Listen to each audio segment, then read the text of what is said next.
Year 1518, Hyuan calendar. First half of the Grand Line, Tulip Island.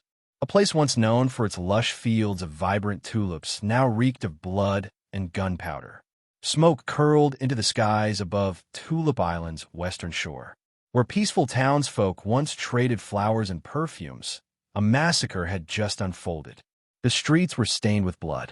7 or 8 bodies lay motionless, scattered like discarded puppets beneath the boots of a towering pirate. A blood-stained machete rested across his broad back as he barked orders.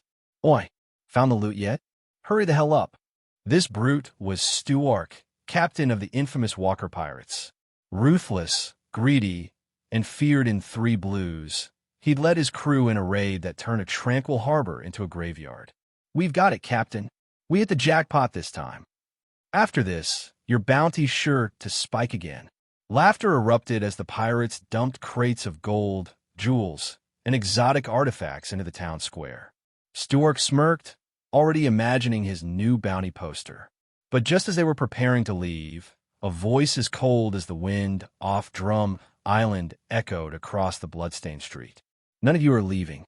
The pirates froze.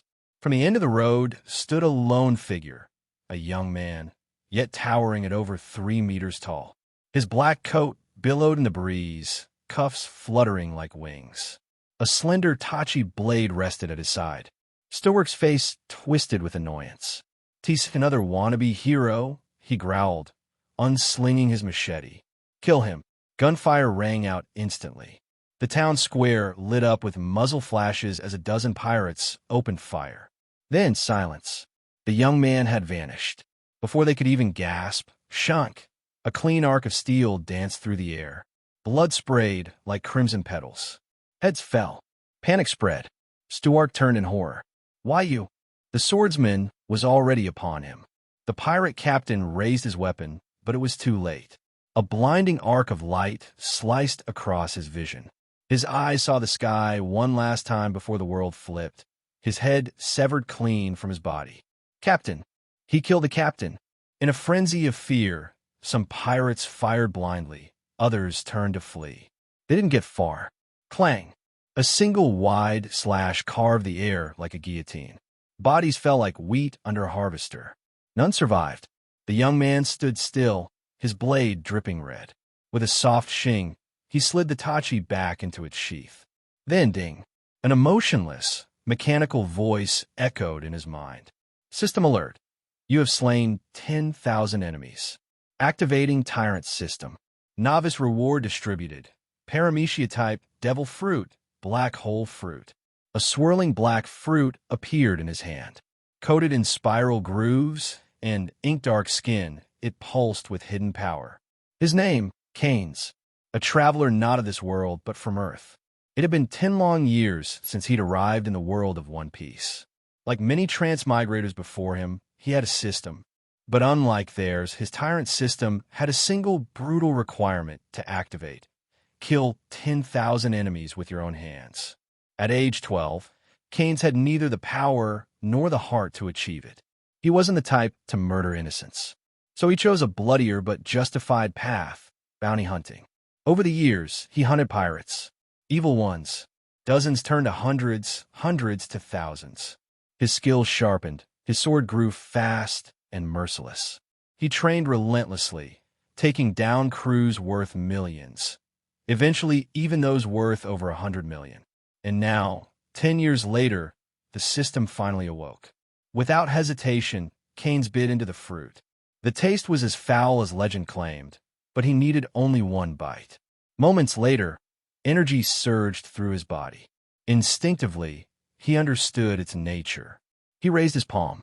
Black hole, gravity field. A crushing force surrounded him.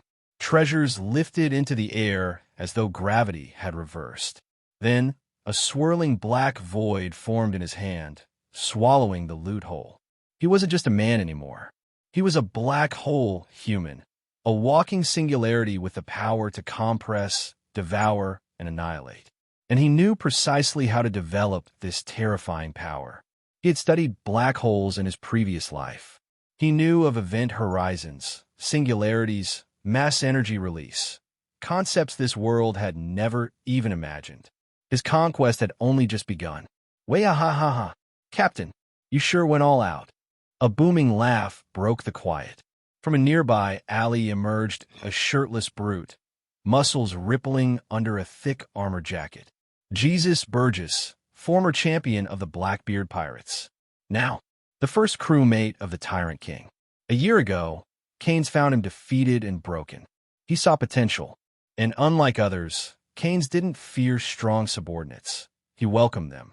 Your voice is too damn loud, Burgess, Keyenes muttered. Everything done on your end? My captain, not a single one left standing. Good. Take Stowark's head and those of his lieutenants. We're cashing in. And with that, Keyenes turned toward the horizon, the black void in his palm, swirling like a silent omen. A new tyrant was rising, and the Grand Line would never be the same. The sea shimmered under the morning sun as two ships floated off the western coast of Tulip Island. One was a sleek, reinforced merchant vessel, Keyenes' own. The other, or what remained of it, was the shattered wreckage of the Walker pirates' galleon. Charred timber and torn sails marked its grave, the aftermath of an earlier skirmish. The Walker crew that had stayed behind was gone, dead, all of them slaughtered by Jesus Burgess, the brutal grappler and Keyenes' first crewmate. You didn't forget the heads, right? Keyenes asked, eyes still scanning the ruins. Burgess swung a blood-stained cloth sack over his shoulder. Way-ah-ha-ha-ha. Of course not, Captain. Got every last one, still fresh too. Blood dripped from the sack, forming a small trail across the deck. The Walker pirates weren't just some rookie gang. Stowark, their captain, had terrorized the Grand Line for 4 years, earning a bounty of 120 million berries. His 3 main lieutenants weren't far behind, each carrying rewards north of 10 million. 2 of them had fallen to Keyenes' blade. The last, left to guard the ship, had been crushed by Burgess. Keyenes nodded once, then turned his gaze to the destroyed pirate ship. Let's erase the rest. He raised his hand. A small, concentrated black hole burst from his palm like a beam of void, fast, focused, and humming with silent death. Boom!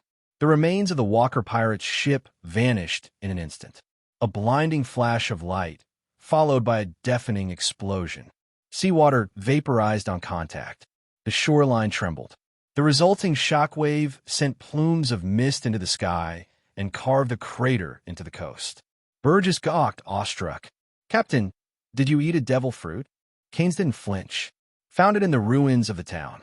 He didn't elaborate. He never would. The Tyrant System was his secret, his alone. Even Burgess, as loyal as he was, didn't need to know. Without another word, they set sail.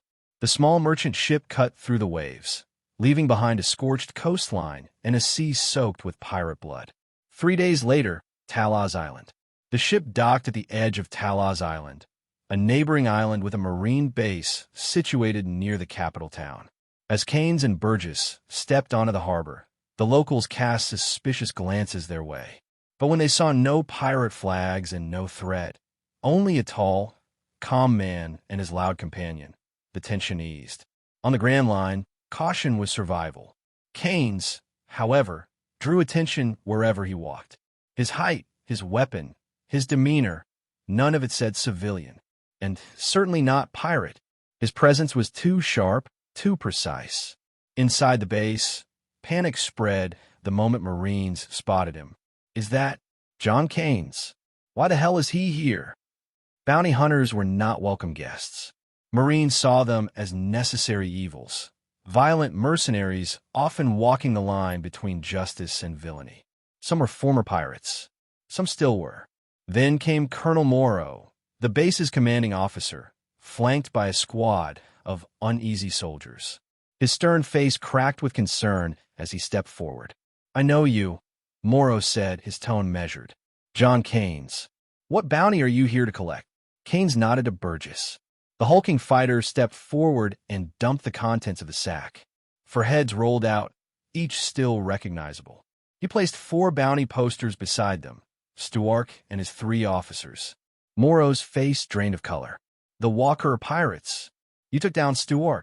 He rushed forward, scanning each face, comparing them to the posters. There was no mistake. This wasn't just a bounty submission.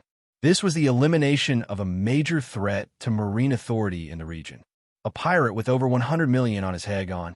Colonel Morrow looked up at Keyenes with a mix of awe and apprehension. Wait here. You'll be paid shortly. Soon, two Marines emerged carrying heavy chests, the unmistakable clink of currency echoing with every step. Morrow popped one open. It was stacked with bills. 250 million berries. Total bounty for all four. Keyenes barely glanced inside. No need to count. I know you're not dumb enough to skim. Burgess stepped forward and hauled both crates with ease. Without another word, the pair turned and left. The Marines, now drenched in sweat, stood stiffly until the bounty hunter and his first mate disappeared over the hill. The moment they were out of sight, the entire base exhaled. Gods above, one Marine whispered. Colonel Morrow didn't scold them.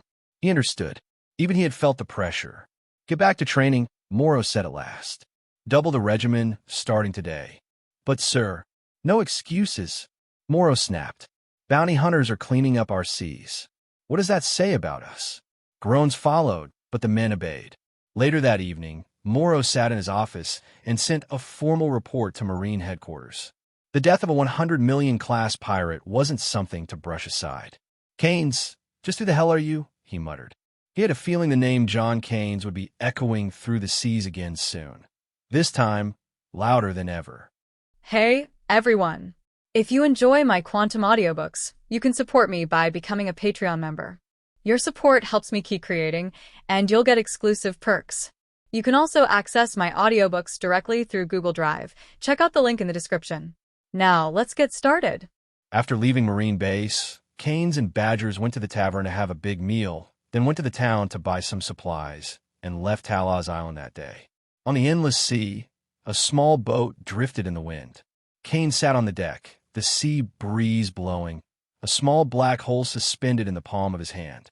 Black holes are born and annihilated and then born again, and so on. Why, Captain, where are we going next? Which prey should we hunt? Badgers was the helmsman, and while he was at the helm, he took out a stack of bounties. The above are all named bounties in the first half of the Grand Line, and the lowest bounty is 30 million Bailey. Keyenes crushed the black hole and said calmly, Let's go to Sabaody Archipelago. Sabaody Archipelago? Finally going to a new world? Captain, why Badgers was excited. Compared with New World, the first half of the Grand Line is just a paradise. A pirate like Stewalk who offered a reward of 120 million is already considered master, and it is rare to find one. But in New World, there are simply too many pirates with a bounty of over 100 million. Pirates like Stewalk can only be regarded as cannon fodder when placed in New World. Yeah, it's time for me to go back. After all, it's been 10 years since I left. Keyenes looked at the sea in the distance calmly. His eyes did not waver, but a cold light flashed away. His birthplace was originally in the New World, but 10 years ago, he fled in embarrassment, abandoned identity, lost everything. Now that he goes back, he wants to kill some people and get back some things. 10 days later, Keyenes' merchant ship came to the Devil's Triangle. It's pitch dark here, and there's thick fog all year round, making it hard to tell the direction. For 3 days, Keyenes' ship was spinning in the fog, seeing 5 or 6 broken pirate ships along the way. These pirate ships don't know how long they have been drifting in this fog, and they have already rotted and weathered. Captain, I heard that there are ghosts in the Devil's Triangle Sea. I don't know if it's true or false. Badgers controlled the rudder and said with interest. Neither Keyenes nor Badgers panicked. When sailing on the Grand Line, disorientation is normal. Just wait and see. If you have a chance, you will meet it. Keyenes sat on the bow blowing the cold wind, swaying gently with a glass of red wine in his hand. He knew that the so-called ghost was nothing but the devil fruit ability of a ghost girl. The reason why the Devil's Triangle Sea territory is terrifying is that in addition to the fact that the black fog makes people lose their way, there is a bigger reason. That is, the Devil's Triangle Sea is Shichibukai Moria's lair. Every year, the pirate ships and merchant ships that sank in the Devil's Triangle waters were ambushed by Moria, and all the people on the ship were caught by him and turned into zombies. Huh, here it is. Kane's pupils shrank. I saw the thick fog in front of me disperse, and a huge mouth appeared on the sea. The mouth opened slowly, swallowing Kane's merchant ship, and then it closed, blocking Kane's retreat. Hey, Captain, this doesn't look like a ship. Badgers looked at the scene in front of him and was a little surprised. What appeared in front of them was an island. The island was shrouded in thick fog, exuding an eerie atmosphere. It seems that there are zombies or ghosts running out at any time. This is the boat, just a little bigger. Keyenes knew that this was the Thriller Bark, the largest ship in the world. Attention, Badgers, the enemy has come, Keyenes said suddenly. Badgers was startled and hurried back. A cold wind flashed past his cheeks like a knife. Someone, here! Badgers punched the air in front of him, but he couldn't see anything, but he hit the body. With a bang, the air exploded, and a transparent man was knocked over a dozen meters away by Badgers. Can you see it? It's a transparent person, Keyenes said. Well, don't worry, Captain. I see very clearly. Badgers jumped more than 10 meters directly, and stomped with one foot. The transparent man was hit again and spat out a mouthful of blood. A well-dressed but terrifyingly long-haired man appeared. His nose, mouth, and jaw are lions, and his skin is not human, and there are multiple stitches on his body. Keyenes knew that he was one of Moria's cadres, the transformative Absalom, the one with the ability of transparent fruit. You bastard! Why can you see me? Absalom was shocked, his face full of disbelief. He used the transparent fruit ability to sneak attack on others and never failed. But today he was killed by Badgers. All of Badger's attacks were aimed at him, as if he had actually seen him. Wahahaha. I don't need to explain it to you. Badgers finished speaking and kicked Absalom in the head. Absalom turned into a cannonball and flew into the forest on the island ahead, breaking down how many trees. With this blow, Absalom is half dead and half disabled, and he has no more energy to fight. At the same time, Keyenes also knocked off a ghost that was trying to sneak up on him from behind. The ghost has no entity, and physical attacks are useless against it. But with armament hockey, the result is different. Keyenes comes from a big country in the New World, and the family has the cultivation method of armament and observation hockey. Keyenes started training 3 years ago, and now he has mastered armament and observation hockey. A year ago, Keyenes also told Badgers about hockey's practice. Badger's talent is also very good. He has already mastered observation hockey and armament hockey at the elementary level. Bang, bang, bang. Keyenes flipped his palms and knocked out all the ghosts. Wahaha! Captain, I didn't expect there to be ghosts.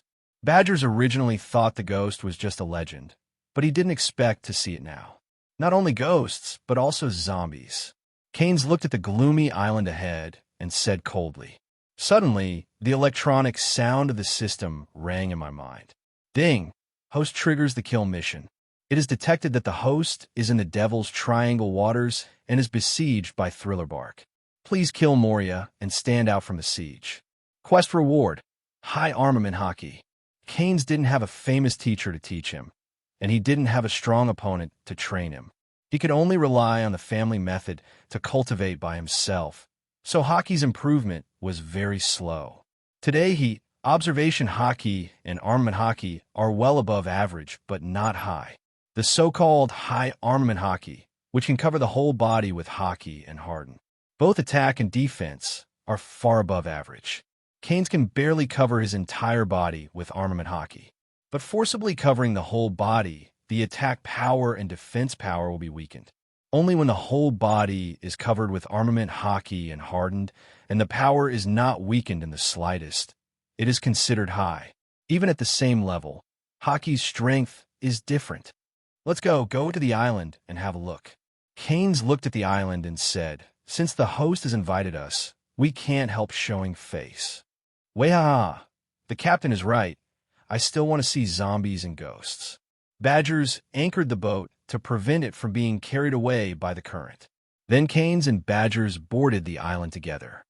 In the eerie forest, there was not a trace of sunlight. Occasionally, crows flew up and some strange sounds sounded, adding a touch of terror. Before long, Keyenes came to a graveyard. I saw the grave cracked open, and first broken arms stretched out from the soil, and then bandaged zombies crawled out of the ground. In the blink of an eye, hundreds of zombies surrounded Keyenes, growling from their mouths. Wahahaha, is this a zombie? It looks weak. Badgers jumped into the zombie pile, punched one by one, and quickly eliminated all the hundreds of zombies. Boring trick. Keyenes watched, suddenly realizing that Mariah's decline was not without reason. He sleeps on this island. Only if his strength can be enhanced, there will be ghosts.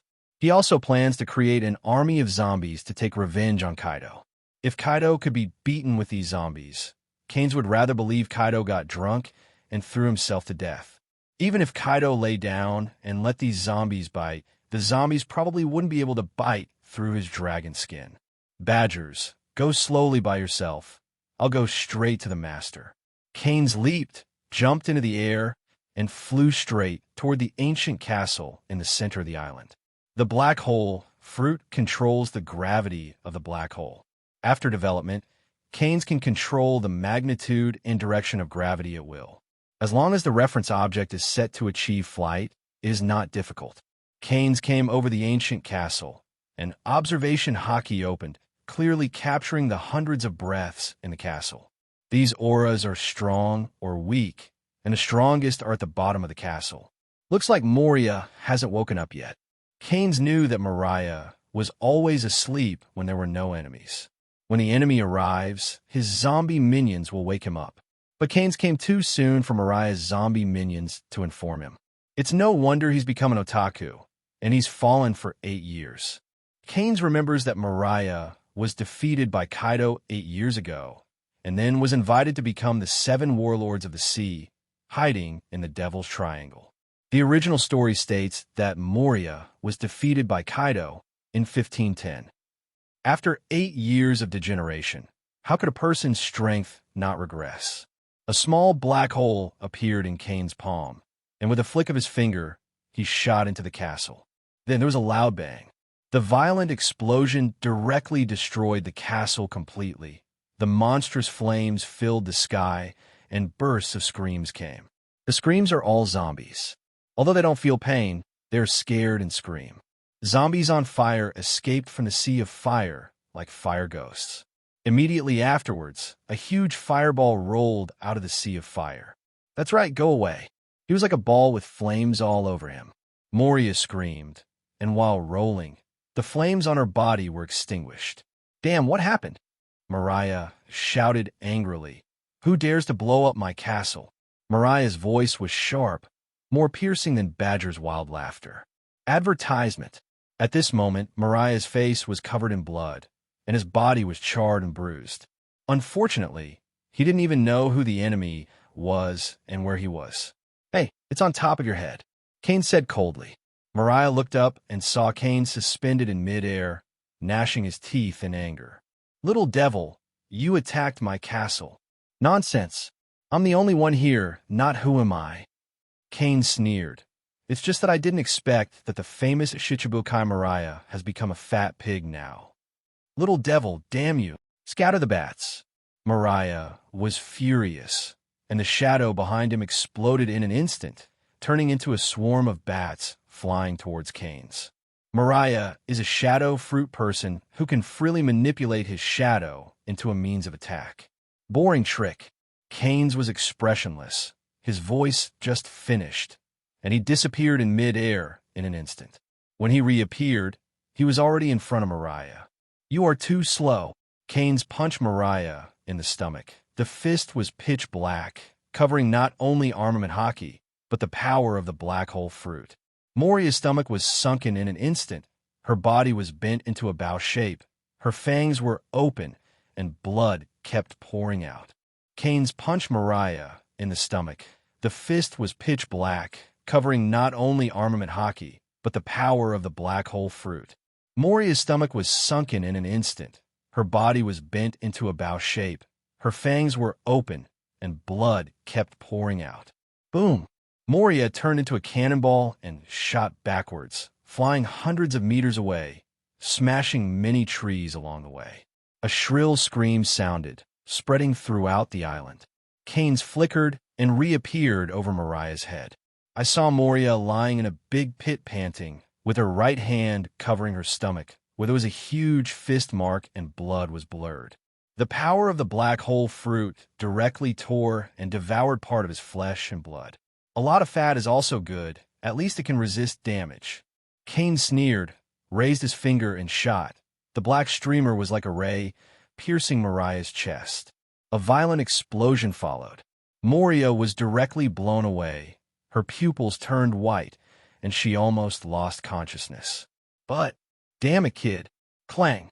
Before Mariah could finish speaking, a knife light suddenly lit up and disappeared in a flash. Keyenes appeared behind Mariah and slowly retracted the knife. Behind him, Mariah's head soared into the sky, and the huge body collapsed, splashing a pile of dust. Blood flowed, the earth stained red. Too weak. Keyenes shook his head, disappointed. Mariah's strength was simply beyond his imagination. Although Keyenes has a sneak attack factor, Mariah's strength is really too weak. His strongest trick is to absorb 1,000 shadows. It's a pity that Keyenes shot too fast and instantly killed him, leaving Moria with no chance to use her ultimate. In a previous life, it was said that Moria was the weakest Shichibukai, and now that seems to be the case. With Moria's death, the Shadow Fruit's powers also disappeared. Keyenes saw countless shadows rising into the sky from all over the island, drifting into the distance. Ding! It was detected that the host beheaded Moria and completed the task of killing the enemy. Do you want to receive a reward? The electronic sound of the system sounds. Receive. Ding! Congratulations to the host for completing the task of killing the enemy and obtaining a high armament hockey. The reward is being distributed, and the distribution is completed. The electronic sound of the system ended, and a force suddenly poured into Keyenes. Keyenes' armament hockey was upgraded with it, reaching a high level. Keyenes raised his fist, black hockey covering his fist. He can feel that the current armor color is hardened, and the attack power and defense power have increased by one level than before. Touching Moria's body on the ground, Keyenes smiled indifferently. If you could give me this power, you'd be dead right. Just then, badgers came running from a distance. Before anyone could arrive, Keyenes heard his sharp laughter. Wayahaha, Captain, you're moving too fast. Badgers came up to Keyenes. I was halfway through the fight, and the samurai zombie fell on its own. Samurai zombie? Keyenes suddenly noticed that Badgers had a knife in his hand. Oh, it's Ryoma. Badgers handed the knife to Keyenes and said, "Here's his saber." Keyenes took the saber and pulled it out sharply, a smear of light across his eyes. I saw that the blade was black and purple with a red zigzag pattern, and it was a large reverse T-shaped blade. Hey Dao Chioshui is an unexpected joy. The knife Keyenes is using now is only a good and fast knife, while the black knife Chioshui is a big fast knife, and the grades are completely different. As a swordsman, Keyenes is also very fond of famous swords. Hey Dao Chioshui is also of the top grade among the 21 great sharp knives, which suits him very well. With the knife back in its sheath, Keyenes pinned Chioshui to his waist. Come on, there's nothing to stay here. Keyenes glanced around. Observation hockey didn't catch the breath. In this battle, Keyenes did not find any trace of Perona and must have escaped because of the bad situation. Although Perona is not very powerful, her fruit ability is still very useful. If possible, Keyenes wouldn't mind taking an extra subordinate. It's just that she's very smart and runs away quickly. Now that she's running away, Keyenes won't bother to chase after her. Keyenes and Badgers left the island together, found the merchant ship, and drove away. When Keyenes' boat was far away, a group of people came out of the forest. Among them were businessmen, pirates, and civilians, all of whom had their shadows taken away by Moria and were trapped on the island. Without shadows, they can never live in the sun. Now that Mariah died in battle, they took back their shadows, and they will see the light of day again. After Moria died, the dense fog in the Devil's Triangle Sea seemed to have dissipated. Keyenes and Badgers quickly left this Devil's Sea as the record pointer pointed. On the deck of them all, There are dining tables and sun umbrellas. Kane sat under an umbrella and ate the Sea King's meal at a leisurely pace. Well, Captain, we really did a big job this time. Shichibukai Mariah. His head is worth 320 million berry. Badger sat on the bow, found a one belonging to Mariah from the reward order, and grinned. What about the money? He's Shichibukai, and we won't get the bounty. Keynes inserted a steak into his mouth. Yeah, it's a pity 320 million is not a small sum of money. Badger shook his head, a little regretful. That's right, Captain. Badger seemed to think of something. Moria is Shichibukai. We kill him, Marine won't care, right? Then us. Do not worry, Kane said calmly. Marine won't be able to find us for a while. Besides, a mere Moria isn't worth Marine's big fight. If Doflamingo or Hawkeye are defeated, there may be some movement in Marine. But Mariah, forget it. Mariah was a good first half of the Grand Line, but Marine didn't take him to heart. They can always find a substitute for Moria. And when Keynes killed Mariah, there was no second person present. That is, no witnesses. By the time Marine realizes Mariah is dead and goes after the killer, Keynes has no idea where he's going. It's going to be very difficult for them to track down Keynes. What if Marine found out that the killer was Keynes? Not to mention whether Marine will avenge Moria. And even if he does, with Keynes' strength, if Marine Admiral is not sent here, everyone else will die. As Keynes had predicted, Marine headquarters immediately sent people to investigate after seeing signs of Moria's defeat. However, that was already half a month later. In the Devil's Triangle Sea, Thriller Bark is still as eerie as usual. A huge figure appeared above the ruins of the castle out of thin air, and at a glance, Moria's huge body was seen. He was expressionless and silent. With such a huge body, it can come and go like the wind, and the speed is fast, which only the Tyrant Bear can do in Shichibukai. Big Bear took out the phone bug from his arms and dialed a number. Hey, it's me. A quiet voice came from the opposite side. Big Bear said, I've already arrived at Moria's territory. How's the situation? Mariah was really defeated, right? The person on the other side asked. Ah, that's right, the Big Bear said calmly. Not only has Moria been defeated, but the corpses have already begun to rot. The whole Thriller Bark is empty, and it has become his grave. The other side was silent for a while and asked, Can you see the identity of the murderer? Cannot tell, the Big Bear responded. It can only be confirmed that the opponent is very strong, and he is a swordsman. When he arrives, he cut off Moria's head. Besides that, he should still be a capable person who can release explosive tricks. Moria's castle has been blown into powder by him. Okay, I got it. Come back first. Clear. The Big Bear hung up the phone bug, glanced around again, and then disappeared directly. The ability of the Paramecia meatball fruit has indeed been developed extremely powerfully by him. Meanwhile, Naval Headquarters. In the Marshal's office, Marshal Sengoku frowned and had a headache. That idiot Moria was killed without a sound.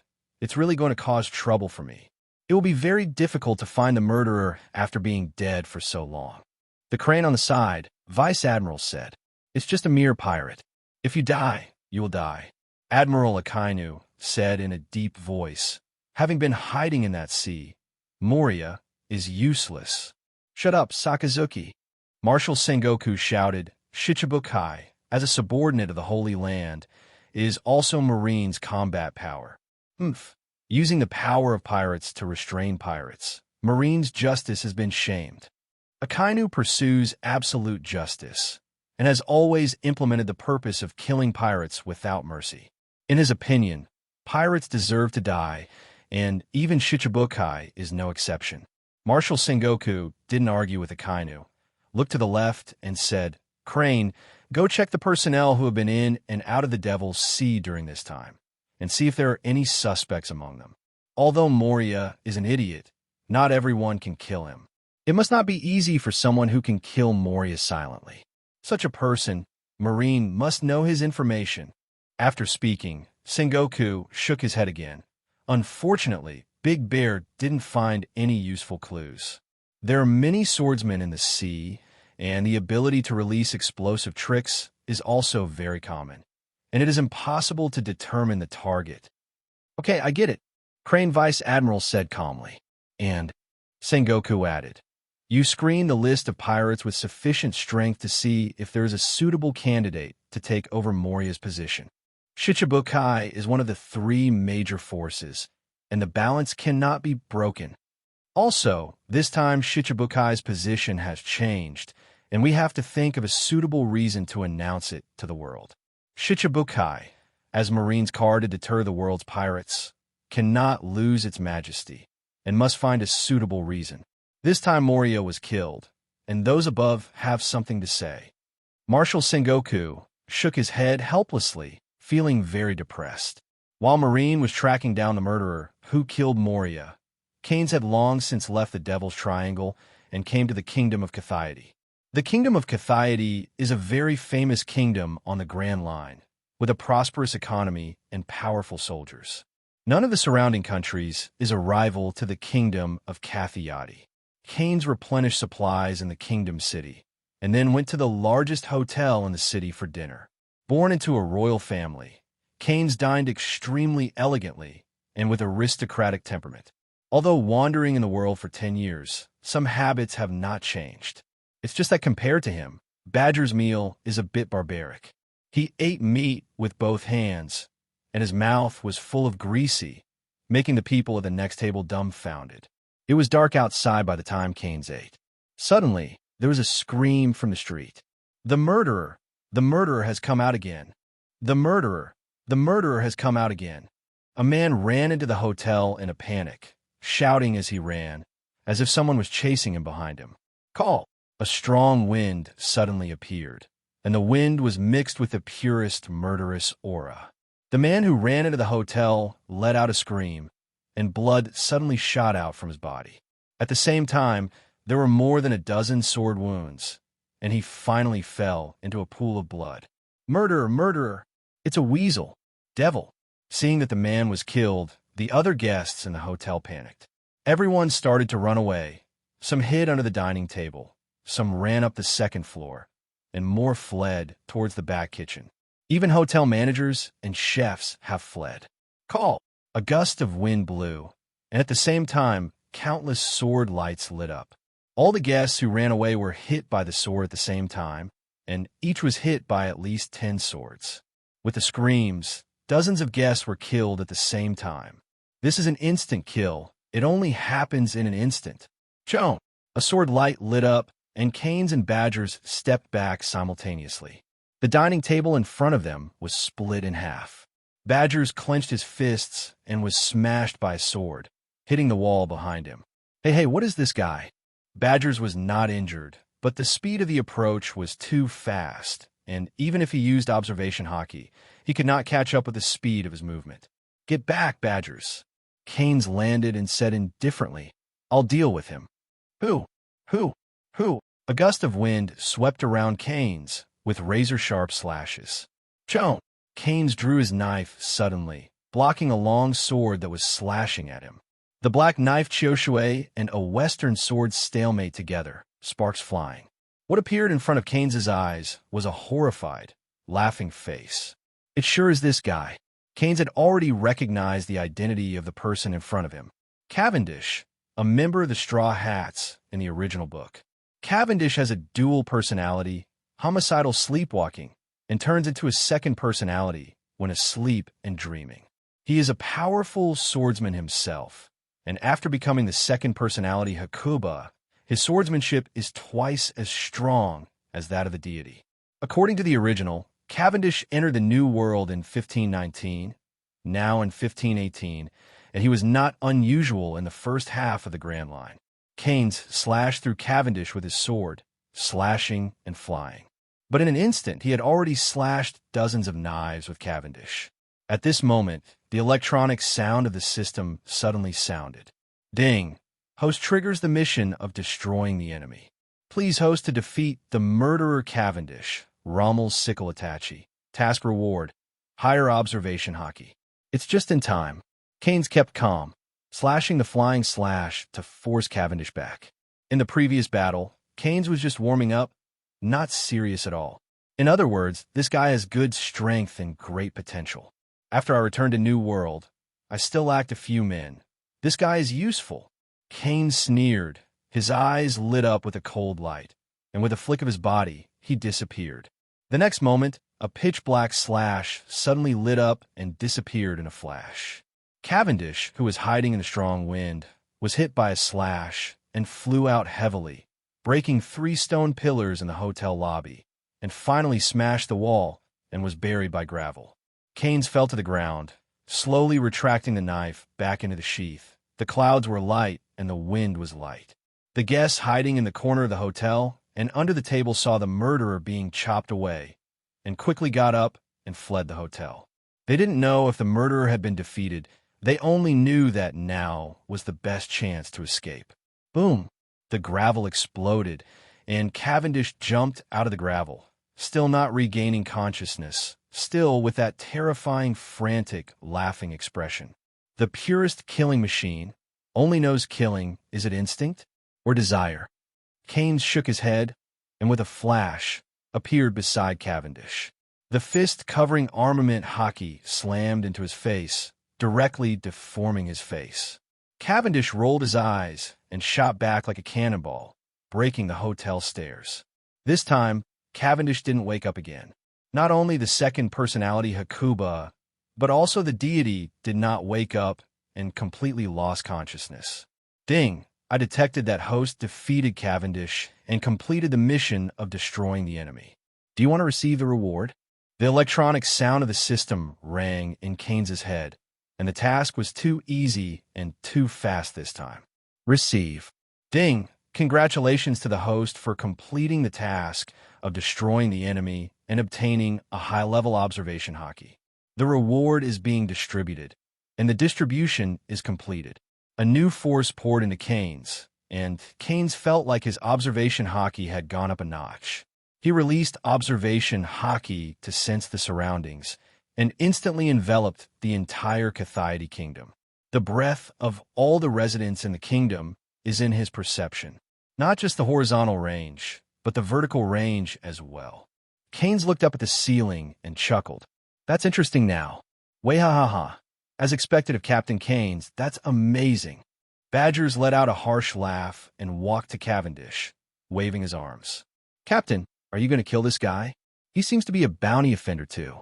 Badgers found a reward order to check, and found Cavendish's reward order, with a reward of 180 million Baileys.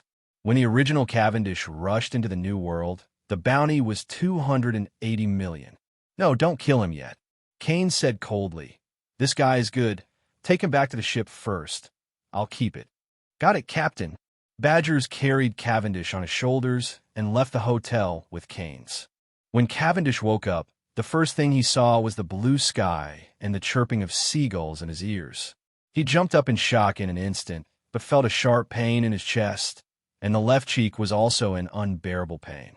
Cavendish noticed that his body was bandaged, and his bones seemed to fall apart. Woke up. A cold voice sounded. Cavendish turned his head to look and saw a young man sitting on the deck blowing the cold wind with a glass of red wine in his hand. Bastard, who are you, guy? Cavendish's face changed greatly, showing a mouth full of fangs. Why am I here? Also, why am I hurt all over my body? Is it your bastard? Unlike Hakuba, the second character who speaks less indifferently and kills people at the first sign of disagreement, Cavendish's deity speaks a lot, and his emotions change a lot. Shut up. You talk too much. Keynes' face sank. Remember, it was you who caused trouble first, Cavendish the murderer. The legend of the sickle attache has been circulating in the Rommel kingdom. It should be you. Yesterday you drew your sword towards me. You must be ready for a life and death confrontation. You are still alive and breathing. You should thank me for leaving you alive. That's not me, it's Hakuba. Cavendish defended. I have absolutely no idea what Hakuba did. Are you kidding me? Keynes sneered, pulled out the black knife. Chioshue walked over to Cavendish and inserted it into the deck against his neck. As long as the blade advances one more point, it can cut Cavendish's aortic neck. You are a pirate. You must know the rules of the pirate. Keynes said indifferently. Since the sword has been drawn, it means that it is risking his life. Now that you are defeated, what do you think I should do with you? What do you want? A drop of sweat trickled down Cavendish's temple. Keyenes has already killed more than 10,000 enemies, and the murderous aura he exudes is not fake. It is extremely cold and terrifying. You have two options. One, I'll kill you now, and take your head to Marine Base to receive a reward, 180 million Baileys, which is also quite a fortune. Badgers was shrewd and held out a Cavendish bounty while Keyenes spoke. Two, I'm still missing a swordsman on my ship. Second, I choose the second. Before Keyenes could finish speaking, Cavendish was already shouting. He could sense Keyenes' murderous aura, and if he didn't choose the second way, he would die. You are very acquainted. Keyenes withdrew the black knife and put it back into the scabbard. Badgers, untie him. From today, he is a swordsman on the ship. Waha, got it, Captain Keyenes. Badgers grinned. Keyenes? John Keyenes. That famous bounty hunter. Cavendish had never met Keyenes, but had apparently heard of his name. Bounty hunters don't have bounty orders, so the spread of fame is not as fast as pirates. But Keyenes' name is still very loud in the first half of the Grand Line. Hey, I'm a pirate. Do you want me to change my career as a bounty hunter? Cavendish was a little dumbfounded. I didn't let you be a bounty hunter. Keyenes sat back on a bough and said coldly, soon, we won't be bounty hunters anymore. Do you want to be a pirate too? Cavendish asked with interest. There are not a few pirate hunters who change careers to become pirates. Wait until New World, and you will naturally know. Keyenes didn't explain too much. Seeing that Keyenes didn't want to say anything, Cavendish didn't dare to ask. He was still terrified of Keyenes' indifference. After sailing for about 2 weeks, the merchant ship finally reached the end of the first half of the Grand Line, the Sabati Archipelago. On the Sabati Archipelago, East Blue, Badgers was anchored. Then, the three of them landed on the island together. Areas 40 to 49 on the island are sightseeing areas and specialty shops. Let's buy some supplies and leave immediately. Neighboring the New World, Keyenes' mood grew more anxious. Captain, if you want to go to New World, you must pass the Fishmen Island, right? Cavendish said. Coding takes a lot of time, and excellent coding craftsmen take even longer. We shouldn't be able to leave today, right? It doesn't need to be that troublesome. Keyenes held the black knife in his hand and said as he walked, we don't go to the Fishmen Island. We go directly to the Red Line. Else. Cavendish was a little surprised. You know, those who can walk the Red Line are either nobles or privileged people, and they're just a bunch of bounty hunters and pirates. Wow, the captain is very powerful. You will know it soon. Badgers waved his fists and laughed harshly. The Sabati Archipelago is dangerous, and although it is right under the nose of the naval headquarters, it is one of the most dangerous places on the Grand Line. The island is full of gangsters, human traffickers, pirates, and bounty hunters. Various outlaws roam the Sabati Archipelago, looking for prey everywhere. Pirates, women, and children with bounties will all be targeted. In particular, beautiful women and people of rare races are the favorites of those traffickers. As long as you catch one, you can instantly make a fortune at the island's auction house. There are also strong people in the human trafficker gang, and they can catch the long-handed, long-footed, and even the giants. Sabati Archipelago. At the bottom of the GR Tree 38, the three of Keyenes are surrounded by a group of bounty hunters. The bounty is 180 million Bailey, White Horse Cavendish. The leading bounty hunter held a bounty order and grinned. Hey, brothers, this time the target is a fat sheep, and it's going to make a lot of money. Ha ha ha ha. A group of bounty hunters grinned. Captain, these other two guys are not ordinary.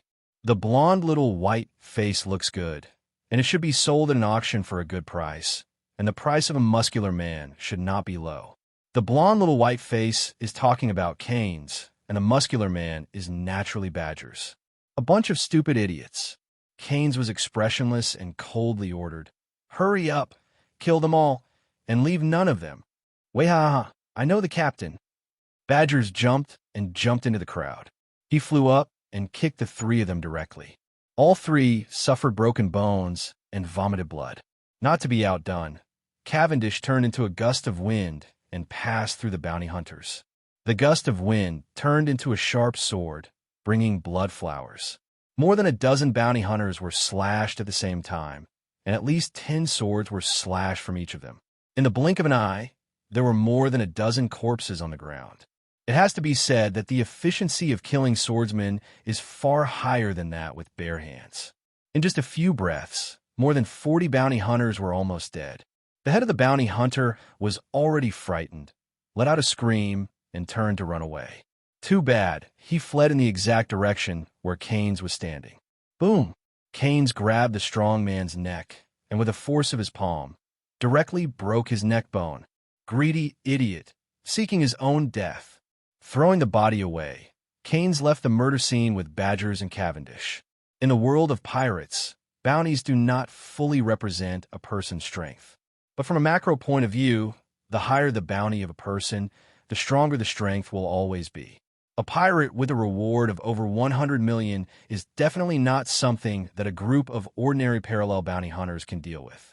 But these bounty hunters still got their hands on it. Not for any other reason, but purely because they are greedy. After seeing the high bounty, there's nothing else in their minds but money. Greed drives them to deal with a fundamentally invincible opponent, leading to total annihilation.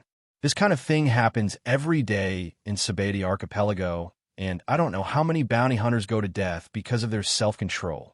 However, latecomers always fail to learn the lesson, and there are still batches of bounty hunters to hunt down criminals with high bounties. All of this is due to the word greed. Keyenes enters Area 38. There are many specialty shops here, and the food sold is unique to Sabeti Archipelago, which cannot be bought elsewhere. People come and go on the street, and from time to time, you can see pirates with vicious faces. While the Keyenes trio were shopping for food supplies, a group of people were huddled in a secret base in the Sabeti Archipelago. Captain Paladin, the target's trail has been found. A man spoke to a tall man in knightly armor. Where? A dull voice came from under the armor mask. Commodity Street in Area 38. The target is buying food. It should be a reserve for going to sea. How many people are around the target? 3. In addition to the target himself and the helmsman, there's also a swordsman who should be a new addition. Well done. The tall man stood up, more than 5 meters tall, and was wrapped in armor. The man ordered in a deep voice, "Everyone, hurry to number 38 Commodity Street immediately. In the name of the guards of the Caro Empire, capture the rebel John Keyenes, life or death." Yes, Captain Palatine. More than 300 soldiers in armor responded in unison. Sabeti Archipelago, 38, District Merchandise Street. Keyenes was walking down the street when his head twitched. A bullet flew past his cheek. It was followed by a series of gunshots and countless shells flying over. Boom, boom, boom, boom, boom. A series of explosions sounded, and the flames caused by the explosion instantly ignited the small shops on both sides of the street. The fire spread, and thick black smoke rose into the sky. Pedestrians on the street screamed and turned into birds and beasts to flee. Hundreds of soldiers in armor appeared from everywhere. In the center of the street, Keyenes and Badgers and Cavendish stand in the center of the fire. Front, back, left, and right were surrounded by soldiers in armor. Hey, where did these guys come from? Cavendish slashed the bullets with his sword, jumped into the center of the soldiers to fight. These soldiers are well-trained and wear hard armor, and their combat power is enough to crush the average pirate group. It's a pity that they encountered Cavendish, a swordsman pirate with a reward of over 100 million. Cavendish has already reached the realm of slashing iron, and the armor on the soldier can't stop his slashing at all, and he can kill 1 or 2 enemies with a single sword. Badgers also rushed into the crowd, relying on his fists to forcibly smash the soldier's armor, punching to the flesh, very brutal. The two were one after the other, tearing apart the encirclement of the soldiers. At the same time, the system also assigned a task to Keyenes. Ding! Host triggers the kill mission. It is detected that the host is being chased by the guards of the Caro Empire. Please behead all members of the guards. Quest reward: Medium Conqueror's Hockey. Is it finally here? Keyenes looked behind the soldier in front, and observation hockey clearly caught a powerful aura. The Carlo Empire would send someone to hunt him down, which Keyenes had expected. 10 years ago, when Keyenes escaped from the kingdom of Cavendish, there were waves of pursuers. If it wasn't for his luck, he would already be dead. Later, he fled into the first half of the Grand Line and kept his name incognito, and the pursuers did not come back. A few years ago, after Keyenes made his name as a bounty hunter, the chasers started appearing again, only to be eliminated by him. Sabaody Archipelago is the only way to go to the New World. There is no reason why that bastard can't arrange a chaser here. Boom! A tall figure descended from the sky and landed 10 meters in front of Keyenes. At the moment of landing, a big hole was stepped on the hard stone road. His Royal Highness Keyenes, long time no see. Under the armor mask, a dull voice sounded. Yet 10 years. I'm glad your lackey isn't dead yet. Keyenes was expressionless and slowly pulled out the autumn water from his waist. Paladin, I will kill your lackey today and let everyone know what happens to the betrayal. You're as annoying as you were 10 years ago, your Highness Keyenes. As soon as the words fell, Keyenes and Palatine disappeared at the same time. Boom! The black knife Chiu Shui and the knight's long spear met each other, and a powerful air wave broke out. I saw that Keyenes' black knife Chiu Shui and Paladin's knight's spear have now covered armament hockey. When a stalemate rubbed, a group of sparks scattered and flew. Paladin, 10 years can change a lot. Keyenes said coldly. The most obvious thing is one's strength. You are too weak now. As soon as the words fell, Keyenes suddenly exerted his strength, and armament hockey on the blade raised another level. Clang! With a horizontal split, Paladin's knight lance was directly split in half. The huge flying slash escaped from the blade and slashed on Paladin's chest armor. Paladin's armor instantly shattered, and the huge slash tore apart the flesh and blood, bringing out a large mass of blood. Before Paladin could react, Keyenes had made a comeback. The black knife autumn water covered armament hockey and the black hole fruit ability, and slashed at Paladin's right shoulder with a slash. Paladin's right arm was broken shoulder length, and a bloody broken arm flew into the air, followed by Paladin's shrill scream. Boom! Keyenes kicked Paladin in the chest with a kick in the back, kicking it hundreds of meters, knocking down a dozen escort soldiers. Black hole gravity. Keyenes grabbed with his left hand, and Paladin, who was 100 meters away, was sucked in front of him again. With the knife in his right hand, he slashed diagonally, and this time it was Paladin's left hand that was cut off. But in the blink of an eye, the so-called commander of the guard, Paladin, had his arms chopped off, and he was reduced to a cripple. Palatine fell to his knees in front of Keyenes, wailing mournfully. Keyenes used the black knife Chiu Shui to open his armor mask, revealing the ugly, blood-stained face. Paladin, you betrayed my father 10 years ago. Did you ever think that there would be today? Keyenes retracted the knife and placed his palm on the Palatine's celestial cover. Paladin's face was full of fear, his eyes were pleading, and he spoke intermittently. Forgive, spare me, spare. Don't worry, you're just the first one. That old guy Rhodes will go down to accompany you soon.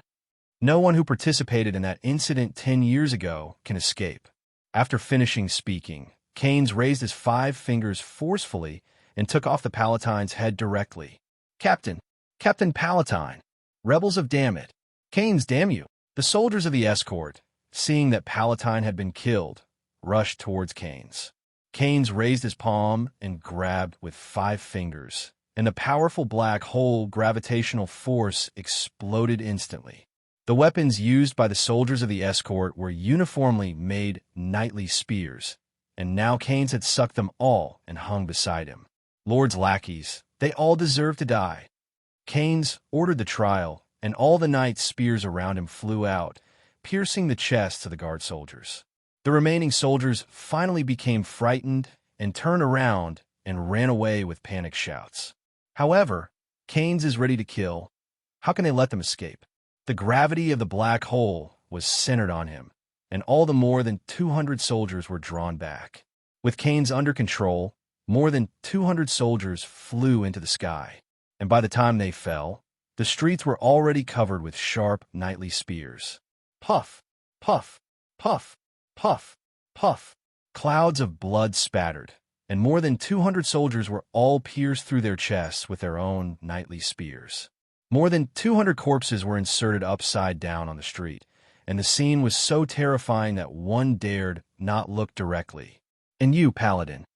Keyenes raised his foot and kicked Palatine's head away, and a knight's spear flew up automatically, pierced the head, and fell to the ground.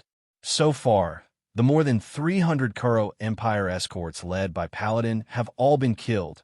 Not a single one. Ding! It was detected that the host completely destroyed the Kuroti guards and completed the task of killing the enemy. Do you want to receive the reward? The electronic sound of the system played in Keyenes' head. Receive. Ding! Congratulations to host for completing the task of killing the enemy and obtaining the medium conqueror's haki. The reward is being distributed, and the distribution is completed. A force poured into Keyenes, and it was fleeting. Keyenes crossed the haki awakening stage and got the medium conqueror's haki directly. However, there was no joy on Keyenes' face. Although the man was killed, his murderous aura had not subsided. Come on, this is just the first batch. Keyenes muttered to himself and turned away. Cavendish and Badgers looked at each other and quickly followed. The two were tacitly silent. As usual, Badgers would probably have given his trademark laugh. But today, he clearly felt that Keyenes was in a bad mood, and he didn't dare to make any noise. Row is Cavendish, who has killed countless people and is also frightened by Keyenes' methods. It seemed to him that Keyenes was not murdering, but executing. After Keyenes left, residents came out to check. After seeing the terrifying scene on the street, I was so frightened that I was utterly frightened. I don't know how many residents were frightened by the scene on the street, and even some pirates felt chills in their hearts and sweated all over their bodies. A reporter snapped the shutter with trembling hands, snapping an iconic photo. A Marine was long in coming. Hundreds of Marine soldiers endured discomfort and fear and quickly cleaned up the murder scene.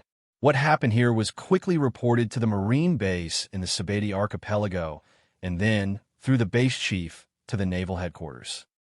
Naval headquarters, the marshal's office. A Marine officer pushed in the door and shouted in a panic, "Your Excellency Marshal, something is wrong. Something happened to the Sabeti archipelago." "Don't panic, what a formality." Marshal Sengoku scolded. "What? Say it." "Ah, yes." Officer Marine respectfully said, "There was a riot in the area of Sabeti Archipelago, number 38, and the guards of one of the alliance countries, the Kuro Empire, were completely destroyed, with a total of 327 people. Did the pirates do it?" Sengoku wasn't gaff. The death of more than 300 people in the Allied Guard is indeed a big deal, but as long as the Celestial Dragons are not attacked, he can suppress it and solve it. Well, there are pirates involved, but the first evil is not a pirate. Officer Marine didn't know what to say either. After all, Cavendish is indeed a pirate, and a big pirate with a bounty of 180 million. But Keyenes at the head is a bounty hunter. The combination of a pirate hunter and a pirate. He has been a Marine for many years, and this is the first time he has seen it. "Say clearly," Sengoku said solemnly. "Yes," Officer Marine reported. "There are 3 perpetrators of this incident, led by bounty hunter John Keyenes. He was aided by Giza's Badgers and White Horse Cavendish. Among the 3, only Cavendish is a pirate bounty offender. Is it that kid again?" Sengoku's face darkened. Also, the murderer's method was a bit cruel this time. The residents of Area 38 have already fled and dared not take a step closer to the murder scene. The Marine soldiers who were in charge of cleaning up the scene also had lingering fears. "What's the meaning?" Officer Marine didn't answer, but handed him a stack of photos. Sengoku took the photo, his pupil shrank, but his expression didn't change. He has been traversing the sea for decades, and the pictures in the photos, although terrifying, are nothing but pediatrics to him. It's just that more than 300 Allied National Guards were so brutally killed under the noses of naval headquarters that Marine's face was slightly damaged. If it is not handled properly, some member countries may have criticism. This kid, his murderous aura, is getting heavier and heavier. Sengoku threw down the photo, frowned, and had a headache. This is normal. After all, these people are considered his father's enemies. Crane Vice Admiral said calmly from the side. Keyenes has been a bounty hunter for several years, and since he was famous, Marine has scrutinized his bottom line and knows his true identity. The slaughter of the guards of the Alliance countries is a serious crime. Marine has the obligation to protect the Alliance countries. Should a reward order be issued? Admiral Akiji took a look at the photo, shook his head, and said, "And his methods are so cruel that they are no different from thugs." "No, forget it. We Marine don't care about this." Sengoku shook his head and said, "This is the internal affairs of the Kalo Empire, and Marine has no right to intervene. Although Marine has established Marine bases in the world's affiliated countries around the world, it has no right to interfere in the internal affairs of the kingdom, especially the change of power and the change of throne. If someone else slaughtered the Allied guards, Sengoku would definitely send troops to hunt down or issue a bounty. But Keyenes is different. He is the prince of the Karo Empire, the blood of the Orthodox royal family, and has the qualifications to inherit the throne.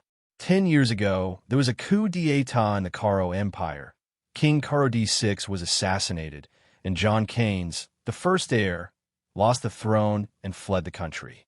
10 years ago, they Marine didn't care about it, and 10 years later, John Keyenes came back for revenge, and they naturally didn't care. John Keyenes is the prince of the Karo Empire, and he slaughtered the Karo Empire guards, and his revenge is justified. No matter which way you look at it, this is a matter within the kingdom of Karo. Marine was not eligible to intervene. The slaughter incident, King Karo Empire may have criticism of Marine.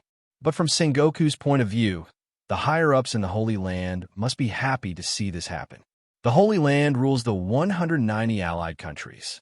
The more chaotic the joining countries are, the more dependent they are on the Holy Land, and the more benefits they get. Keyenes and King Carlos VII fought. No matter who wins, the status of the allied nations will not change. If the Carlo kingdom weakens because of this, it will rely more on the protection of the Holy Land. The Holy Land just took this opportunity to strengthen its control over the kingdom of Karo. Two dogs fight playoff. Apart from this reason, Sengoku himself did not want to casually push Keyenes to the opposite of Marine. Keyenes has been dealing with Marine for many years and knows his strength Sengoku very well. In addition, this time he killed Palatine, the commander of the Karo Empire's guards, who was comparable to the naval headquarters vice admiral. It can be said that among the Marines, unless Admiral is dispatched, no one can catch him. If such a person becomes a pirate, it will definitely give Sengoku a headache. After 10 years of wandering and 10 years of forbearance, this guy will return to the kingdom of Karo Empire, and I am afraid that the chaos will be turned upside down. Crane Vice Admiral sighed lightly as he looked at the horror in the photo. From the way Keyenes killed, she could see how much hatred and sighs in Keyenes' heart. Once the anger that has been suppressed for many years breaks out, the consequences can be imagined. She can fully imagine how many people will die in the Karo Empire Kingdom next. Sengoku, inform the Marine in charge of the Karo Kingdom. Let him be careful next time, and don't suffer from indiscriminate disasters. Looking at what Keyenes is doing today, he doesn't care about Marine's presence when he does it. Marine has no conflict with him. There's no need to let Marine soldiers die in vain. Sengoku nodded. I've thought of this for a long time, and I'll notify the base chief over there. It's just that Sengoku looked at Keyenes with his sword in the photo, and he was a little suspicious. Keyenes is also a swordsman. He happened to pass through the Devil's Triangle Sea some time ago. Could it be that he killed Moria? Sengoku secretly kept an eye, and then urged his subordinates to step up the screening of suspected murderers. And John Keyenes' name is at the top of the list. Merchant ships leave the Sabeti archipelago and head straight for the Red Line. As the Red Line running through the whole world, even from a few nautical miles away, the huge mountain can be clearly seen. Keyenes sat on the bow, and the wet sea breeze blew his breath away a little. Captain, do you know that fellow named Palatine?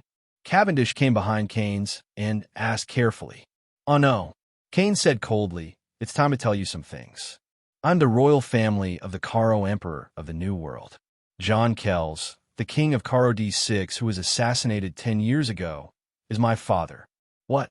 Isn't that the captain? Badgers and Cavendish were surprised. That's right. I'm the prince of the Carlo Empire.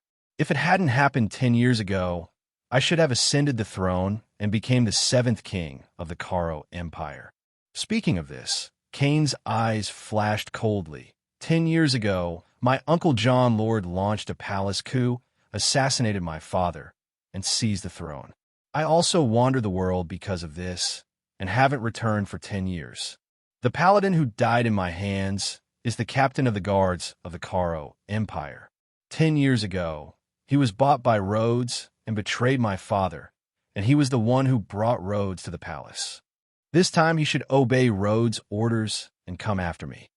Then, Captain, you went back this time in order to restore the country, take back the throne that belongs to me. Keyenes exuded a cold, killing intent, and those who participated in the coup 10 years ago, all should go to hell. Afterwards, Keyenes looked at Badgers and Cavendish. As long as I succeed in my restoration and become king, the two of you will be ministers of state. Cavendish, don't you want to gain attention? Helping the prince to restore his country will surely gain a lot of female fans, right? Well, it's so interesting, Captain. I will always follow you. Badgers was loyal to Keyenes, and he would do what Keyenes said. But Cavendish had a bitter face. Captain, this is not a joke. Take a country, just the three of us. Although Cavendish prides himself on his strength, he is not arrogant enough to fight a country. He still has a basic understanding of the countries of the New World. The countries of the New World are not simple, and their military strength and combat power far exceed the countries in the first half of the Grand Line. Even the king himself has a good fighting power. Otherwise, they will not be able to stabilize the state power in the place where the pirates are abundant. Don't worry, 3 people are enough. Keyenes said solemnly, sometimes the strength of the battle is not determined by the strength of the troops, but by the individual. I've been waiting for 10 years and preparing for 10 years. Now that I have decided to return to the country, I naturally have full confidence. A small black hole appeared in the palm of Keyenes's palm, and while spinning, the space was distorted as if it could swallow everything. In the world of One Piece, a person's power is so powerful that it is easy to destroy a country. Keyenes now has such power. Before the system was turned on, Keyenes was naturally unsure of completing his recovery. But after the system is turned on, the situation is completely different. The ability of the black hole fruit gives him extremely terrifying destructive power. High armament haki and observation haki make his taiju battle flawless. Coupled with the newly awakened conqueror's haki, it is enough to kill weak soldiers in seconds. With the combination of many abilities, Keyenes can break through the entire Caro Empire alone. Recruiting Badgers and Cavendish is to cultivate his trusted subordinates. After all, after the country is restored in the future, one cannot govern the country by itself. Some things still need to be done. On the endless sea, small merchant ships drifted closer and closer to the red line. Captain, we're about to hit the red line. Badgers at the helm shouted. Captain, how are we going to get there? Cavendish was pulling the sails. The closer you get to the red line, the rougher the waves get. Every year, there are as many pirate ships on the red line as the ships run out of control and crash into the red line. There are only 2 ways to go to New World. One, through the seabed, the Fishman Island. Another one, take the Holy Land, Mariewa. But it's clear that the path Keyenes is taking now is not one of the 2. Keyenes sat on the bow and activated the black hole fruit's abilities. Immediately, the merchant ship left the sea and began to float above the red line. Fly, fly. Cavendish's eyes widened in shock. He knew that Keyenes was a demon fruit power, but didn't know that this power would allow ships to fly. There are few devil fruits that can grant flying ability, and even fewer can make foreign objects fly together. Merchant ships fly faster and faster as abilities are activated. The rushing gust of wind rumbled in the ears, and the blonde hair of both Keyenes and Cavendish was blown wildly by the wind. In about 10 minutes, the merchant ship came to the top of the red line. Looking left and right, the red line is like a huge red dragon crawling on the sea. The Holy Land Mariehua is located in an area above the red line. Come on, go to New World. Keyenes controlled the merchant ship to fly over the red line and fall vertically from the other side. In this way, the natural danger red line that separates Paradise from New World was easily crossed by Keyenes. It has to be said that having the ability to fly will indeed make things much more convenient. Just like the golden lion with lion fruit, he can soar freely in the sky and go wherever he wants. If it wasn't for his own death, even Marine would have nothing to do with him. Boom, boom, boom, boom, boom. On the Sea of New World, 3 pirate ships bombarded Keyenes' ship repeatedly, and the shells burst into the sea, causing a lot of water in the sky. This is the 7th day that Keyenes has entered the New World, but he has already encountered the 3rd wave of pirates. The number of pirates in New World is much larger than that in the first half of Grand Line, and the pirates' behavior is also more brutal. Many pirates are simply mad dogs, biting whatever they see. Merchant ships like the Keyenes are their favorite targets. The flags of some powerful pirate groups, or the marine flags, they dare not attack, but the merchant ship flags, they have no psychological obstacles to attack. Looting a merchant ship can often make a lot of money, and no pirate group will let go of the fat passing by. A bunch of unsightly idiots. Keyenes raised his hand, and a black light shot out from his fingertips, splitting into 3 in mid-air, hitting 3 pirate ships with precision. What appears to be black light is actually 3 small black holes.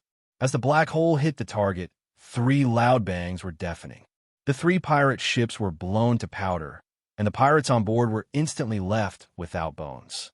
Wahaha, the captain's black hole fruit ability is really strong. With such power, it should be easy to break the kingdom of Karo Empire. Badgers controlled the merchant ship and ran over the ruins of the 3 pirate ships. Indeed, after learning about Keyenes' fruit ability, even Cavendish felt that 3 people were enough to attack the kingdom of Karo. It's just a pity there should be treasures on the 3 pirate ships. The captain moved too fast and sank the ship, and all the treasures sank into the sea.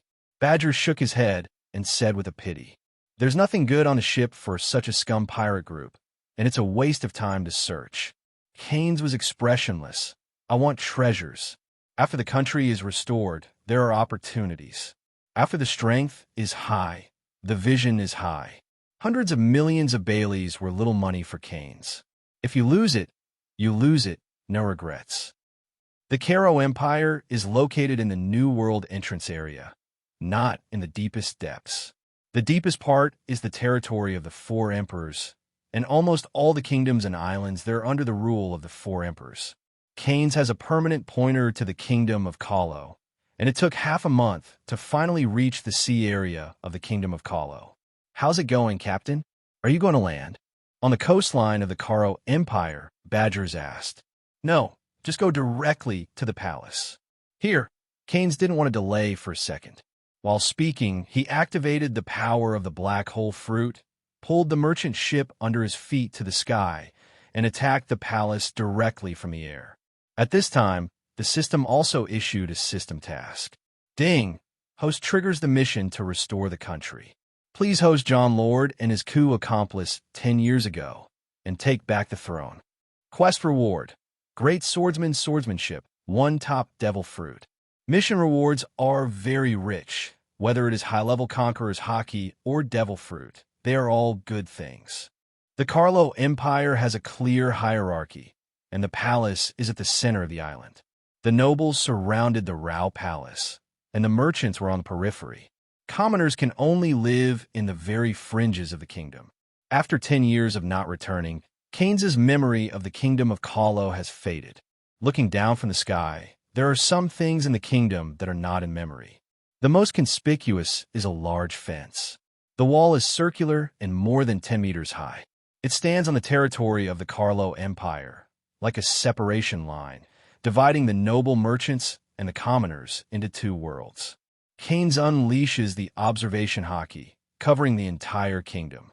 The breath of everyone in the kingdom is all in his induction. The noble merchants laughed and laughed, drunk and dreaming of death. The civilians lived outside the walls, enduring poverty and starvation, and living in hardship. Compared with 10 years ago, the current Carlo Empire Kingdom is no longer as prosperous as it used to be. To defeat a country like this in just 10 years, Rhodes is a complete idiot. Keyenes looked a little ugly. Although it has been known for a long time that the kingdom ruled by Rhodes will definitely not be the same as it used to be. But the degree of decline is still far beyond his imagination. Under the control of the black hole's gravity, the merchant ships fly very fast. After crossing the high wall separation line, passing through the area of nobles and wealthy businessmen, and finally came to the sky above the palace. Keyenes stood on the bow, looking down at the royal palace below. Observation hockey swept the palace, and finally found a group of people in the dining area of the side hall, a total of 20 or 30 people. From a breath, these people are having a banquet. Call out. A small black hole escaped from Keyenes' palm and shot into the side hall with a streamer. Boom! A huge fireball soared into the sky, and everyone in the side hall was within the range of the explosion. The shock wave generated by the explosion shattered all the glass windows in the palace. There was an explosion in the palace, and the soldiers of the escort army on the periphery came from all directions. What they saw was that the entire dining hall had been blown up. Your Majesty the King. Quick, put out the fire. His Majesty the King is still inside. Some escort soldiers rushed into the sea of fire to save people, but they were burned alive by the fire in the next second. Keyenes jumped from the sky with Badgers and Cavendish and landed directly in the escort's encirclement. Who are you? They're the murderers who assassinated His Majesty the King. Catch them now. The escort saw the three of Keyenes and attacked directly. Badgers and Cavendish stepped forward to fight the escort, while Keyenes himself stared at the sea of fire. He knew that John Lord didn't die so easily. Sure enough, the next second, the fire was torn apart, and three figures jumped out of the fire and landed in front of Keyenes. The one in the middle was wearing a king's robe and a crown, and it was the slain target of Keyenes, John Lord. The other two men Keyenes did not know. One was holding a machete and was slender but thin, while the other was shirtless and had muscles covered in scars. The three of them were a little embarrassed at the moment, with blood on their faces and multiple burns on their bodies. John Lord, I'm back. Keyenes stepped forward and slowly pulled out the black knife from his waist. My good nephew, you are really capable. I haven't seen you for 10 years. It seems that you have gained incredible power. John Rhodes twisted his neck, made a few cracks, and then ripped off the king's robe, revealing his muscular body. To be a king in New World, most of them are not weak in their own strength. The same is true of John Lord, whose strength is even higher than that of the Guard Commander Paladin. You too. He is the target of this mission. As long as he is killed, I will add 200 million to the originally agreed reward, and each will get 500 million Bailey. Rhodes said to the two men on the left and right. Don't worry, Rhodes, just a little kid. Since I promised you, I will naturally not regret it. This kid killed 4 of my subordinates as soon as he came, and I won't let him go. The voice fell, and the 3 of them activated their fruit abilities at the same time, and their bodies grew rapidly. The man with the machete had a mouth full of fangs and a scaly tail like a crocodile. The muscular man turned into a violent bear, opened his mouth and roared wildly, setting off a hurricane. As for Rhodes' abilities, Keyenes knew it for a long time. He is an ancient species of Zoan, a saber-toothed tiger fruit capable. After seeing Rhodes' 2 helpers use their abilities, Keyenes immediately thought of their identities. That crocodile fruit person, named Smit Leningrad, is the captain of the New World Scimitar Pirates, with a bounty of 327 million Baileys. The other person is Robot Craig, the captain of the Storm Bear Pirates, the person with the ability of King Kong Bear Fruit, with a bounty of 296.5 million Bailey. Both of them are well-known captains in the New World, and their combat power is not bad. Rod, you're really degenerate. A dignified king has actually been degraded to join forces with pirates. Keyenes scoffed. Sharp-toothed kid. Don't talk nonsense. I'll send you to hell to see your father right away. Rhodes took the initiative to attack, and his speed was extremely fast. With a sway, he rushed in front of Keyenes and punched him. Rhodes punched down. Boom! The earth shattered inch by inch, and a large pit appeared. Keyenes jumped into the air and slashed in fury. The blade is pitch black, covering armament hockey and black hole fruit abilities. In a flash of a knife light, Rhodes was injured, and a wound appeared on his arm with deep bones.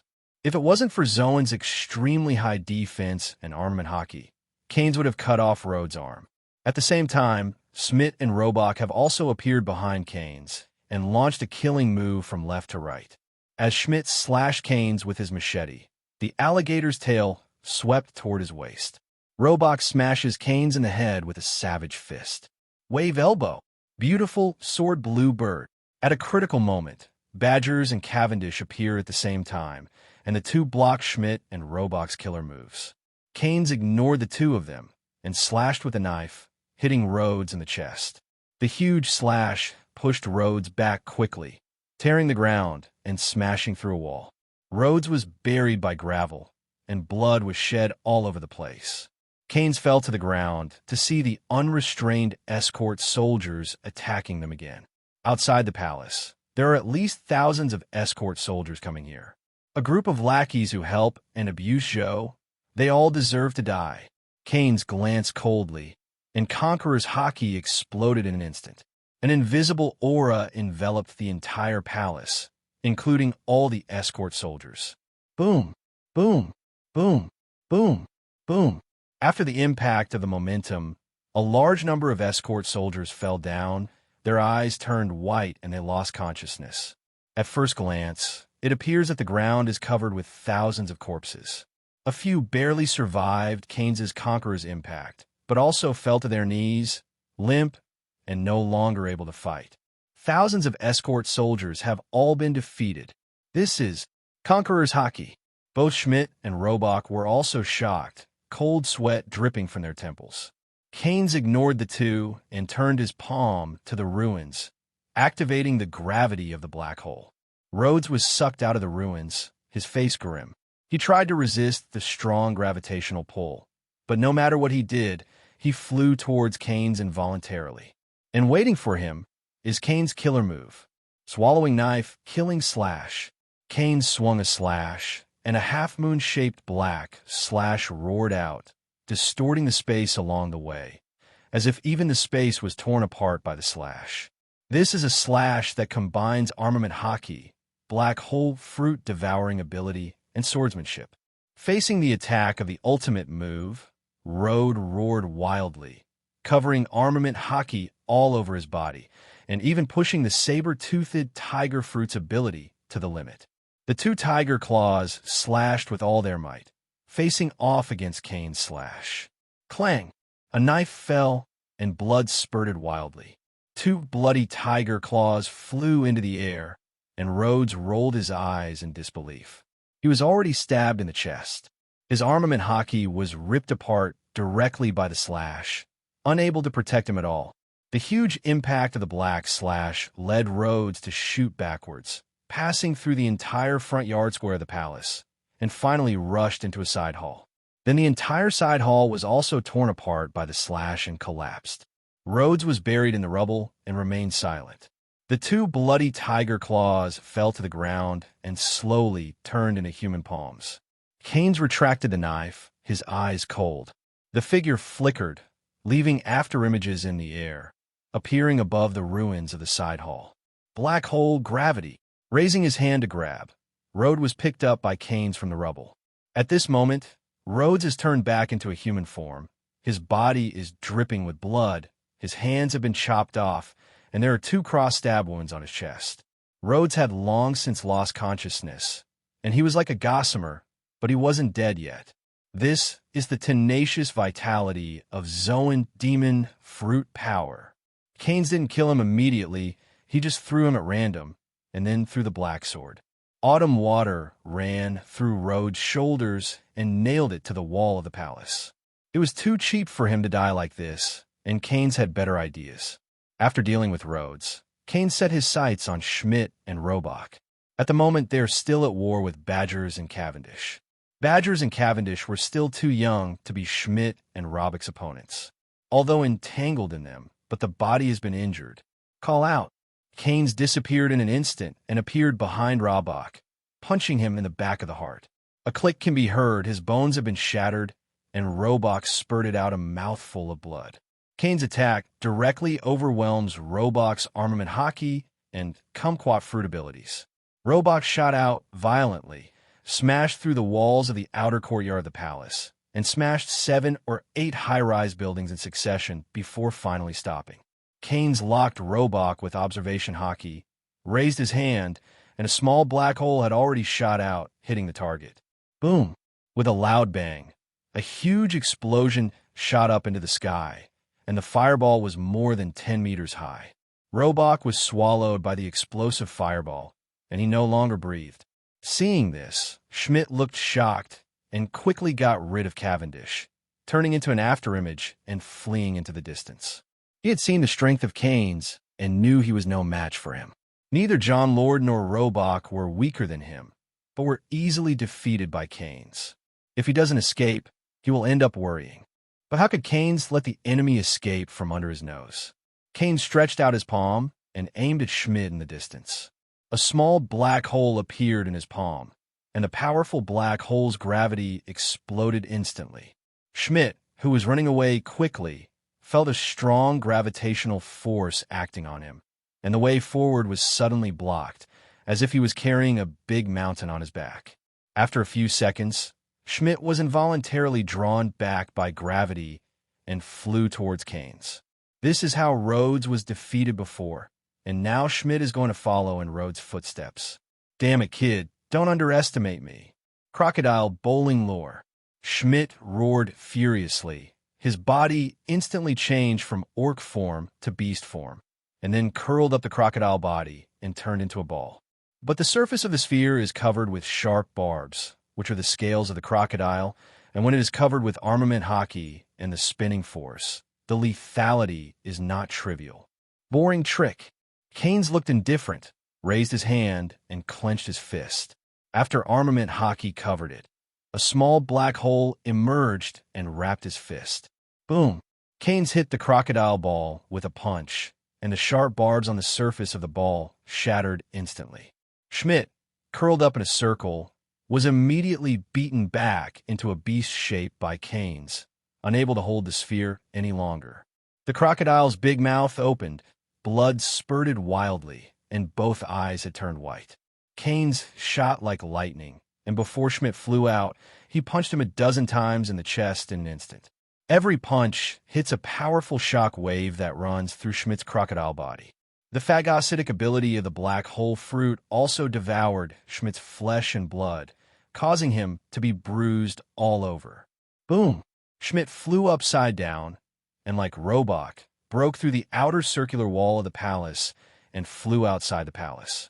After that, another small black hole disintegrated and exploded. Schmidt was also swallowed by the explosive fireball, and there was no more breath. With Keyenes' current strength, a big pirate like Schmidt with a reward of 300 million is too weak. He can easily kill him. Keyenes landed, the black hole in his fist, and armament hockey slowly dissipating. His whole body exudes a cold, murderous aura that makes people afraid to approach. At this moment, hurried footsteps sounded, and a large number of people came from outside the palace. In addition to the outer guards of the Karo Empire, there are also a large number of Karo Empire nobles. It was impossible for the nobles not to notice such a big movement in the palace, so they all brought people here. The army rushed into the palace, and the corpses of the soldiers of the escort army were printed all over the ground. Only 3 people were still standing. Then, that person is... Hey, it's impossible. Your Majesty the King. Many people saw John Lord nailed to the palace wall at a glance. His hands were chopped off, blood was gushing out. How miserable it was. You bastards, did you do it? Shoot them. Kill these thugs who hurt the king. Many noble leaders roared and ordered their subordinates to attack. Bang, bang, bang, bang, bang. Dense gunshots rang out, and bullets flew towards the three of Keyenes like a torrential rain. Keyenes glanced coldly and saw that he didn't do anything, but the countless bullets he shot all stopped in the air, as if there was an invisible force holding them back. Among this group of nobles, there are some people that Keyenes does not know, but there are a few people that Keyenes is impressed by. Daniel Padre, Farmiga Gonzalez, Michael Blunt, and Jared Eisenberg. Long time no see, ungrateful lackeys. These four are the leaders of the four families who helped John Lord stage a coup 10 years ago. Keyenes never forgot the faces of the four. The four nobles were a little surprised to hear Keyenes call out their names. Who are you, bastard? Why do you know us? It had been 10 years since Keyenes left the Karo Empire Kingdom. 10 years ago, he was only 12 years old. He didn't have much contact with these nobles, so they naturally couldn't recognize Keyenes at a glance. However, after taking a closer look at Keyenes, the four of them were all sweaty. You guys... Impossible, it's absolutely impossible. He's dead, he died 10 years ago. You can't be him. Kill him, everyone, and kill this thug. The four nobles roared at the same time, with expressions of panic that could not be concealed on their faces, and deep fear in their eyes. They couldn't believe it, but they knew it was Keyenes back. The prince, whom they had taken away from the throne together, is back with revenge. With a bloodthirsty sneer, Keyenes raised his hand and shot back all the bullets suspended in the air. Boo! Ha! Ha! Ha! Ha! Blood splattered, screaming again and again. Hundreds of people were shot at the same time, some 3 or more. The thugs and soldiers brought by the nobles were almost killed by Keyenes in an instant. Lord has been abolished. Now it's your turn. Keyenes turned his palm on the four nobles, and gravity exploded. The four nobles were involuntarily pulled in front of Keyenes. As Keyenes' palm fell, the four nobles smashed to the ground like a meteor. The ground sank into 4 holes in an instant. The four nobles shattered their knees and knelt in front of Keyenes, screaming in agony. After finishing the four nobles, Keyenes walked towards the remaining nobles and the soldiers of the escort. Seeing Keyenes coming, everyone backed away at the same time, and countless people trembled. They have seen the power of Keyenes, and they cannot resist. My name is John Keyenes, the son of John Keyenes, the 6th king of Carlos, and the first in line to the heir to the kingdom of Carlos. Keyenes' voice was loud, and it spread throughout the palace and beyond. Today, I am here to restore my country. Those who don't want to die, put down their weapons, kneel down, and offer loyalty. Those who disobey me will be executed. As his voice fell, a guard soldier put down the knight's spear and knelt down to salute. Someone took the lead, and the soldiers behind followed suit. Soon all the convoy soldiers were kneeling at Keyenes' feet. As for the nobles, their movements are a beat slower. But after seeing the tragic state of Daniel and Farmiga, they all fell to their knees. Badgers. Keyenes shouted. "Wah! I'm here, Captain." Badgers came behind Keyenes. You take the guards who are still awake and take over the security and defense of the Karo Empire. Go to the palace first and bring out John Lord's children and the princess.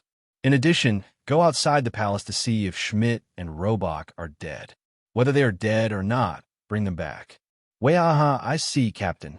Badgers obeyed and left with the escort soldiers. Afterwards, Keyenes looked at the aristocrats kneeling on the ground. Go collect the videophone bugs and bring them to the palace. I want to tell all the citizens of the Carlo Empire that their Orthodox king has returned. Cavendish, you're responsible for supervising them. As long as anyone makes a small move, kill them all.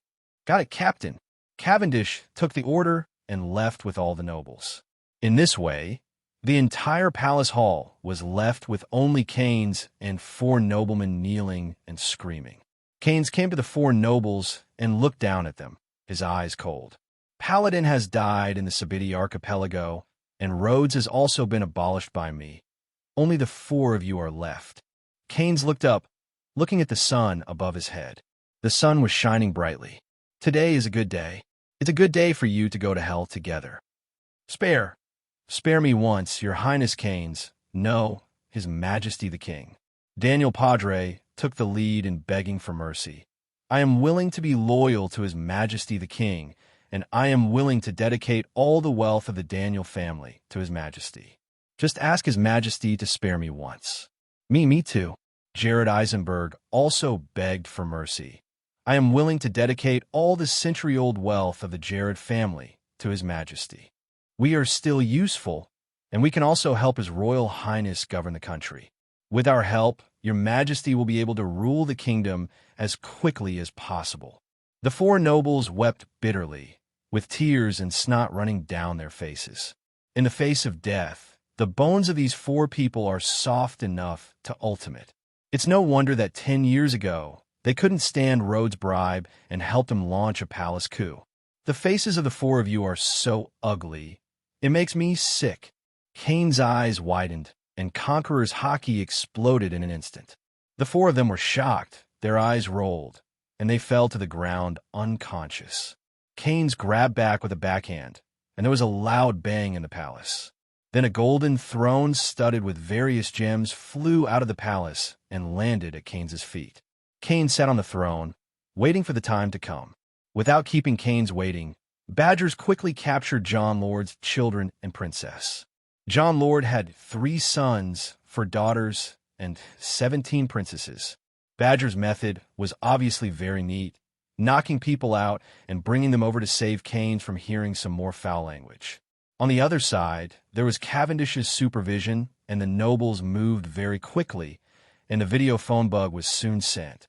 After setting up the communication signal, Badgers pointed the video phone bug at Keyenes and projected his image over the palace. 4 huge images are suspended directly above the palace, corresponding to 4 directions. People in the entire Carlo Empire can clearly see the images as long as they raise their heads.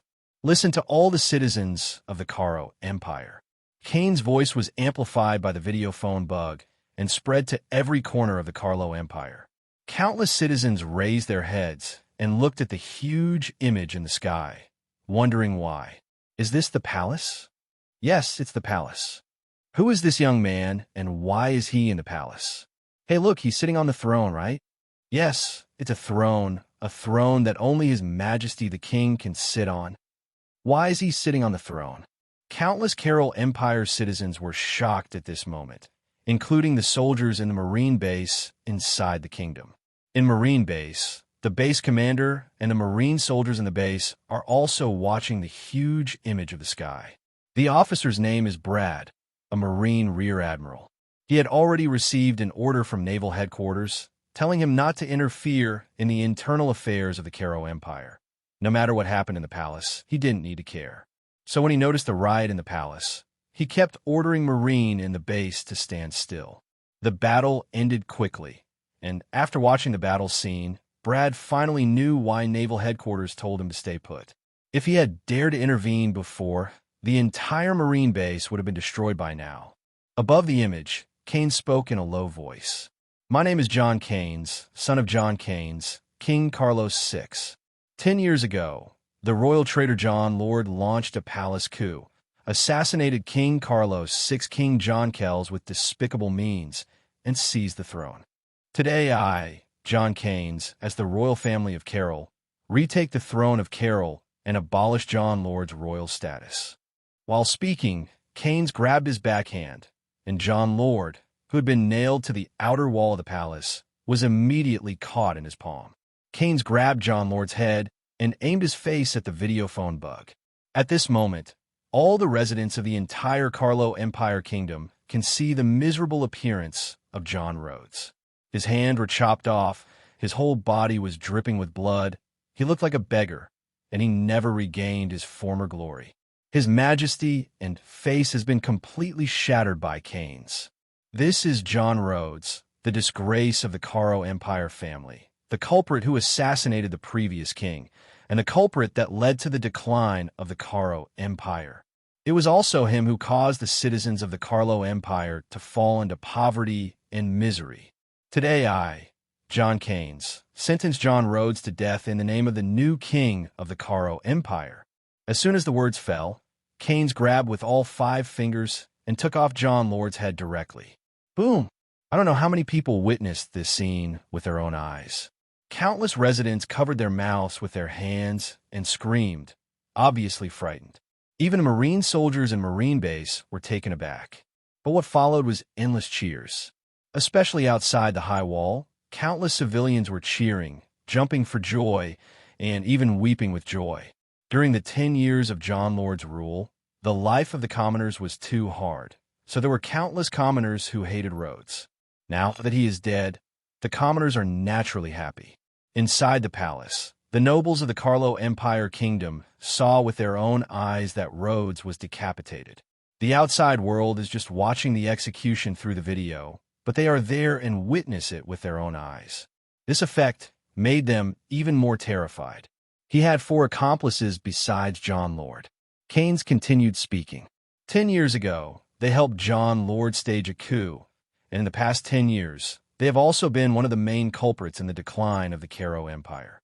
They're Daniel Padre, Farmiga Gonzalez, Michael Blunt, and Jared Eisenberg. The image of the video phone worm shifted and aimed at the 4 nobles. At this moment, they, like Rhodes, have lost all their glory and have been reduced to bereaved dogs. Here, in the name of the king of the Carro Kingdom, I sentence 4 people to death and abolish the noble status of these 4 tribes and deprive them of their surnames and honors. All the people of the 4 races are sinners of the Carro Empire and no longer have any rights. As soon as the words fell, Keyenes suddenly drew his sword, slashing with a drawn sword. The knife light swept across the necks of the 4, and the 4 heads rose into the sky. So far, the culprit who launched the palace coup 10 years ago has been punished. Finally, Keyenes confronts the videophone bug and issues his first order to be crowned king. From today, a series of unfair laws enacted by Sinner Jon Lord will be repealed, residence taxation will be restored to the old system of 10 years ago, and the wall will be demolished, and civilians will have the right to enter the interior. Countless inhabitants looked up at the sky, at the huge image of the sky. In the image, Keyenes soared into the sky and flew into the air. Raising his hand and grabbing it, the entire Carro Empire began to vibrate. The huge high wall that separates the powerful and the commoners and symbolizes status slowly breaks away from the shackles of the earth and rises from the ground. Keyenes used the black hole fruit ability to pull the separation wall to the sky with the powerful black hole gravity. The separation wall continued to lift into the sky, penetrated into the clouds, never fell again, and disappeared completely. With Keyenes' abilities, it wasn't difficult to pull the wall above the clouds. After this scene ended, the 4 huge images in the sky disappeared. But the entire Carlo Empire Kingdom was boiling. Countless residents were chanting Keyenes' name. The dark years that have imprisoned the Carro Empire for 10 years are officially over today. In the palace, Keyenes sat on the throne, looking down at the dozen or so aristocratic chiefs kneeling at his feet. Badgers. Keyenes gave a cold cry. I'm here, Captain Badgers. Hang the heads of Jon Lord and the other 4 outside the palace, and at the same time strangle Jon Lord's children and princesses, leaving no one behind. Keyenes looked indifferent, and his body exuded an icy killing intent that made the hair stand upside down. Weeds must be eradicated, and things must be done. Keyenes' consistent style is to cut the weeds and remove the roots, leaving no trouble. He didn't want one day, and a prince like him, to return home to take revenge. Yes, Badgers obeyed and grabbed Rhodes' son and left the palace with his own hands. Behind him, the escort soldiers left the palace with their heads and Rhodes' remaining son-in-law. The dozen or so nobles who were kneeling at Keyenes' feet were even more fearful at the moment. Whether it was Keyenes' strength or his cruel methods, they all felt terrified and terrified. Keyenes stared at them and ordered coldly, "Now, immediately take someone to clear the members of the 4 families of Daniel, Farmiga, Michael, and Jared. All the members of these 4 families, if one is not kept, they will all be executed. Yes, your majesty, we will do it right away." More than a dozen noble leaders were frightened and hurriedly received orders, daring not to hesitate at all. Also, prepare for the coronation ceremony in 7 days. Also, Send someone to check if there are survivors in the Randall family, and if so, bring him to see me. Yes, your majesty the king. For a series of orders issued by Keyenes, the nobles all agreed unconditionally, and no one dared to make small moves. The strength Keyenes had shown earlier was enough to shatter their hearts, so that they never dared to resist. Cavendish took the nobles out of the palace, while Keyenes himself walked to the rear, where the main hall of the palace was located. Ding! It was detected that the host killed John Rhodes, and the coup accomplice 10 years ago regained the throne and completed the task of restoring the country. Do you want to receive the reward? The electronic sound of the system sounded in my mind. Receive. Ding! Congratulations to host for completing the mission of restoring the country, obtaining a great swordsman-level swordsmanship, and a devil fruit. The reward is being distributed, and the distribution is completed. A force poured into Keyenes, strengthening his sword skills and increasing his physical strength. Keyenes can feel that his swordsmanship has been directly promoted to a level. There is actually no clear standard for the level of a swordsman, but there are a few obvious signs that can help people judge the level of a swordsman. In Keyenes' view, swordsmen are divided into 3 grades: the lesser, ordinary, the swordsman, and the great swordsman. No matter how many years a swordsman has practiced, if he can't understand the breadth of all things and reach the realm of cutting iron, he belongs to the unclassified swordsman, or ordinary swordsman. In the world of One Piece, such swordsmen account for more than 80% of those who use swords. Once you understand the breadth of all things and reach the realm of cutting iron, it belongs to the swordsman. Jianhao can cut through steel and use flying slashes, and his combat power is much stronger than that of Influx. Such a swordsman can already be regarded as a strong man in the world, and he can also be regarded as a master in the first half of the Grand Line. If you are a pirate, the bounty can definitely exceed 100 million. And the great swordsman is 10 times stronger than the swordsman. In Keyenes' view, he is a great swordsman who can cut through meteorites, cut mountains, and seas with one knife. The same as the great swordsman, the combat power may also be very different.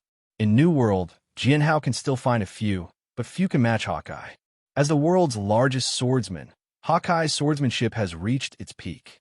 Just like the current Keyenes, although he now has the swordsmanship of the great swordsman level, if he simply uses the swordsmanship and does not need the devil fruit ability, he must not be an opponent of the Eagle Eye. At the same time as obtaining the great swordsman's swordsmanship, Keyenes also obtained a devil fruit. Keyenes had seen the devil fruit picture book and recognized it at a glance. This one is Zoan, ancient species, cat fruit, saber-toothed tiger form, which is the ability of John Rhodes. Saber-toothed tiger is a tiger and also belongs to the cat family, so it is a cat fruit. This idiot deserves to die. Keyenes took devil fruit, sneered, and sucked devil fruit into the black hole space. The ancient saber-toothed tiger form is already regarded as the top ability in Zoan devil fruit. Especially for those with strong physical skills, it will be of great help. Keyenes intends to use it for badgers. He is a strong taijutsu. If he has this ability, his combat power will be greatly increased. Keyenes walks into the palace, where everything he is familiar with, yet unfamiliar with. He has been gone for 10 years, and many things are different from 10 years ago. Keyenes sucked the throne back from the square and placed it at the top of the main hall of the palace, sitting on the throne himself. After a while, footsteps came from outside the hall. Badgers came in with a convoy. Wahaha! Captain, everyone has solved it. Also, I found those 2 guys. It's just a pity that both of them are dead. Behind Badgers, there was a group of escort soldiers, and the 4 soldiers in front carried in 2 corpses. The 2 corpses were the great pirates, Smit, Leningrad, and Robot Craig. Since it's dead, send it to Marine Base. Keyenes leaned on the throne and said calmly, the 2 big pirates add up to a lot of bounty.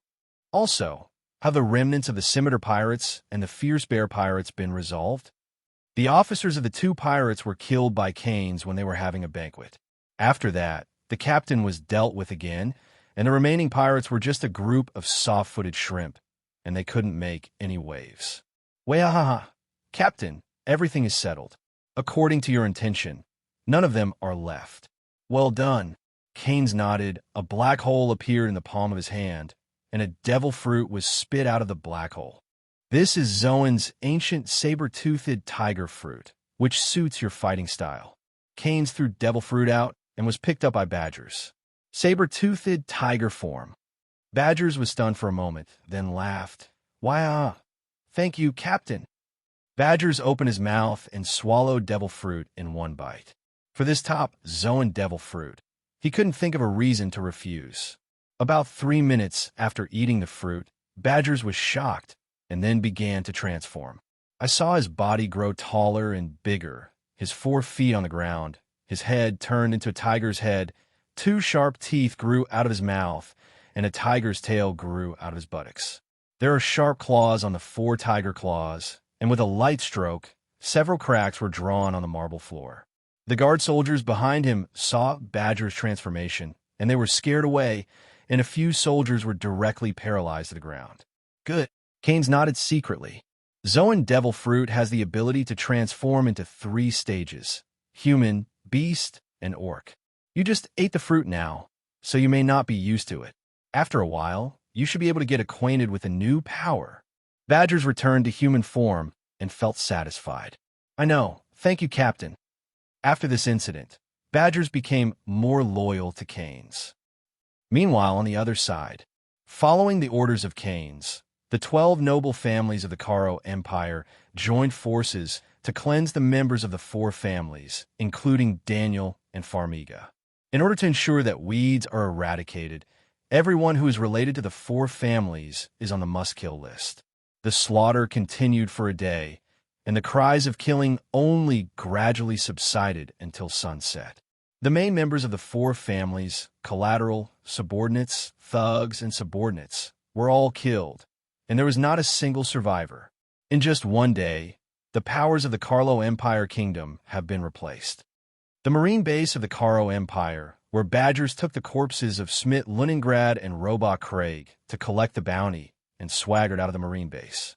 While waiting for Badgers to leave, the base chief Brad Rear Admiral immediately reported everything that happened in the Karo Empire to Naval Headquarters. Naval Headquarters, Marineford. Office of the Marshal. Sengoku threw a stack of documents and photos on his desk, all about the Kingdom of Karo and John Keyenes.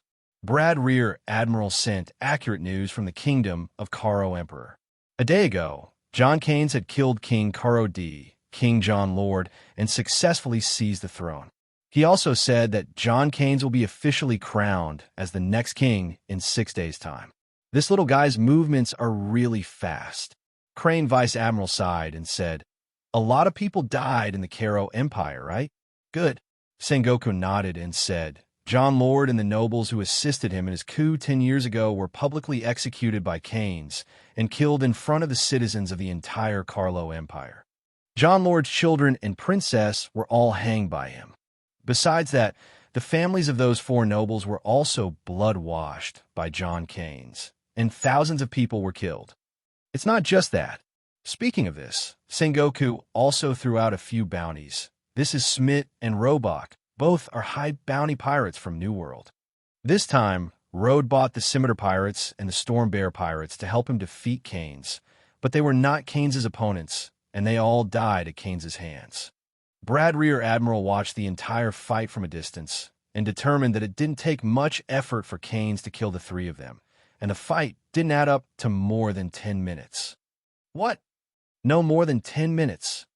The Marine Vice Admiral present was all shocked. Smit offered a reward of $327 million, and Robok offered a reward of $296.5 million.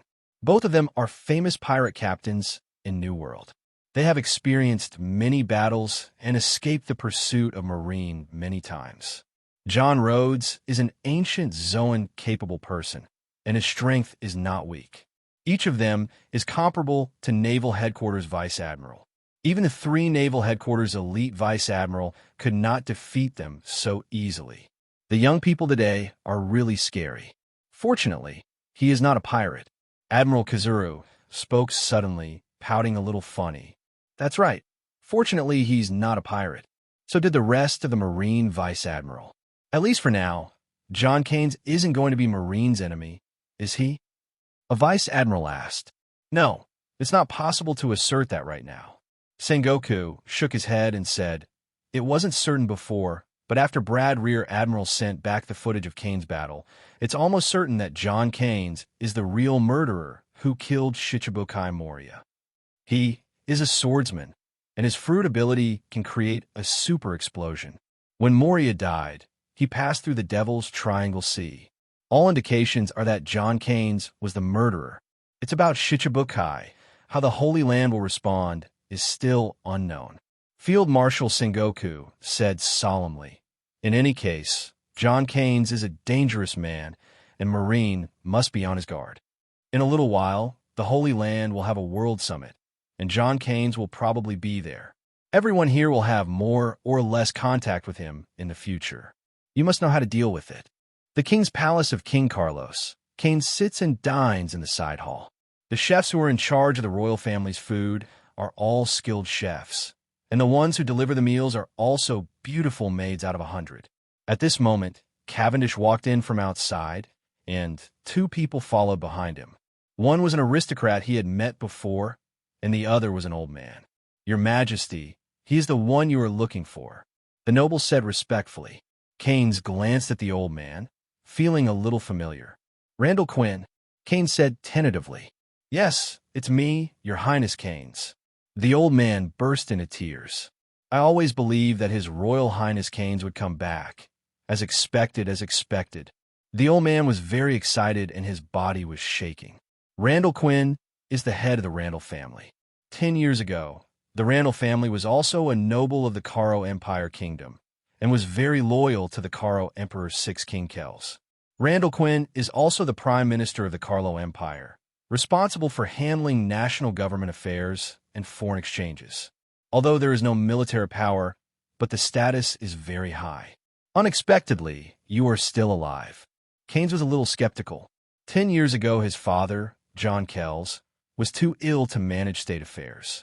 Randall Quinn assists Keyenes in all government affairs of the country. The Randall family is also Ishin, who wants to help him succeed to the throne. It's a pity that a palace coup happened later.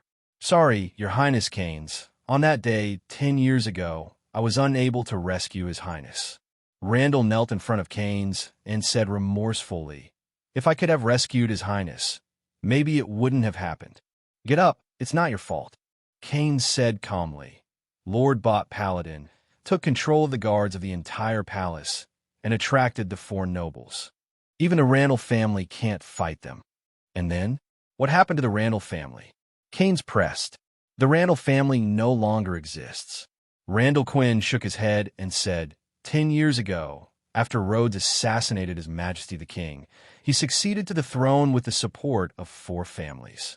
The Randall family and several other nobles who are loyal to His Majesty the King have joined together to form an uprising army and want to bring Ra-Della to the throne. But we were too weak.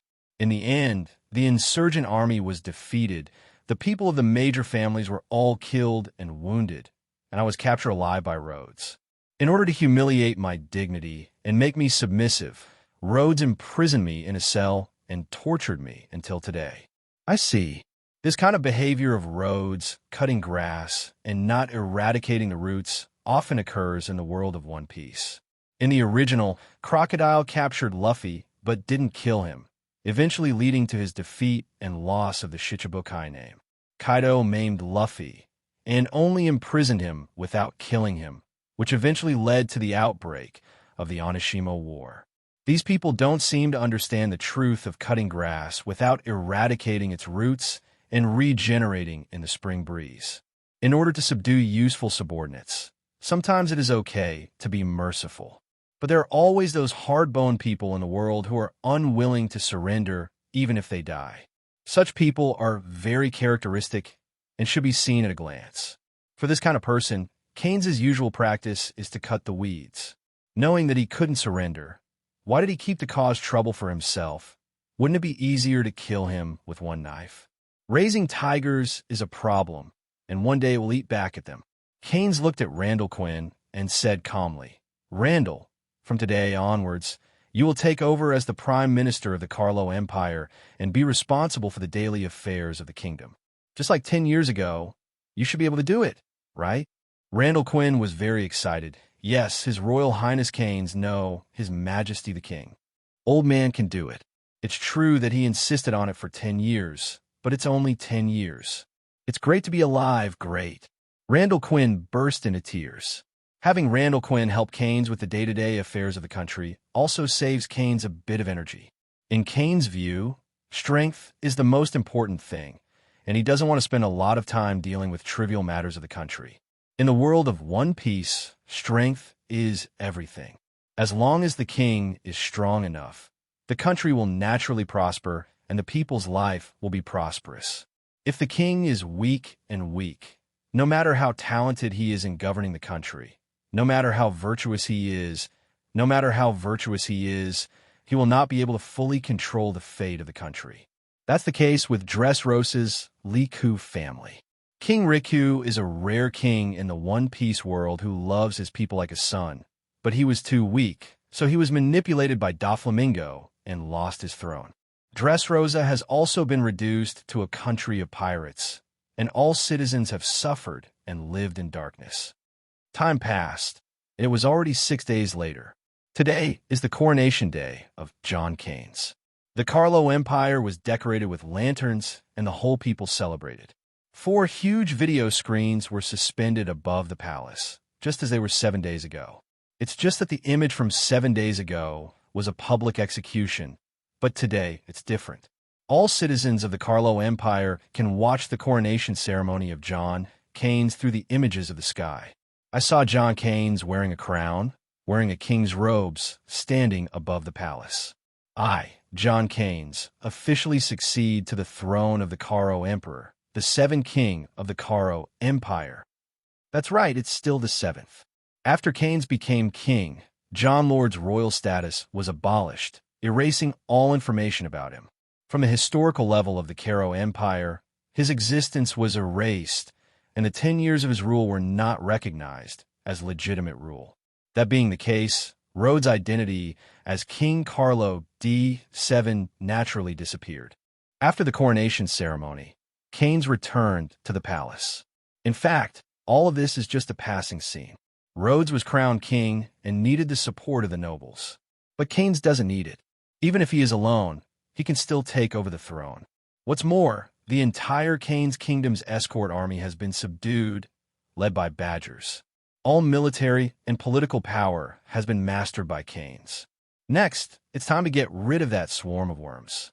Destroying Rhodes and the 4 families, Keyenes' murderous intention has not been extinguished. All nobles loyal to King Carlos VI have perished in the past decade. All the nobles of the Carlo Empire Kingdom are now supported by Rhodes. These nobles are all lawless, do many evils, and oppress the commoners, causing the entire Carlo Empire Kingdom to be in chaos. Keeping them will do all the harm and no benefit. They now submit to Keyenes' rule, not because they are loyal to Keyenes, but out of fear of his power. And Keyenes, naturally, would not keep these worms at both ends of the first mouse.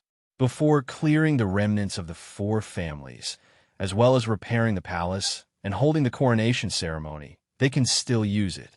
Now that everything is over, they will naturally lose their final use value. Cavendish, badgers. Keyenes gave a soft cry. Cavendish and badgers immediately walked in from outside the hall. "We ha ha ha ha. Here I am, Captain Keyenes." Badgers still hasn't changed his name for Keyenes. In fact, in Badger's view, the identity of Captain Keyenes is more noble than the identity of the king. In the world of One Piece, the title of captain originally represented strength and identity. In contrast, the king fell into the inferior position. Keyenes asked, "Are you ready?" "Yes, everything is ready," Cavendish responded.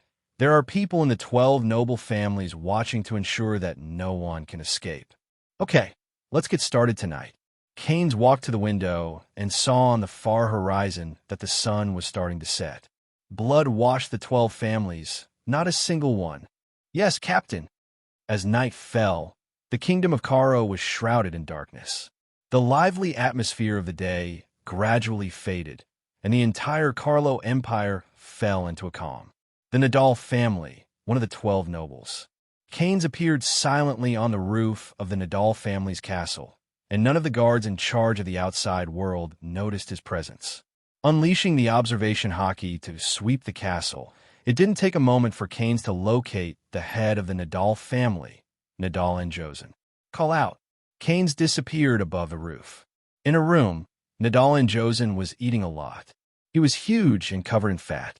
In one bite, you can eat a huge piece of flesh with bones. There were more than a dozen guards in black suits standing around the room, responsible for protecting his personal safety. Suddenly, the knife and fork on the dining table flew up by themselves. Call out! Call out! Call out! Call out! Call out!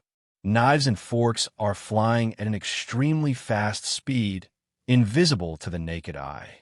The guards in the room, as well as Nadal Iniosen himself, were stabbed in the throat with a knife and fork. No one screamed. Everyone died at the same instant. After killing the boss, Keyenes began to bloody the castle. In the darkness, a small sharp knife was quickly shuttled through the air under the control of the black hole's gravity. The knife flashed, and someone was pierced by a knife through his throat. In a small room, several senior officials of Nadal were discussing matters. The knife broke into the door, flashed back a few times in the room, and everyone was killed. The Nadal family members, branches, subordinates, thugs, and servants in the castle were all silently assassinated. In just a few minutes, the Nadal family castle became a Shura field. More than 200 members of the Nadal family were killed, and none of them survived. Keyenes appeared on the roof of the castle, sensed it with observation hockey, and disappeared into the air after confirming that there was no survivor's breath.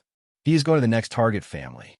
After he left, the soldiers of the escort entered the castle quietly and began to deal with the funeral.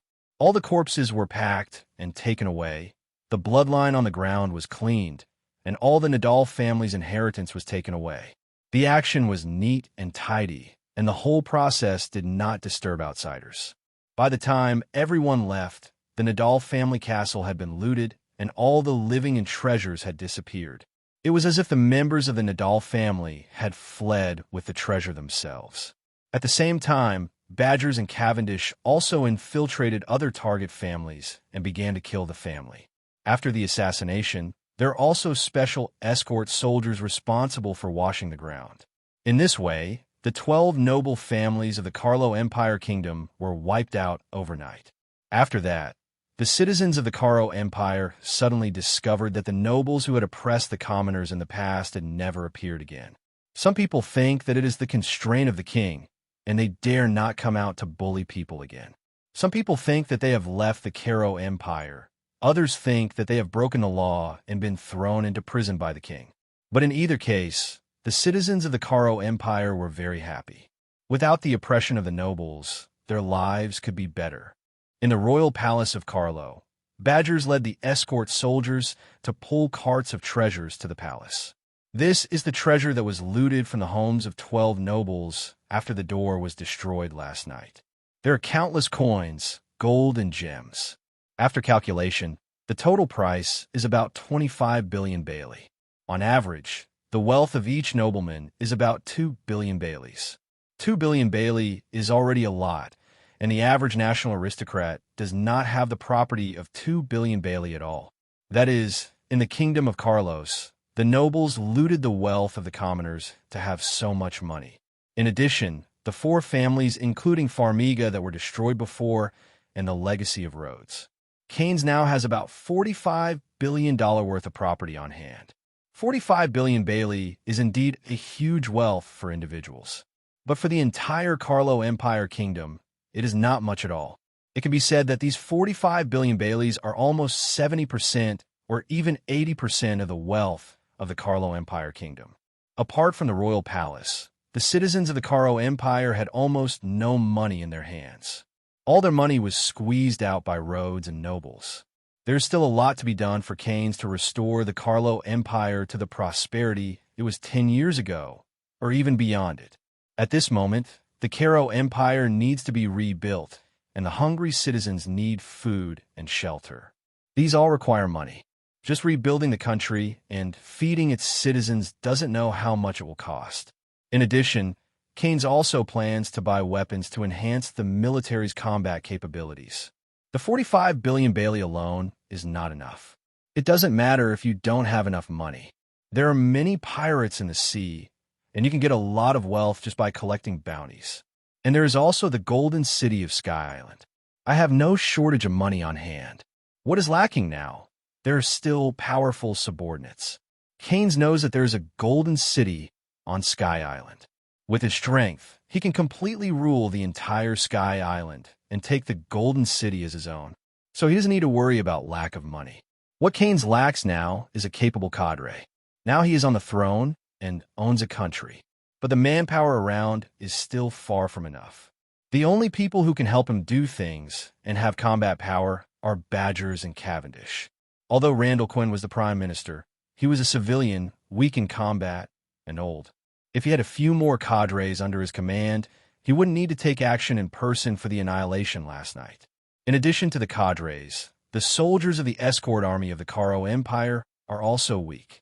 If such a guard army encounters a large pirate group, it will not be able to resist it. Unlike John Lord, Keyenes didn't want to mess around. He doesn't need a weak army. He would rather abolish it and save a fortune. What he needs is always the elite. Bang, bang, bang. At this moment, the sound of rapid footsteps sounded. Randall Quinn came hurriedly. Your Majesty, Marine's warship has docked. What's so strange about Marine coming? Keyenes said calmly. The Carlo Empire is a member of the world, and there is a Marine base in the country, perhaps to replenish supplies. No, it's not just Marine who came this time, but also the CP personnel of the Holy Land, who asked to meet His Majesty. Randall added, CP. Keyenes narrowed his eyes slightly. CP, as a secret espionage agency under the Keyenes lobby, an agency directly under the Holy Land, has been working for the Holy Land and Celestial Dragons. This is a bunch of guys who will do anything to get their way. It's generally not a good thing to have a relationship with them. What does CP do in the Kingdom of Carol at this time? Maybe it's because of the gold in the sky. Randall guessed. Randall was Prime Minister 10 years ago and has a great deal of experience in state affairs. And this time of year is also the time when each member country turns in the gold in the sky. Take them to the Palace Hall. I'll be there soon. Yes, Your Majesty the King. Randall saluted and respectfully exited the study. Palace Hall. Randall entered with a group of Marine soldiers. There were 3 people at the head. One was a CP member in a black suit, and the other 2 were Marine officers. One is Vice Admiral, and the other is the base commander of Caro Empire, Brad Rear Admiral. Vice Admiral and CP walked side by side, with Brad Rear Admiral one step behind. Randall brought everyone into the palace, and seeing that Keyenes did not come, the CP members headed were somewhat dissatisfied. Hey, do we actually wait here? The guy is really arrogant. Randall stood up and explained, Sorry, His Majesty the King will be here soon. Please wait a moment. Hey, you guy, do you know who we are? Shut up, Spandam. Marine Vice Admiral spoke up, with multiple X-shaped scars on his face and a terrifying expression. We didn't come here to cause trouble. Be careful. Hey, Doberman, are you ordering me? Spandam is despicable and sinister, even in the face of Marine Elite Vice Admiral Doberman. I am a world conqueror, but you're superior. World government trumps Marine, sometimes dispatching officials of higher rank than Marine Vice Admiral. Although they are weaker, they do have more power. Are you noisy enough? Suddenly, an indifferent voice sounded. Everyone followed the voice and found that Keyenes had been sitting on the throne at some point. So fast, I didn't even notice it at all. Doberman Vice Admiral was secretly shocked. You know, he's the Marine Vice Admiral of Grandmaster Observation Hockey. But just now, his Observation Hockey didn't notice the presence of Keyenes. If Keyenes were to attack him just now, the consequences. Thinking of this, Doberman didn't dare to be careless. His eyes and Observation Hockey were always locked on Keyenes. Your Majesty the King.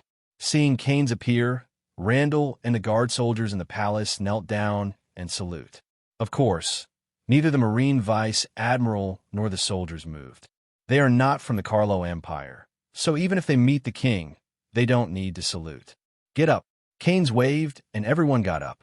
Looking at Marine and Spandam under the throne, Keyenes asked, "What's the matter with Marine and CP coming together?"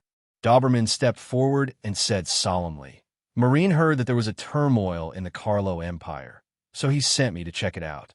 John Keyenes, killing the king of the Allied nations, is a serious crime and should be caught with a bounty. But you are of the royal bloodline of the Carlo Empire, so the matter between you and the former King John Lord is an internal affair of the Carlo Empire, and Marine has no right to control it. Marine sent me here just to confirm one thing, and that is the current position of the Carlo Empire. John Keyenes, after you succeeded as king, will the Carlo Empire still join world conquest? For world conquest, the death of one or two kings doesn't matter at all. They care about the allied nations themselves. World government now has more than 170 allied countries, each of which is the power of the Holy Land in the eyes of the Holy Land.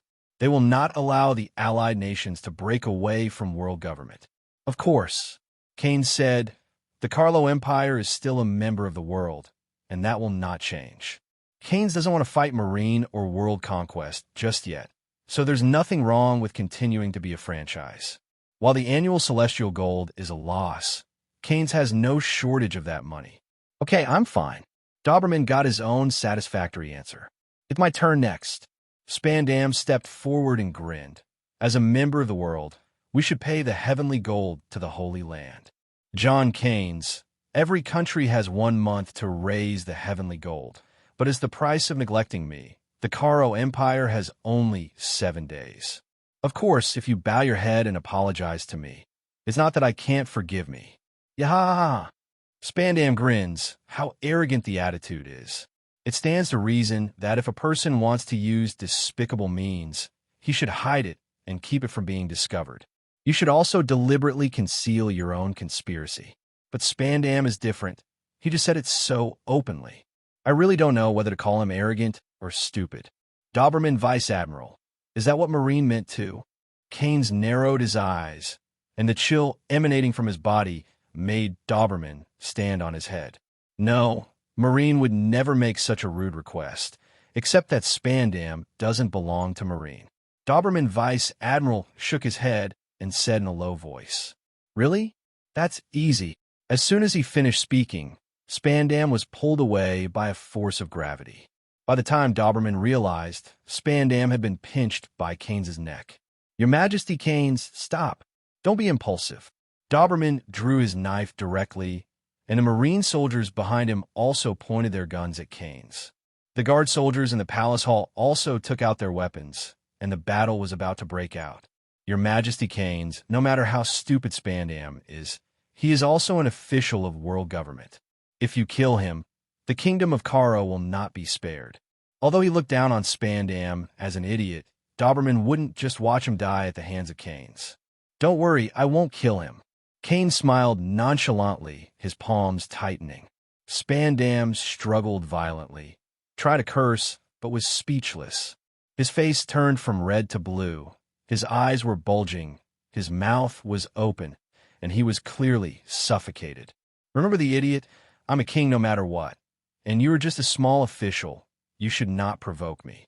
Also, your strength is too weak. The weak should not be arrogant. That's courting death. This is New World. I have my means to crush you, an ant." With that, Keyenes threw his hand and threw Spandam on a stone pillar. Spandam was hit hard and spat out a mouthful of blood. After landing, he coughed violently and took several breaths in a row to recover. Keyenes flicked his hand and threw Spandam on a stone pillar. Spandam was hit hard and spat out a mouthful of blood. After landing, he coughed violently and took several breaths in a row to recover. Then, he came back to his senses, shaking with anger. "Bastard, you actually dare to shoot at me." Spandam's face was already contorted. "Do you know who I am? You are provoking the world." Boom! Before he finished speaking, Spandam was knocked down again and flew out, directly outside the palace.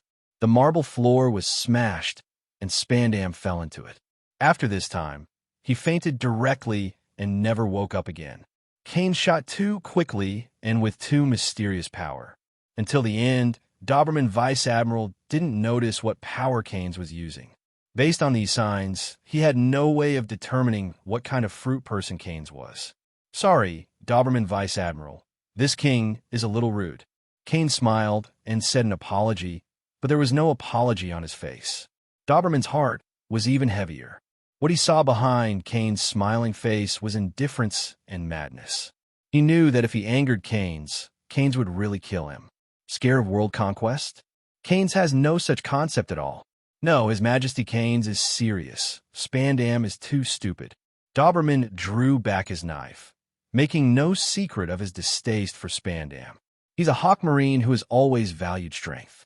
For Spandam, who is weak and incompetent and only knows how to engage in intrigues and tricks, he has always looked down on him. It's a pity that Spandam is an official of the Holy Land and has great power, so he has no choice but to follow orders to work with him. Put down your guns, Doberman ordered, and Marine, who was behind him, put away his weapons at the same time. Spandam's words, His Majesty Keyenes, don't care. Like other countries, the Carlo Empire has a month to raise the heavenly gold. In less than a month, 1 day is enough. Keyenes snorted, Randall, I am here, Your Majesty Keyenes. Randall saluted respectfully. You are responsible for this matter.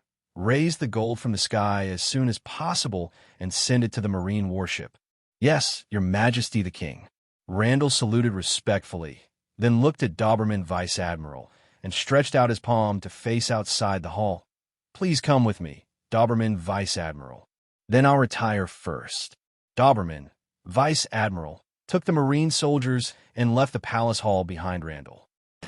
Although Keyenes had just succeeded the king, he had a lot of cash on hand, and it was more than enough to pay the heavenly gold once. Moreover, he does not need to collect money from the citizens like the kings of other countries. Just get the money out of the national vault, Vice Admiral. Marine was followed by a convoy of soldiers as Doberman left the palace. What they transported is the heavenly gold that the Caro Kingdom will hand over this time. Your Majesty, the gold in the sky has been delivered to the marine warship.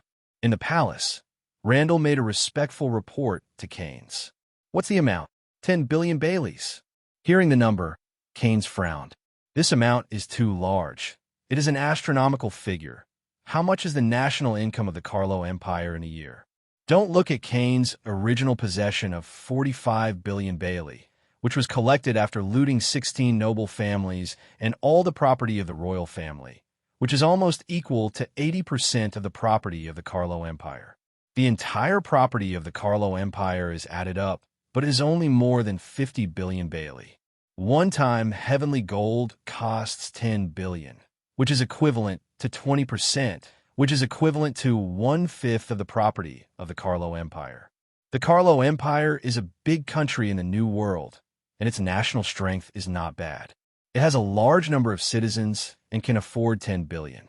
But in the first half of the Grand Line or the Four Seas, those countries are not as big as the Carlo Empire, and it is difficult to pay up to 10 billion in heavenly gold.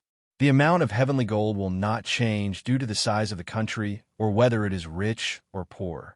No matter which country it is, as long as it is a member of the world, the amount of heavenly gold paid is the same. Keyenes only now understands why so many countries have gone bankrupt, because they cannot pay the high heavenly gold. Even a kingdom like Carlo could not support such a high amount of gold in the sky without a long-term economic source. During the 10 years that John Rhodes ruled the Carlo Empire, he only knew about enjoyment, squeezing the people, and didn't know how to develop the economy, which made the Carlo Empire increasingly poor.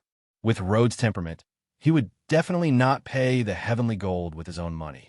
Every time you have to pay the heavenly gold, you must be squeezing the property of the people. In other words, this time, if Keyenes did not return to the country in time, he succeeded. The citizens of the Carlo Empire will experience another squeeze. And after this oppression, the citizens of the Carlo Empire will no longer have a way out. By that time, the Kingdom of Carlo Empire will have no way to survive and can only go bankrupt. One country is 10 billion, and 170 countries are 1.7 trillion. World conquest is really a worthless business. Oh, this is much faster than stealing money. Keyenes held the red wine glass, sneering at the corners of his mouth, but his face was frosty. This is the reign of world government. The rulers constantly suck the blood of the ruled to support themselves. Although the countries that join the world government are only to join, the national sovereignty remains unchanged and is not subject to the rule of world conquest. But in a sense, the allied countries have been conquered and ruled by the world. In the port of the Carlo Empire Kingdom, a pirate ship slowly docked, and a group of vicious pirates washed down from the ship. Little ones grabbed the treasure. The pirate captain swung a machete and roared. Behind him, a group of pirates rushed into the port and laughed happily. People in the port fled one after another, and panicked shouts spread everywhere. Roar! Suddenly, a tiger's roar resounded through the sky. I saw a saber-toothed tiger with a body length of 7 or 8 meters leaping out. With a wave of the tiger's claws, 4 or 5 pirates were torn apart by him. When he opened his mouth to bite, the giant man with a height of 3 or 4 meters was directly bitten off by him. The saber-toothed tiger's tail is like a whip, and it can knock 7 or 8 pirates flying with a single sweep. The pirate's tendon was broken and fractured, and its internal organs were directly broken and died. The pirates shot and fired, but the bullets couldn't break through the saber-toothed tiger's fur and were directly thrown off. Monster, this tiger is a monster. Run away, we can't beat him. I'm going to be eaten. The pirates were afraid of being killed and began to run away. Seeing this, the pirate captain immediately roared, "Don't run. Stop for lousy. Isn't it just a tiger? What's there to be afraid of?" The pirate captain waved his knife and stepped forward. "Lousy is a big pirate with a reward of 98 million Baileys. What are you afraid of?" After speaking, the pirate captain jumped up suddenly, with a height of 7 or 8 meters, and slashed at the top of the saber-toothed tiger. The saber-toothed tiger did not dodge or evade, letting the big knife slash on the top of its head. It's a pity that the saber-toothed tiger's skin was not damaged in the slightest slash, but the big knife broke out of the gap. Boom! The saber-toothed tiger slapped the pirate captain on the chest and smashed him into the air. The pirate captain shot backwards, knocking a group of pirates upside down. I saw a piece of blood on his chest, and his internal organs had been shattered and died. The pirates had been frightened and foolish, never expected their captain to be killed so easily. Just then, footsteps sounded.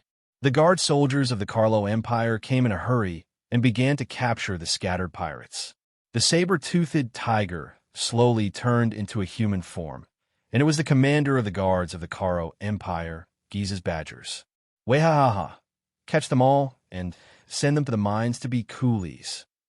There are gold mines and iron mines in the Carlo Empire. In the past, when Rhodes was in power, civilians were arrested to force mining. After Keyenes took the throne, he released the captured civilians and turned to pirates to mining. These pirates who plundered the Carlo Empire Kingdom, as long as they are caught, are ready-made laborers, and the efficiency of mining is far higher than that of civilians. And Keyenes can squeeze their strength arbitrarily. Even if they are worn out, there is no psychological burden. He only needs to bear the most basic food, and even the wages are saved. By the time Brad Rear Admiral brought Marine, the battle was over and all the pirates were handcuffed and shackled. They just saw the scene where the pirates were taken away by the soldiers of the escort. Wah! Brad Rear Admiral, you're one step too late. Badgers grinned, humiliating Brad Rear Admiral. They are stationed in the kingdom of Carlo Empire and are responsible for protecting the country. But since Keyenes came to the throne, every time a pirate attacked for more than a month, they came a step late, and every time it was solved by Badgers first. The better the Badgers did, the more incompetent their Marines seemed. Seeing that Brad Rear Admiral's face was a little ugly, Badgers laughed even louder.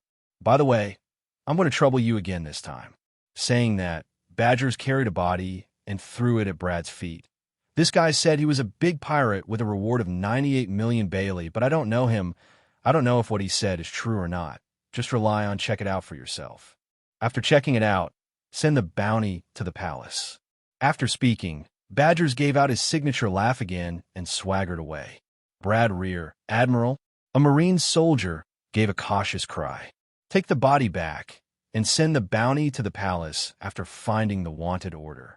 Brad Rear Admiral's face was gloomy. He said something casually and turned to leave. Although he was upset, Brad Rear Admiral did not dare to act rashly. The Karo Empire Kingdom is no longer the previous Karo Empire Kingdom. In this kingdom now, both Badgers and Cavendish are stronger than him. And above the two of them, there is the more terrifying John Keyenes. The Marine Rear Admiral's name won't keep him if he gets offended. With the flick of a finger, Keyenes could wipe him silently, and naval headquarters couldn't even avenge him. Badgers returned to the palace and went to the palace study. With a glass of red wine, Keyenes was sitting by the window, looking at the Devil Fruit book. The illustrated book is handed down from generation to generation by the Karo Emperor. Although it is not complete, there are many types of devil fruit recorded. Keyenes saw it a few times a decade ago and has forgotten a lot of the fruit. Looking at it now, it is to deepen my memory and find out what devil fruit can be used for. Wahaha! Captain, the pirates have all been resolved, and this time more than 200 coolies have been caught. Badgers reported with a smile. It's useless to have such a large number of offal. It can only be used as a coolie, not an elite. Keyenes put down the devil fruit illustration and calmly said, "What I need is a subordinate with strength, not such a waste." The pirates who came to the Karo Empire to plunder, although there are over 100 million captains, are not strong, and even Haki is not yet a master. A guy like this can't even catch a punch from Badgers, and his potential is too low to be worth capturing. And those pirates with a reward of 200 to 300 million, or even higher, have bigger goals. Either they're fighting for territory, or they're planning to challenge the four emperors, and generally they will not come to the Karo Empire Kingdom to plunder. The wealth that was plundered in a mere one time, they have lost sight of it. Pirates like Schmidt and Robach, who died at the hands of Keyenes, Master Shishinshi and Armament Haki, or fruit power users, such pirates have the value of conquering. It's a pity that Keyenes started too hard and killed them both directly. If they weren't dead, they could become a force under Keyenes after they were conquered. Go find these guys and report them to me after finding out their news. Keyenes threw several newspapers into Badger's hands. Badgers took it and read the contents above. I saw that these newspapers recorded all the big events that happened in the New World. The new giant pirates. The giants landed in the Rooney Samo Kingdom, causing panic. Whitebeard 2 Edward Weibel, monster of monsters, knocked down a town in the kingdom of Lomangwada, killing Marine Base 800 soldiers. The Mercury pirates captured the kingdom of Carthage. King Carthage 3 died in battle, and the country perished. The protagonists of the incident are all monsters, and all of them are famous characters in the New World. Wahaha! It's so interesting, I'll do it right away. Badgers grinned and left the palace study. As long as these people can be subdued, the strength of the Karo Empire can grow rapidly. And at that time, I can start my plan. Keyenes looked out the window at the sea in the distance, with anticipation in his eyes. Keyenes didn't wait too long, but within 3 days, Badgers found information about the target mission. It is not difficult to find information in New World. As long as you find an underground information exchange, any information can be bought with money. Wahaha! The whereabouts of the new Giants pirates have been found out. Captain Keyenes. Badgers walked into the palace laughing. Where? A week ago, the new giant pirates appeared in Caroses, and now they should still be there. Caroses? That's deep in the New World. But come to think of it, Keyenes also took it for granted. Elbaf, the kingdom of giants, is very deep in the New World. The current second-generation new giant pirates, led by the giant Helding, naturally operates in the very depths of the New World. Ding! Host triggers the capture mission. Suddenly, the electronic sound of the system sounded. Please host to defeat the members of the new Giants pirates and bring them under his command. Task reward. Marine 6 Styles training method. The host physique is increased tenfold. Marine 6 Styles are useless to Keyenes. His fruit ability and swordsmanship are much stronger than 6 Styles. However, This can be used to train the guard soldiers of the Karo Empire. With effective training, soldiers should grow rapidly in strength. What really worked for Keyenes was the second bonus, a tenfold increase in physique. Although Keyenes is strong now, his physique is not monster level. Not to mention the incomparable monsters like Big Mom or Kaido. Even Germa's 60 SXS transformed human bloodline is not comparable. Germa's 60 SIXS bloodline transformation person can be invulnerable to bullets and bullets. It can fight beasts at just a few years old. Big Mom and Kaido are even more terrifying. Big Mom can defeat the giant at the age of 5 and destroy the entire Elbaf. Kaido's body is so hard that only Kazuki Oden has scars on him so far. And Keyenes, without the use of abilities and hockey defense, a bullet in the past, must be a blood hole. To improve physical strength is to improve the foundation. During the battle, it can be more durable, stamina is durable, and the strength can be suddenly increased, which will have long-term benefits for the future. I'll go out, and the Karo Empire will be taken care of by you and Cavendish. Keyenes pushed open the window and said, Captain, don't we need to go with us? No, the boat ride is too slow. I'm enough to go alone. If Keyenes remembers correctly, there are only 5 giants in the New Giants Pirates. He was more than enough to deal with it alone. Keyenes jumped out of the window and flew straight into the sky, before disappearing into a black streamer.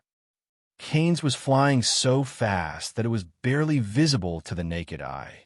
As he flew, the clouds in the sky were torn apart, and a long trail of white clouds stretched across the sky, as if dividing the sky into 2 halves. After several twists and turns on the way, finally came to Keyenes 4 days later. Keyenes is just an ordinary island without a country. It is an island where criminals gather. Pirates, bounty hunters, human traffickers, weapons dealers, killers, all kinds of people of all kinds. Keyenes landed on the island, and observation hockey scattered. What was perceived was murderous intent, fighting, death, and malice coming from all directions. A pair of obscure eyes watched Keyenes in the dark, judging Keyenes' identity and strength. In Keyenes, loners like Keyenes are the easiest to target. In addition, Keyenes is dressed gorgeously and has an extraordinary status at a glance, and is the favorite target of various criminals. With a loud bang, the wall burst. A dark figure jumped out from behind the wall and appeared behind Keyenes. Boy, you're finished. The man, a shirtless, muscular man with spiked gloves on his hands, smashed Keyenes in the head. Not good. Let that idiot Uther take the lead. This bastard, another over-the-top idiot, is dying. People in the town reacted differently, some watching a good show, some gloating, and the despicableness of human nature was vividly reflected. Boom!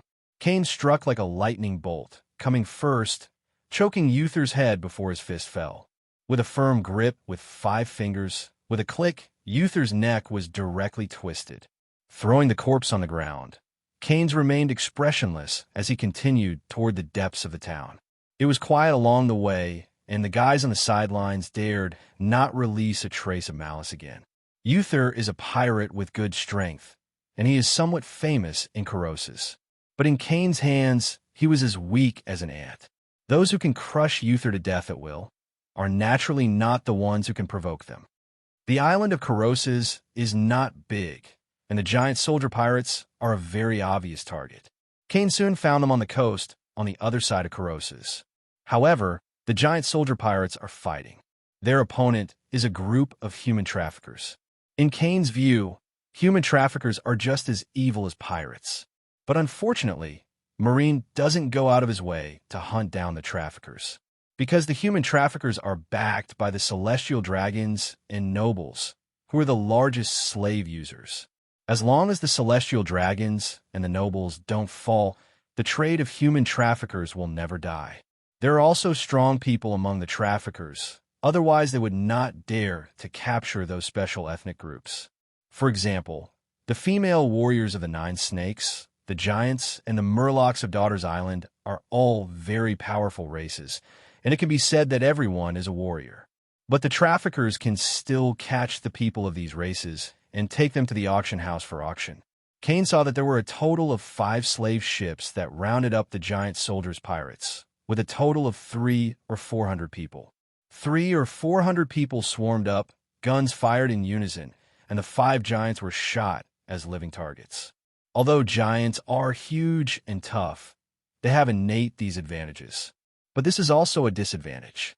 Their movement speed is too slow. In front of the strong, they are living targets and can only be beaten passively. However, this group of traffickers obviously did not have the strength to hunt the new giant pirates. The 5 giants launched a fierce attack, and Helding could smash a dozen people in the flesh with one punch. A group of traffickers can be trampled to death with just one foot. The gang of human traffickers also wanted to use iron nets to restrict the giants' movements, but it was torn to shreds by Helding. The gang of human traffickers was losing ground, and they were soon beaten and fled disgracefully. The strong can indeed capture giants, but not everyone can capture giants. A bunch of idiots. Keyenes shook his head and pointed his finger at the 5 slave ships fleeing at sea. Call out. A small black hole shoots out of the fingertip, hitting a slave ship with precision. Boom! A loud bang. The giant great fireball generated by the explosion was hundreds of meters in diameter and devoured all 5 slave ships at the same time. Hundreds of famous traffickers instantly turned to ashes and disappeared. What? The 5 giants who were chasing the gang of human traffickers were stunned. The many pirates and bounty hunters who were hiding and watching the battle were all taken aback. This kind of attack is simply too terrifying, but not everyone can do it. Someone noticed Keyenes hovering in midair and backed away quietly. No matter what happens next, it's always a good idea to leave this place of right and wrong early. The 5 giants also apparently discovered Keyenes' existence. Who are you? Why are you helping us? Helding asked. Although Keyenes helped them, the 5 giants did not let their guard down. There will be no unprovoked kindness in the sea, and most of the people who give their trust casually have died with no bones left. Introduction to the members of the new Giants Pirates. Helding, Captain, the weapon is a shield. Gerd, Ship Doctor, Giantess, weapon is a big axe. Rhodes, Navigator, the weapon is a broadsword. Gold Barger, Chef, the weapons are a mace and a shield. Statham, Boatsmith, the weapon is a sledgehammer. I didn't plan to help you. I just wiped out a few unsightly ants. Keyenes floated down from the sky, hovering where Helding's head was. You're also a trafficker, and you're here to arrest us? Or the pirate hunter, who came to take my head? The 5 giants took an alert posture, ready to strike at any time. Don't worry, I'm not a trafficker, and I'm not interested in your head. Keyenes crossed his arms and said coldly, I need a few strong subordinates. I heard that the new giant pirates have some strength, so let's take a look. You want to recruit us? Helding laughed very loudly, but then showed anger again. Little devil, you are too arrogant. You are insulting the glory of the giants. Helding slammed Keyenes with his fist, but before the fist could reach it, the hurricane had already set off. Call out. Keyenes disappeared in an instant, appearing next to Helding's head, his fists pitch black. It's not that I'm arrogant, it's the truth. Keyenes punched Helding in the face. Keyenes punched Helding in the face. I saw Helding's face was directly dented, and an invisible shock wave came out of his brain. A powerful force erupted, knocking Helding's huge body flying out. The giant fell to the ground like a hill fell. A large pit was smashed directly on the coast, and a large amount of seawater poured in, forming a small trench. Helding, damn it, he is the enemy. The remaining 4 giants were furious. Gerd swung a 20-meter-long giant axe at Keyenes, while Rhodes and Barger slashed at Keyenes with a knife and a mace, respectively. The 3 giants started at the same time, and the air was swept away, full of power. Keyenes flickered and disappeared, dodging the giant's attack. One kick kicked Gerd in the stomach, kicking her away, and then 2 moves in a row, knocking Rod and Barger away. The last boatmaker Statham roared and slammed his sledgehammer down, smashing the ground. But Keyenes appeared on his shoulder and scathed. Boom! With a heavy punch, Statham followed in the footsteps of the 4 giants and was knocked away by Keyenes. As said before, the giant is strong, but too slow. In front of the real powerhouse, one can only passively be beaten and become a living target. With the speed of coming and going, Keyenes can easily dodge the attack of giants and ravage 5 giants. Ow! I'm not wrong. Keyenes fell from the sky and hovered before Helding's eyes. The giants are very strong, but unfortunately, I am stronger than you. Helding's face was ugly. He wanted to refute, but the fact was right in front of him, and he had nothing to say. Helding, what is the purpose of your going to sea? Keyenes asked suddenly. What does this have to do with you? Helding's face was full of blood, and he asked back with a roar. Keyenes sneered, no matter what purpose you have in going to sea, or what dreams you have, your current strength is far from enough. Join my subordinates and bear my banner, and you will have a greater possibility. Otherwise, today, the new giant soldiers' pirates will be wiped out. To solicit is to solicit, to kill is to kill. If the new giant soldier pirates go their own way, they will not surrender. Naturally, Keyenes will not be soft-hearted. When he came out, he couldn't come back empty-handed. The heads of the 5 giants are good trophies. Helding glanced into the distance. All 4 of his companions were lying on the ground, panting. Although Keyenes was merciful, his moves didn't use all his strength. But the power of his heavy punch is still very important, enough for the giants to suffer for a while. As long as I join you, will you be able to spare my companion? Helding asked. Of course, at that time, they will also be my subordinates. What about strength? Can we become as strong as you? The giants are belligerent, advocating strength, and are extremely eager for powerful strength. It's not guaranteed to be as strong as me, but at least it will be stronger than you are now. Okay, I promise. Helding thought for a moment and said in a low voice, your choice was wise. Not as Keyenes expected, the Heldings weren't the kind of deadheads. Although they advocate glory, they're also willing to be subservient to others. In the original book, they took refuge with the Straw Hat Pirates.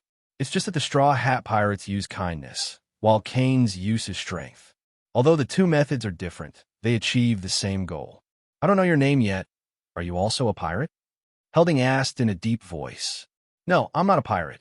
Keyenes said, my name is John Keyenes, the 7th king of the New World Caro Empire. Keyenes? John Keyenes. You're the ruthless thug, the restored prince? Gerd came by, flabbergasted. Some time ago, Keyenes has done several big things in a row. Massacre of the Allied guards in Sabeti Archipelago with brutal methods. Conquer the Caro Empire and kill the king. Then it was revealed that the past 10 years ago, a tragic prince of the complex. These events were spread to the sea through newspapers, so the New World knew more and more of the Keyenes name. Apparently, Gerd had also heard of Keyenes. It just depends on the situation. Except for Gerd, the other 4 giants have never heard of Keyenes at all. But that's normal. Newspapers are for humans, too small for giants. So giants generally don't read newspapers. Only Gerd, who was also on the ship as an intelligence collector, would read the newspapers to understand what was going on in the world, hence the name of Keyenes. You don't need to worry about those. Now that I am the king of the Caro Empire, it is enough to remember this. Saying that, a small black hole appeared behind Keyenes, and a huge flag flew out of the black hole. This is the flag of the Caro Empire. As long as you hang it, you are a member of the Caro Empire. Helding took the flag and opened it with both hands grasping a corner. This is the flag that Keyenes specially prepared for the giant soldier pirates, so it is very huge. The flag painted a horse, but the horse had wings and a horn on its head, which was the legendary creature, the unicorn. Afterwards, Keyenes threw a record pointer to Helding. Follow the pointer, and you can reach the kingdom of Caro Empire. I hope to see you in the Caro Kingdom soon. Understood, His Majesty the King. We will set sail for the Caro Empire immediately. The giants value promises, and since they have said it, they will not go back on it. With a satisfied smile, Keyenes soared into the sky, slid into the clouds, and disappeared. Ding! It was detected that the host subdued the new giants' pirates and completed the subjugation task. Do you want to receive the reward? Keyenes was flying in the sky, the electronic sound of the system playing in his head. Receive. Ding, congratulations to host for completing the subduing task, obtaining the Marine's 6 styles training method, and increasing his physique tenfold. At the end of the electronic sound, a message flooded Keyenes' mind, details of the Marine's 6 styles training method. Marine's 6 styles is a physical technique used by Marine that goes beyond the limits of the human body. There are 6 types of moves, namely Iron Body, Shave, Paper Arts, Moonwalk, Tempest Kick, and Finger Pistol. The ones that can be used are General Marine or members of CP0 to CP9. In addition to the 6 forms, a force emerged out of nowhere in Keyenes and flowed into his limbs. The moment this force appeared, it began to transform Keyenes' body. Keyenes' skin, organs, bones, and flesh all evolve from the cellular level. His cells divide and grow tenfold faster, resulting in a tenfold increase in physical strength. Keyenes can clearly feel the changes brought about by the evolution of the body. His strength, speed, defensibility, and 6 senses have all improved, and even the ability to carry armament hockey, observation hockey, and the black hole fruit has also evolved. His overall strength has once again improved by a level. With my current physical strength, the bullet should be useless to me. Bullet power, Keyenes knew that he was confident that bullets wouldn't penetrate his skin. It's just that his current body is very different from monsters like Big Mom and Kaido. Big Mom and Kaido are monsters of monsters. Big Mom is a steel balloon, not to mention bullets. Even if it is a cannonball, bombarded with 10,000 cannons, it can't hurt a single hair on her. Kaido is even more immortal, jumping from a height of 10,000 meters without injury. There should be no third person who can compare the physical strength of these 2 monsters in the sea. Fortunately, Keyenes doesn't plan to fight Big Mom or Kaido right now, and won't fight them anytime soon. As for the future, things will be different from now. The future can only be known in the future. Blue, blue, blue, blue. Suddenly, the phone bug in Keyenes' arms rang. Keyenes took out the phone bug and connected. Hey, it's me, Your Majesty. I'm Randall, and I'm here again for Marine. Randall's voice came from the opposite side. What's up? Keyenes asked. It's the World Summit, and the World Summit is coming. Marine sent soldiers to escort the king to the Holy Land. Vice Admiral Doberman is already waiting at the palace. Tell him I'll be back in 3 days. Yes, Your Majesty the King. Keyenes hangs up the phone bug and speeds up the flight. Estimate the time. It is indeed close to the time of the World Summit. The World Summit is held every 4 years, and the kings of more than 170 allied countries, the high-level leaders and dignitaries of world conquest, including the world nobles, celestial dragons, will participate. 50 of the king's representatives will hold a 7-day meeting. The conference could even change the course of the world. Although Keyenes has been the king of the Carlo Empire for less than 2 months, he has the right to participate in the World Summit. 3 days later, Keyenes returned to the Carlo Empire. As can be seen from the sky, Marine's warships are docked at the coastal port of the Carlo Empire. Keyenes flew straight back to the palace. The palace maid served Keyenes to bathe and change into the king's robes. Then Keyenes went to meet Marine Vice Admiral Doberman. Your Majesty Keyenes, the World Summit is about to be held. This time I will be the escort to protect His Majesty's personal safety. In the palace hall, Doberman said in a deep voice. Although he knew that, with Keyenes' strength, Marine's protection was not needed. But Marine escorting the king to the World Summit was the rule, and he naturally had to play by the rules. I know, that's up to Doberman Vice Admiral. Keyenes said with a light smile.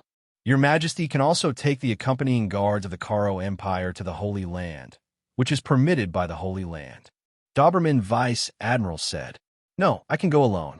The kingdom of Carlo Empire is now being rebuilt, and there is no shortage of strong people to sit in the kingdom. If Keyenes takes Badgers or Cavendish away, the guardian power within the Carlo kingdom will be empty. The next day, Keyenes took the Marine warship and left the Carlo Empire. Above the boundless Wangyang Sea, the sea breeze is blowing. Keyenes sat on the deck of the warship, while Marine's cooks accompanied him, preparing food and bringing it to the table. The meat is the meat of the sea kings, and the wine is good wine. the warship responsible for escorting the king this time. The food and drinks in reserve are all high-quality goods, which are specially prepared for the kings of various countries. Doberman Vice Admiral, won't you sit down and eat together? Keyenes shook the glass a few times, the bright red wine exuding a crystal-clear luster in the sunlight. No, thanks to His Majesty Keyenes for his kindness, I'm not used to it. Doberman Vice Admiral stood on the bow with his hands in his pockets, a cigar in his mouth, and a serious expression. The Hawk Marine is different from the Dove Marine. They are serious when they go out on the task, and they are not as lazy as the Dove Marine. That's such a pity. Keyenes shook his head and smiled. Suddenly, his eyes narrowed. Doberman Vice Admiral, a guest is here. Doberman Vice Admiral, a guest is here. Keyenes said lightly. What?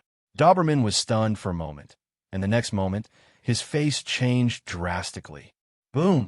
A torpedo exploded on the bottom of the warship, and the Marine warship shook violently. Marine soldiers on the deck were unsteady and fell to the deck. Keyenes remained seated in the chair, motionless, even the table in front of him. The shaking of the warship could not shake the tables and chairs in the slightest. Doberman Vice Admiral, you're too careless, Keyenes jokingly said. You know, the pirates in New World are very courageous. Not only must be prepared at sea, but even the bottom of the sea must not be spared. I know this. I don't need you to remind me. Doberman's face was gloomy, his figure flashed, and he disappeared directly, appearing in the air. While stepping on Moonwalk, he drew his sword and slashed furiously.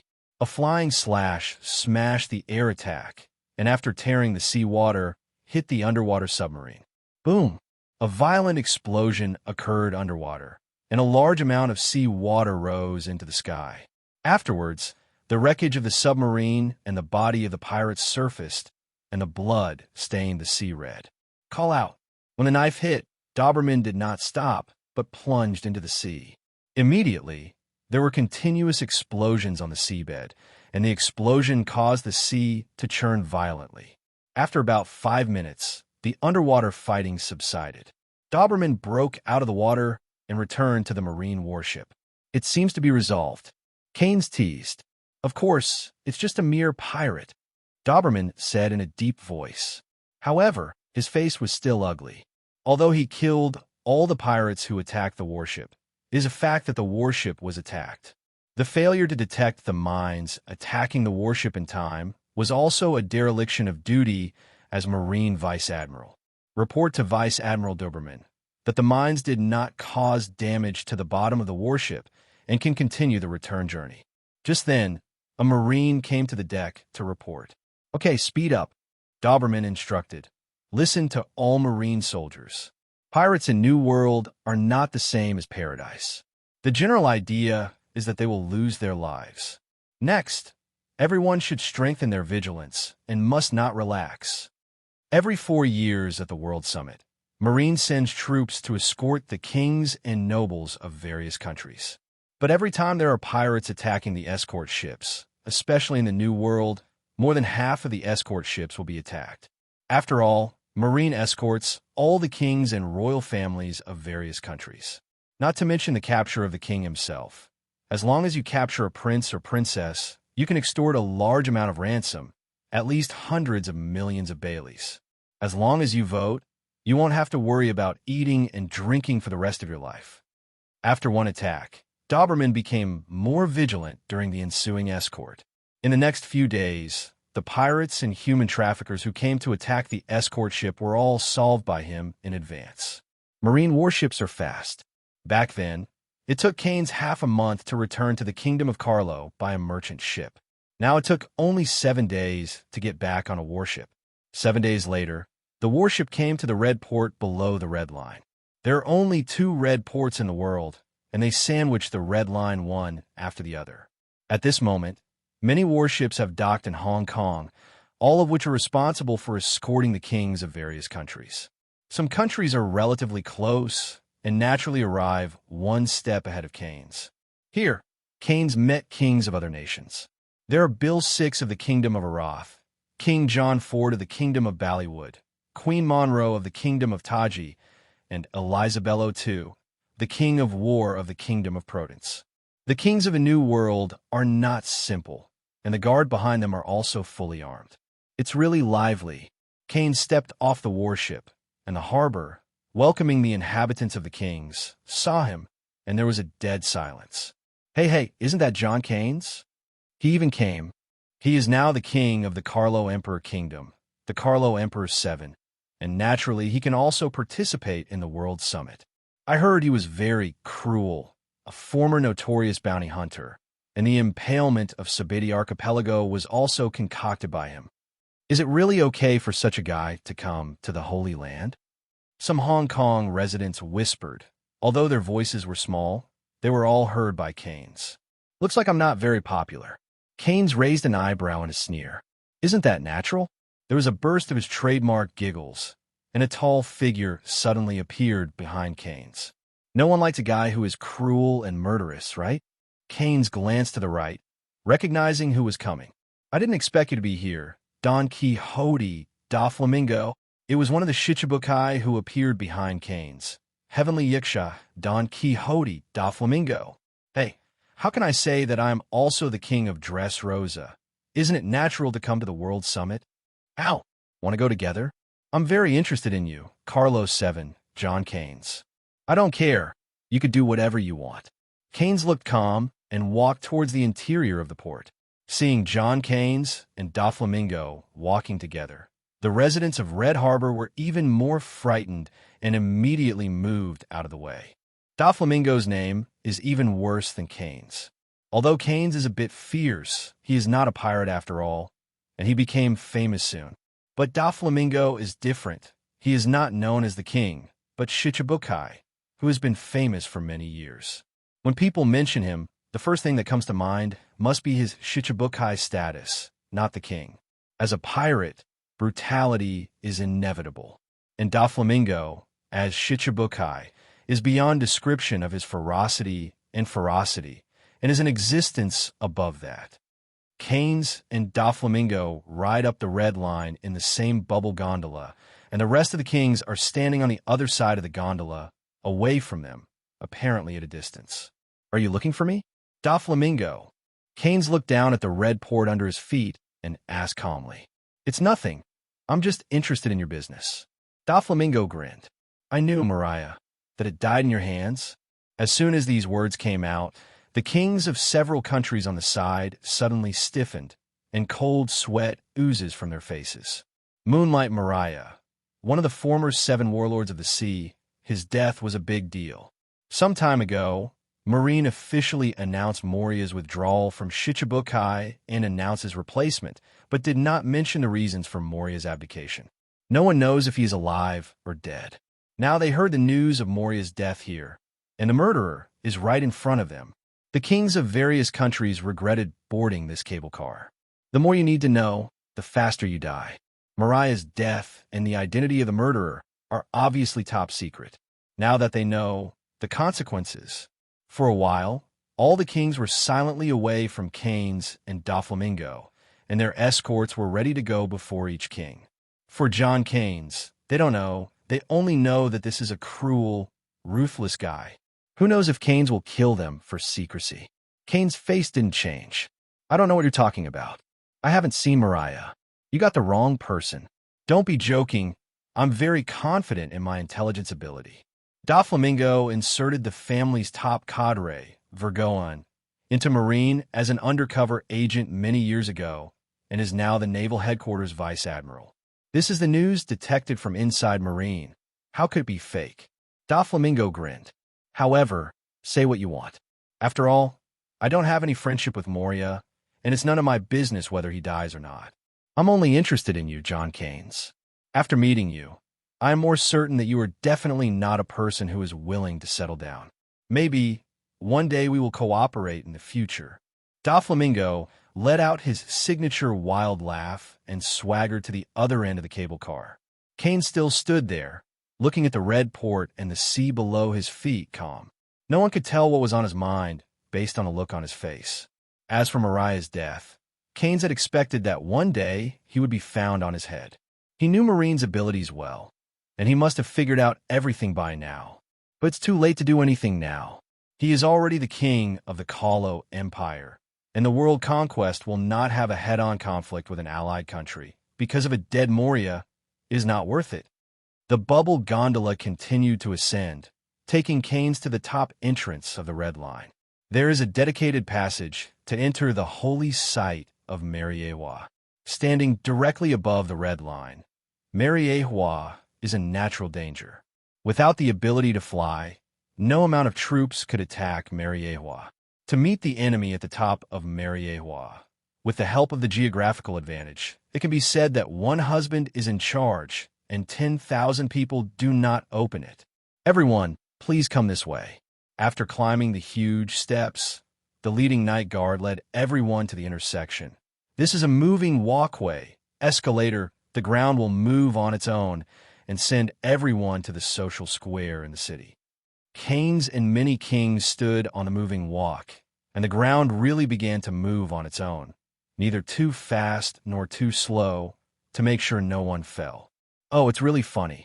There was a sudden sneer from Keyenes. Hey, this is the privilege of the nobles of the world. Doflamingo also grinned. The other kings don't know, so no one knows what Keyenes and Doflamingo mean by this. In fact, the so-called elevators are all maintained by manpower. Perception by Keyenes observation hockey. There is a myriad of breaths beneath the elevator.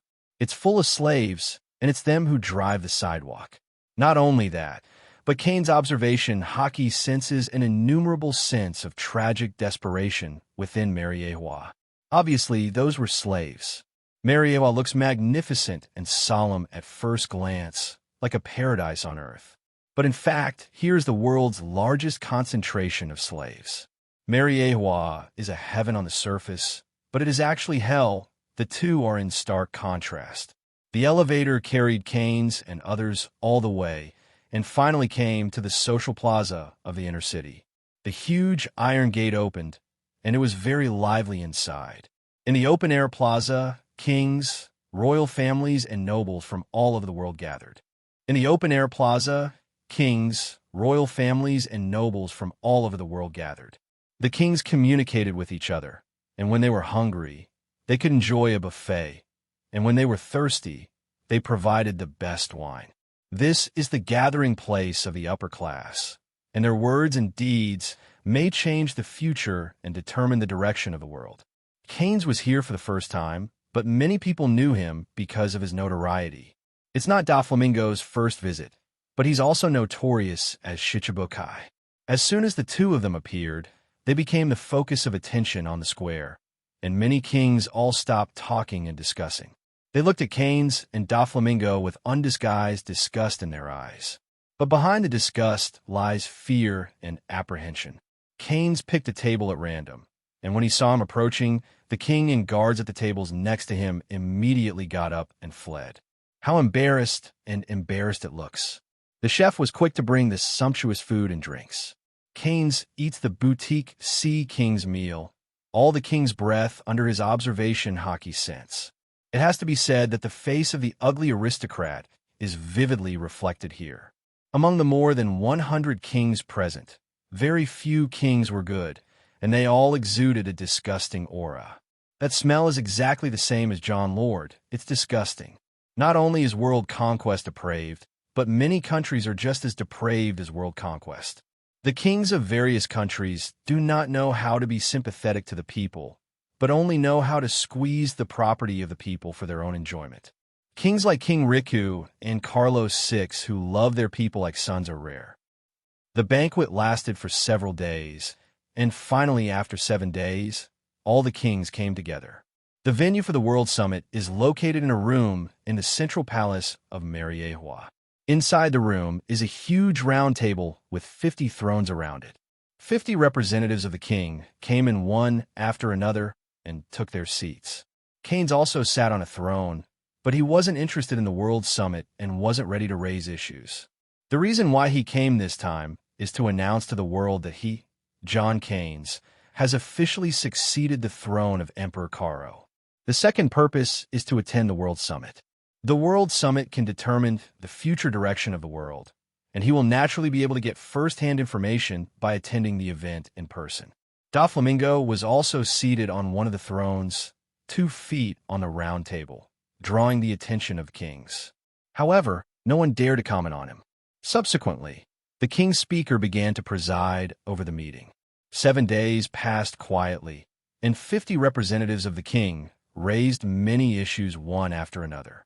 Half of these topics are about pirates, and some are about the harm done by the 7 warlords of the sea. It is clear that the dissatisfaction of the kings of the countries with the 7 warlords of the sea is not a day or two. Otherwise, at the World Summit in 1522, the issue of outlawing the 7 warlords of the sea would not have been agreed by most of the king's representatives. At this meeting, no representative of the king proposed to ban the 7 warlords of the sea. Maybe it was because the grievances had not accumulated to the limit. Maybe because Doflamingo didn't dare to raise it. Keyenes sat on the throne and watched, not saying a word from start to finish. In this way, the 7-day conference time is over, and this World Summit has also come to an end. After the meeting, the royal family and nobles can also stay in Mariejois for a period of time. If you want to leave, Marine will also arrange for a special escort from the warship. Keyenes didn't intend to stay and walked out of the social plaza alone. When the guards outside the square saw Keyenes, they immediately greeted him and saluted. "Your Majesty Keyenes, may I ask if you want to leave the Holy Land? We will arrange a warship escort immediately." "No," Keyenes said calmly. "What's up? Are you leaving now?" Doflamingo suddenly appeared behind Keyenes. Keyenes ignored him, jumped up, rushed into the sky, and disappeared into a black light. What a cold guy. Doflamingo snorted coldly, but immediately showed his trademark grinning face. The departure of Keyenes was a relief to many of the kings, whose banquets were more harmonious without the misfit. Only a few masters from the Holy Land Mariejois were the first to notice Keyenes leaving. Among them was Marine Admiral Kazuru. During this World Summit, he was in charge of Mariejois, keeping the Holy Land safe. When Keyenes flew into the sky and disappeared, he was the first to notice it. However, he still can't judge what demon fruit power Keyenes is. Since Keyenes returned home for revenge, he has been an important observation for Marine. With such a powerful force as him, Marine must collect information about them. The most basic point is to find out what kind of fruit ability he is. Only in this way can we use corresponding means in times of hostility in the future. It's a pity that Keyenes' current capabilities are so diverse. It can create powerful explosions, attract people and objects, and has the ability to fly. At first glance, it looks like gravity or the fruit of gravity. But neither of these two fruits can create a strong explosion, and they have already recorded the ability of the gravitational fruit. They searched the Devil Fruit Illustrated Guide, but still couldn't find the corresponding ability. Therefore, it could only be an unknown devil fruit. And Marine really guessed right. The black hole fruit has never appeared in this world, and it is naturally unknown. In the clouds in the sky, Keyenes flew fast. Wherever they passed, the clouds and winds retreated. The reason why he came to the Holy Land to attend the World Summit this time was because he wanted to stop by the first half of the Grand Line. Keyenes has not forgotten that on the Sky Island, there is a huge golden city and a Logia thunder fruit-capable person. The Golden City can provide Keyenes with astronomical wealth, and Enel is a powerful minion if subdued. Thunder Fruit, which is also considered the top in Logia, is comparable to the abilities of Marine's 3 admirals. Enel's talent is also very good. Combined with Thunder Fruit's ability, observation hockey can cover the entire Sky Island and perceive everyone's voices. If he can learn armament hockey, the combat power will be terrifying. Following the record pointer, Keyenes quickly found the location of Magic Valley. And to find Magic Valley Town, Sky Island is naturally not far away. Keyenes didn't stop at Magic Valley Town and flew straight into the sky, into the clouds in the sky. The thick clouds were constantly torn apart, and Keyenes came to an altitude of 10,000 meters above the sea. The air here is extremely thin, but it's nothing to Keyenes, and it takes a moment to get used to it. Observation hockey stretched out, and Keyenes quickly sensed a lot of breath in one direction. In a flash, Keyenes disappeared as a black light. A few minutes later, Keyenes was over an island. At his feet at the moment is Sky Island, an island carried by white clouds. Ding! Host triggers the territorial expansion mission. Suddenly, the electronic sound of the system sounded. Detected that host came to Sky Island, the kingdom of gods, ruled by Enel. Please host to defeat Enel, subdue it, and incorporate the entire Sky Island into the territory of the Callow Empire.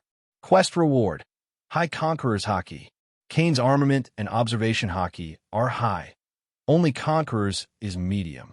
You must know that Conqueror's haki cannot be strengthened through training. It can only be strengthened by the user's own growth. That is to say, a lot of time is required. The existence of the system is equivalent to omitting this part of the time for Keyenes. It can be said that the reward this time is very rich. Just when Keyenes came to Sky Island, Enel, who was in the palace, suddenly opened his eyes. An ant has come to the island. There was a sneer at the corner of Enel's mouth, and then it turned into an electric light and disappeared instantly. Enel augments observation haki's perception with Thunderfruit's ability to monitor the entire Sky Island area. As soon as Keyenes appeared on Sky Island, he was naturally discovered by him for the first time. However, this is also expected by Keyenes. In this way, he doesn't need to go to Enel. Enel will come to the door by himself. Keyenes went directly to Appiato, which was originally part of Gaia Island in Shanghai and where the golden city of Sandora was located. Over Appiato, Keyenes fell from the sky on the wreckage of a ruin. After 400 years, the golden city of Sandora has been covered by island clouds, and there is no trace of 400 years ago. Keyenes soon sensed a lot of breath in Shandora, with rails on the ground. Apparently someone was transporting something. It seems that Enel should have discovered the existence of gold. In the original book, Enel shipped all the gold 2 years before Luffy arrived at Sky Island. Now it is exactly 1518, and most of 1518 has passed. If the time is right, Enel is now ordering his men to transport the gold. Boom! Suddenly, there was a thunder in the sky. Lightning fell from the sky, and a man with a golden stick and a thunder drum on his back appeared in front of Keyenes. Sure enough, it's for gold? Shanghai people. Enel grinned wildly. However, that's something only gods are entitled to. God? A weak god like an ant. Keyenes was expressionless. A frog sitting on a well looking at the sky. His vision is too narrow. Enel's face sank. Mortal, you can't afford the consequences of angering God. 60 million volts, Thunder Dragon. Enel tapped the thunder drum behind him, and a large bolt of lightning formed a thunder dragon that gnawed at Keyenes. You arrogant idiot! Keyenes flashed and disappeared, dodging the thunder dragon's attack. His speed is so fast that Enel's observation haki catches it, but his body doesn't have time to react. Call out! Keyenes appeared in front of Enel. His black fist slammed into Enel's stomach, and a shock wave of energy ran through Enel's body. Enel was directly beaten into a bow shape, his eyes protruded, and blood spurted from his mouth. The next moment, Enel shot back like a cannonball, smashing a large piece of the ruins into pieces. Cough, cough, cough. Enel coughed violently, spit out a few more bruised blood, and looked up at Keyenes in disbelief. You? Why did you hit me as a god? So you are a frog in the well, thinking that you could be invincible with Logia's power. That's too stupid. Your god is so weak, pitifully weak. Keyenes stretched out his palm and aimed at Enel, clasping his fingers. The black hole's gravity exploded instantly, pulling Enel towards him. Keyenes stretched out his palm and aimed at Enel, clasping his fingers. The black hole's gravity exploded instantly, pulling Enel towards him. Bastard, what's your ability? Enel let out a roar. Lightning flashed on the surface of his body, and a huge pillar of thunder was released towards Keyenes. This is 100 million volts of God's sanction. Keyenes drew his knife sharply, and the dark light of the knife disappeared in a flash. A huge black slash roared out, splitting the thunder pillar in two. The slash slashed through the thunder pillar and kept going, hitting Enel's chest with precision. Puff! A large area of crimson blood was sprayed. Enel's eyes were white, and a huge wound was torn from the flesh on his chest. The impact of the slash pushed Enel backwards, like a runaway train, smashing all the ruins and buildings that the back hit. After this trick, Enel never got up again and completely lost consciousness. At this moment, Enel does not have armament hockey. In front of Keyenes, it's a living target for beatings. If Keyenes still wanted to subdue this guy, the knife just now would have directly killed him. The people who carried the gold in Sandora heard the battle and ran out of the ground one after another, including the 4 priests under Enel. They're responsible for regulating here. When they showed up, they happened to see the scene where Enel was defeated by Keyenes. Enel is a god in their eyes, possessing divine power that they cannot resist. But now Keyenes has defeated the god. They knew instantly that Keyenes was a being above God. Seeing Keyenes' eyes swept over, everyone bowed their heads at the same time. Even the 4 priests under Enel. Keyenes raised his hand and took a breath, sucking Enel into his palm and throwing it at the feet of the 4 priests. "Heal this idiot, don't let him die." Afterwards, Keyenes scanned the crowd and said solemnly, "From today onwards, Sky Island will be my site. All of you, go and tell the people of this country that Enel has been defeated and that John Keyenes will be the new god of this country." Speaking of which, a black hole appeared behind Keyenes, spitting out a large number of Carlo Empire flags. At the same time, plant these flags in every corner of Sky Island. Facing Keyenes' orders, the 4 priests, including hundreds of people from Sky Island who moved gold, did not dare to resist. The 2 priests took Enel to heal the wounds. The other 2 priests took the remaining people to spread the news of the arrival of the new god. Now that Enel is defeated, Sky Island is naturally Keyenes' territory. Some people on Sky Island have good combat power, just like those indigenous warriors in Shandia. There is also the unique Sky Island shell on Sky Island. If used well, it can greatly improve the combat power of ordinary soldiers of the Carlo Empire. Keyenes leaped and flew over Sandora, raising his hand and grabbing it downward. The powerful gravitational force of the black hole erupted and began to pull the golden city below. I saw that the entire Appiato began to vibrate, the ground cracked, and countless huge cracks instantly spread across the entire Appiato land. Residents on Sky Island noticed Appiato's movement. Everyone's eyes turned to this side at the same time, and the next moment they were sluggish. I saw an ancient city slowly rising from the land of Appiato, with countless gold shining in the sun. It was the ancient golden city of Sandora. At this moment, Keyenes used the ability of the black hole fruit to directly pull the entire golden city to the sky. A huge pothole appeared in the land of Appiato, and part of the earth was dug away directly. Keyenes is not only taking gold, but also showing strength.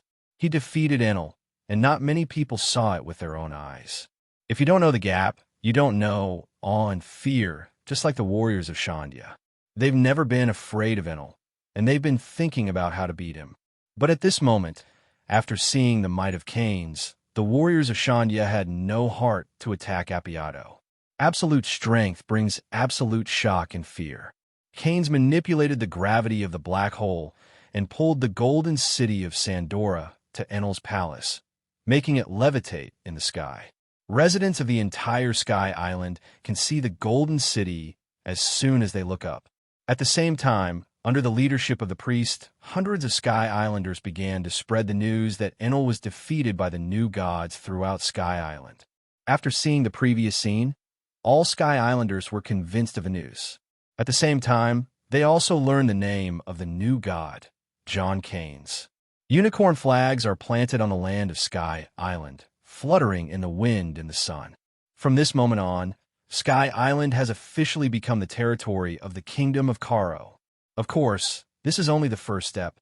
In the future, more countries will fall under the mighty power of Keyenes. In Palace of Enel stands a huge golden bell. This is what Keyenes found in the Golden City, and he moved here. The golden bell is huge. The whole body is made of gold, and human beings are extremely small in front of it. Just this golden clock itself, I don't know how much Bailey is worth. If you add the value of its artwork and its history, the value is even more immeasurable. Just below the golden bell, There's also a piece of historical text inlaid. Keyenes couldn't read the text above, but he had read the original and knew the content of this historical text. The historical text of Sky Island records the whereabouts of ancient weapon Poseidon.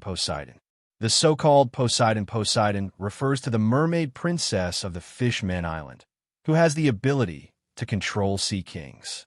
How powerful are the sea kings? Not to mention small sea kings that can make waves and destroy ships. Beneath the deep ocean, there are countless giant sea kings living. Their size alone exceeds 5,000 meters. A giant sea king with a body size of more than 5,000 meters rolls at will, and it can set off a tsunami and submerge the island. The mermaid princess can control them and form an army.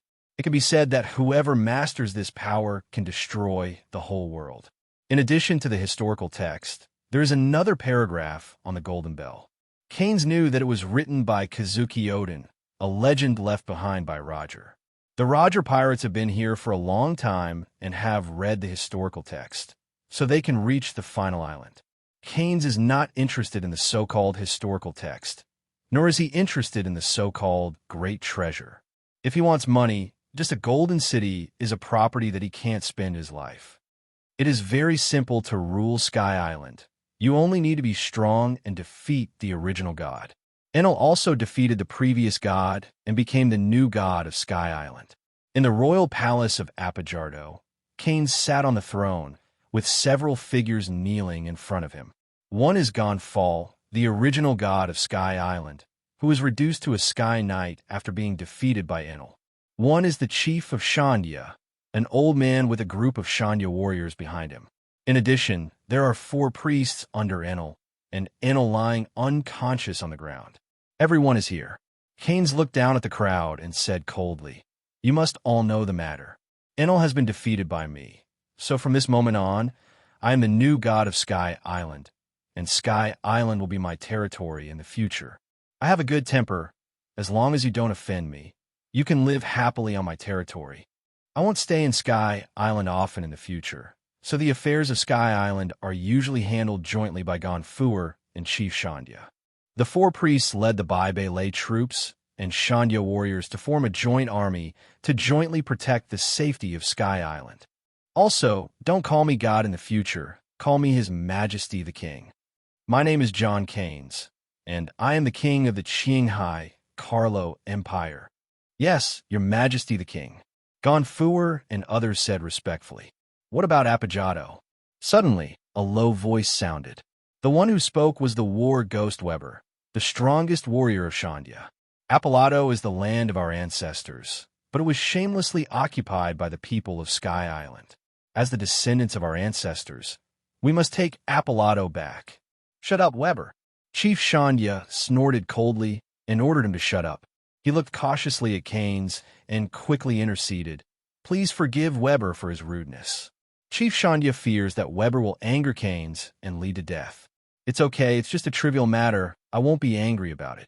Keyenes waved his hand and said calmly, Sky Island is already my country, so naturally there will no longer be a difference between Sky Island and Shandians, and the war between your 2 tribes does not need to continue.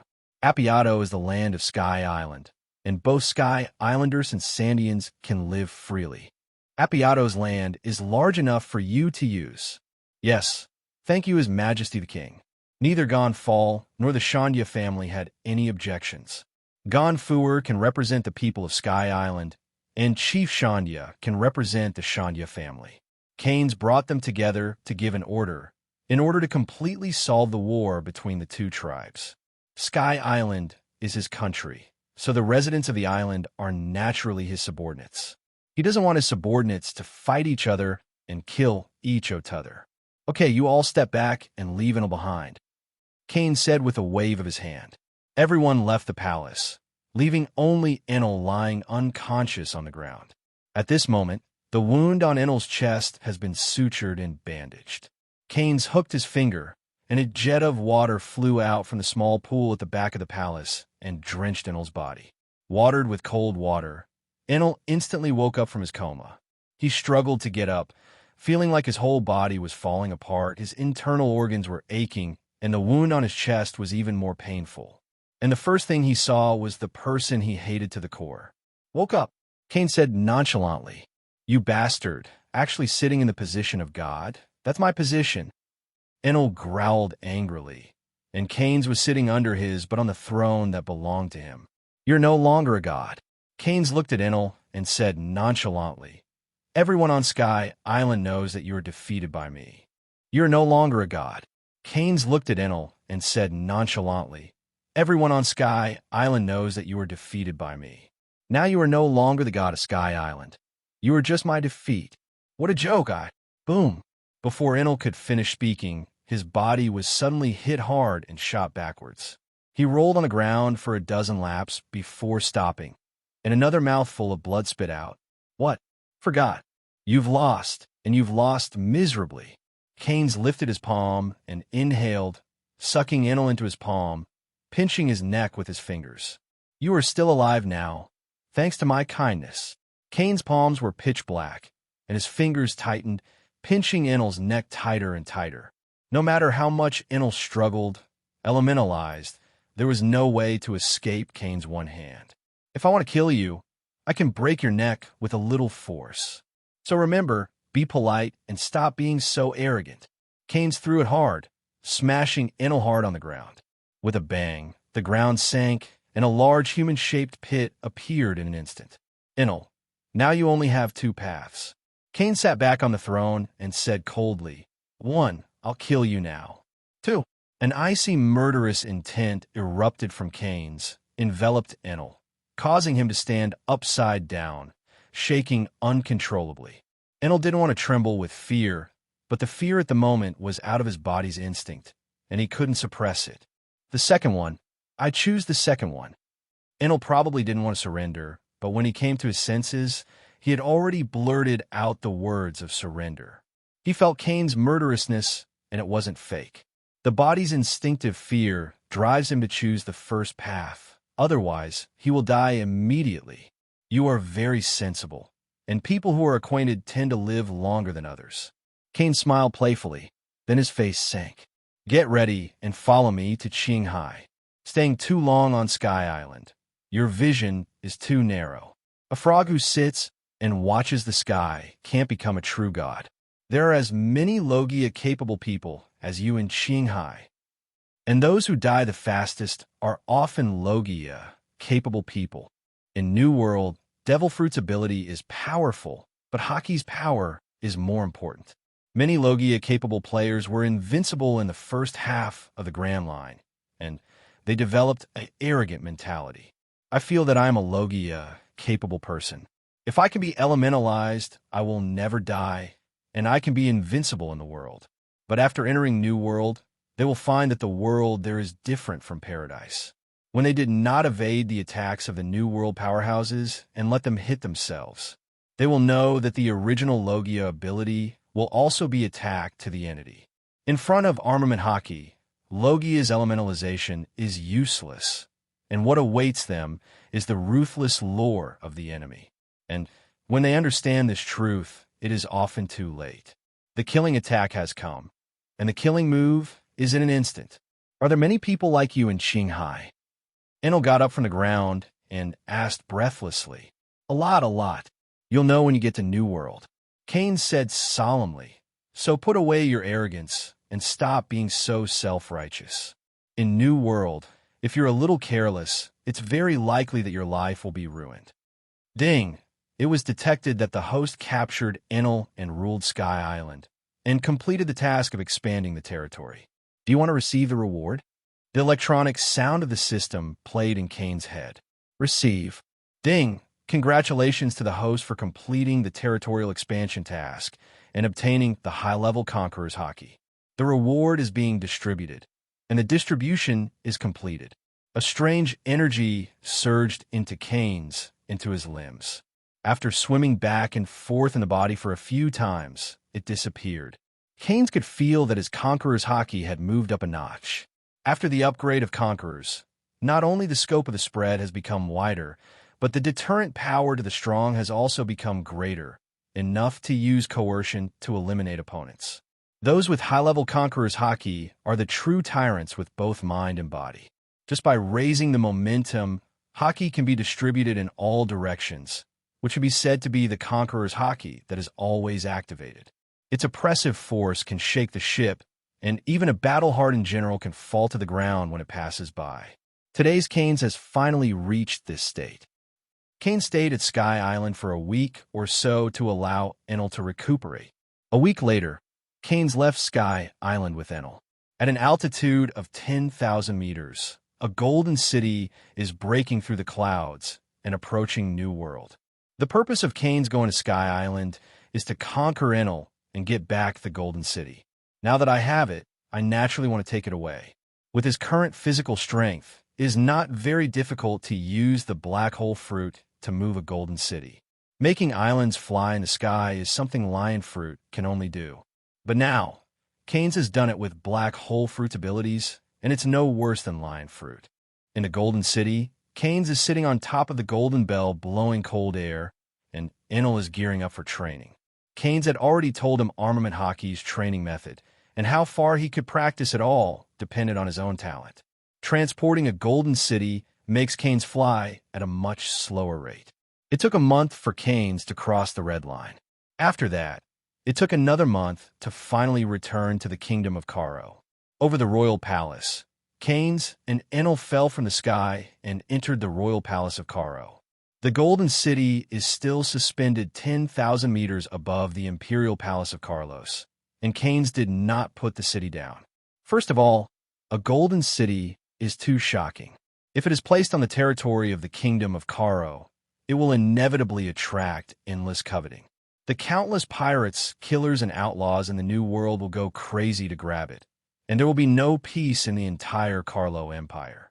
If Keyenes is in the country, he can naturally deal with these people, but if he leaves, something will happen to the Carlo Empire kingdom.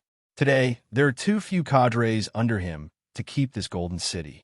Secondly, the golden city is too large. The Carlo Empire has been rebuilt, and there is no land to put down the golden city. Inside the Emperor Carlos' palace, the Zenith Sky Garden, it was built by Randall after Keyenes succeeded the king, and the garden covers a large area. There are swimming pools, restaurants, offices, and various recreational facilities. Keyenes doesn't like to sit in his study very much, but he'll be in a better mood in the Skytop Garden. Randall, well done, Keyenes said, lying on a sun lounger by the pool. It is a blessing to serve His Majesty the King. Randall gave a knightly salute and said respectfully, "By the way, let me introduce you." Keyenes pointed to Enel behind him. "This is Enel, my new recruit. Lord Enel, and Lower Randall, it is an honor to serve you." Randall gestured to Enel. Randall understood that the people Keyenes had retrieved were powerful men. He has no force. Although he is the prime minister of the Karo Empire, he can only help Keyenes with some small matters. If something big happens, it will be these people who will do it. So Randall is humble. What Enel likes most is that others treat him respectfully, and seeing Randall so acquainted, he smiles arrogantly. "By the way, what about Badgers and Cavendish?" Keyenes asked. "Both adults are dealing with the pirates who invaded the kingdom of Karo Empire." Randall replied. During His Majesty the King's participation in the World Summit, several pirate groups invaded and looted the Karo Empire, all of which have been defeated. Today, there are 1,000 pirate prisoners in each of the gold mines and the iron mines. How is the country rebuilt? Go back to Your Majesty. 80% of the Carlo Empire kingdom has been rebuilt, and almost no citizens are living on the streets anymore, and no citizens are starving anymore. Everyone is very grateful to His Majesty Keyenes. Only, Randall hesitated suddenly. Just what? It's just that rebuilding the country cost a lot of money, and there's not much money left in the national coffers. If you can't get an effective source of income, I'm afraid that the Kingdom of Carlo will not be able to hand over the heavenly gold next year. Randall looked sad. Time flies. The year 1518 of the Hyuan calendar is almost over, and it will be 1519 in a blink of an eye. At that time, the Carlo Empire Kingdom will hand in another 10 billion Baileys of heavenly gold. If Keyenes hadn't rebuilt the kingdom, there would have been 10 billion Baileys in the national treasury. But the rebuilding of the country and the restoration of national life have almost exhausted the national coffers. Don't worry about money. I have my own way, Keynes said calmly. He now has a city built of gold, with a mere 10 billion Baileys, which is just a drop in a bucket. How is the training of the Kingdom Guards? Has the combat power improved? Before participating in the World Summit, Keynes had given the Marine 6 Styles training method to Randall, Badgers, and Cavendish, and ordered Badgers to train the escort soldiers by the way. Now that more than 2 months have passed, he naturally needs to know the training situation. The physique of one piece is generally very strong. If the 2-month training is effective, the earth-shaking changes can already be seen. The combat of the 20,000 escort soldiers has generally improved, and some soldiers have learned 1 or even 2 of the 6 styles. If the time is longer, their combat power will be stronger. That's good. Keynes nodded, secretly satisfied. Advertisement. As long as it works, he is afraid that the 20,000 soldiers of the escort are all stupid. If so, that would be funny. By the way, what about the new giant pirates? Why didn't you see their ships in the port? Keynes had already conquered the new giant pirates. During the World Summit, Hilding also spoke to him on the phone, saying that they had arrived at the Kingdom of Caro. The new giant soldiers pirates are now in charge of the business of the Caro Empire, and left the country 3 days ago to perform their mission. Randall reports respectfully. I see. Keynes held up the red wine glass, and Randall hurriedly picked up the red wine and poured it for him. While drinking, Keynes took stock of the strength at hand. The first is the subordinates. Now he has 5 giants of Badgers, Cavendish, Enel, and the new giant pirates, which is equivalent to 8 cadres. In addition, there are 20,000 Caro Empire guards. Second is funding. He has a golden city with ample funds. In the New World, a country with such power is already considered a powerful country. But for Keynes, that wasn't enough. New World, a country with such power is already considered a powerful country. But for Keynes, that wasn't enough. I want you to investigate. How's it going? Keynes looked at Randall and asked. Go back to His Majesty the King. I have been paying attention to the targets on the list, and now they're all located master. With that said, Randall took out a piece of information from his arms. There are Whitebeard, 2 Edward Weibel, the Mercury Pirates, the Low Temperature Pirates, the Angry Beast Pirates, the Bloodsword Pirates, and more. Each target is a famous presence in the New World. Enel, get ready, it's time to work. Keynes threw the information into Enel's hands and said coldly, Keynes has not fought in more than 2 months. This time, let Enel feel the battle of New World 2. The target people on the list, the leaders, are the existence of Grandmaster's knowledge and armament hockey, and Logia is elementalized in front of them, and it doesn't work at all. Enel's talent is very good, higher than Badgers and Cavendish. After 2 months of training, armament hockey has awakened. However, hockey needs to be able to improve quickly in actual combat. To make Enel stand alone as soon as possible, he needs more powerful opponents to hone. Ding! Host triggers the military expansion mission. Suddenly, the electronic sound of the system sounded. Please host 5 powerful pirate groups or forces as subordinates, and the leader's bounty shall not be less than 200 million Baileys. Quest reward: Emission Hockey, Internal Destruction, 2 top devil fruits. Emission Hockey is not a level above the higher armament hockey, but a more advanced way of using armament hockey. If the ordinary armament hockey is used, it is nothing more than entanglement and hardening. But there are actually more advanced ways to use it, such as external release and internal destruction. To release is to gather the armed colors on the hands or weapons and release them, which directly evolves into substantial offensive or defensive power. It can shoot strong impact bombs to fly the enemy, can also form a protective wall, and can even defend against invisible attack. As for internal destruction, armament hockey is smashed into the enemy's body like flowing water, and it is destroyed from the inside. In this way, the lethality of armament hockey can be increased several times or even dozens of times. Emission hockey is a way of using hockey by Wanakuni. The user can focus on the outer armament hockey in a large area and then break through it a little. Because all armament hockey are concentrated, the power will be stronger. And after training emission hockey to the highest level, after breaking the limit, you can use hockey to cause internal damage.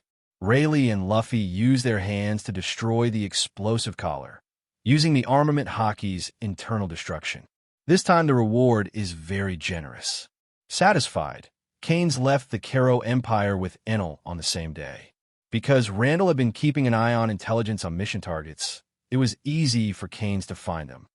7 days later, New World, Greenlia Island.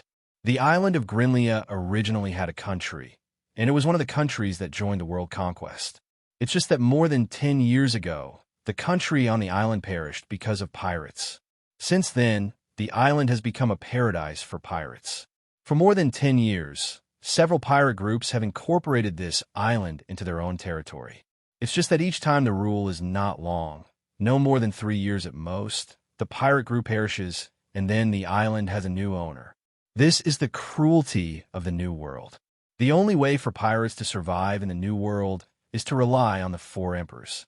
For those pirate groups who have backbone and do not want to join the Four Emperors, there's only one way to die, and it is a long time to survive for 3 years. The current owner of Greenlia Island is the Mercury Pirates. Captain Jackie Alpha, Logia's Mercury fruit ability, with a bounty of 438 million Baileys. The Mercury Pirates rushed into the New World 3 years ago, and Alpha was the most dazzling supernova that year. The supernovas of the same group as him are almost dead, and only the Mercury Pirates are still alive, and they're planning to challenge the position of the Four Emperors. Keyenes and Enel fell from the sky and landed on a rooftop in an island town. The moment they appeared, someone discovered their whereabouts. Call out, call out, call out, call out, call out. A series of cracking winds sounded, and a dozen pirates appeared around, surrounding Keyenes and Enel.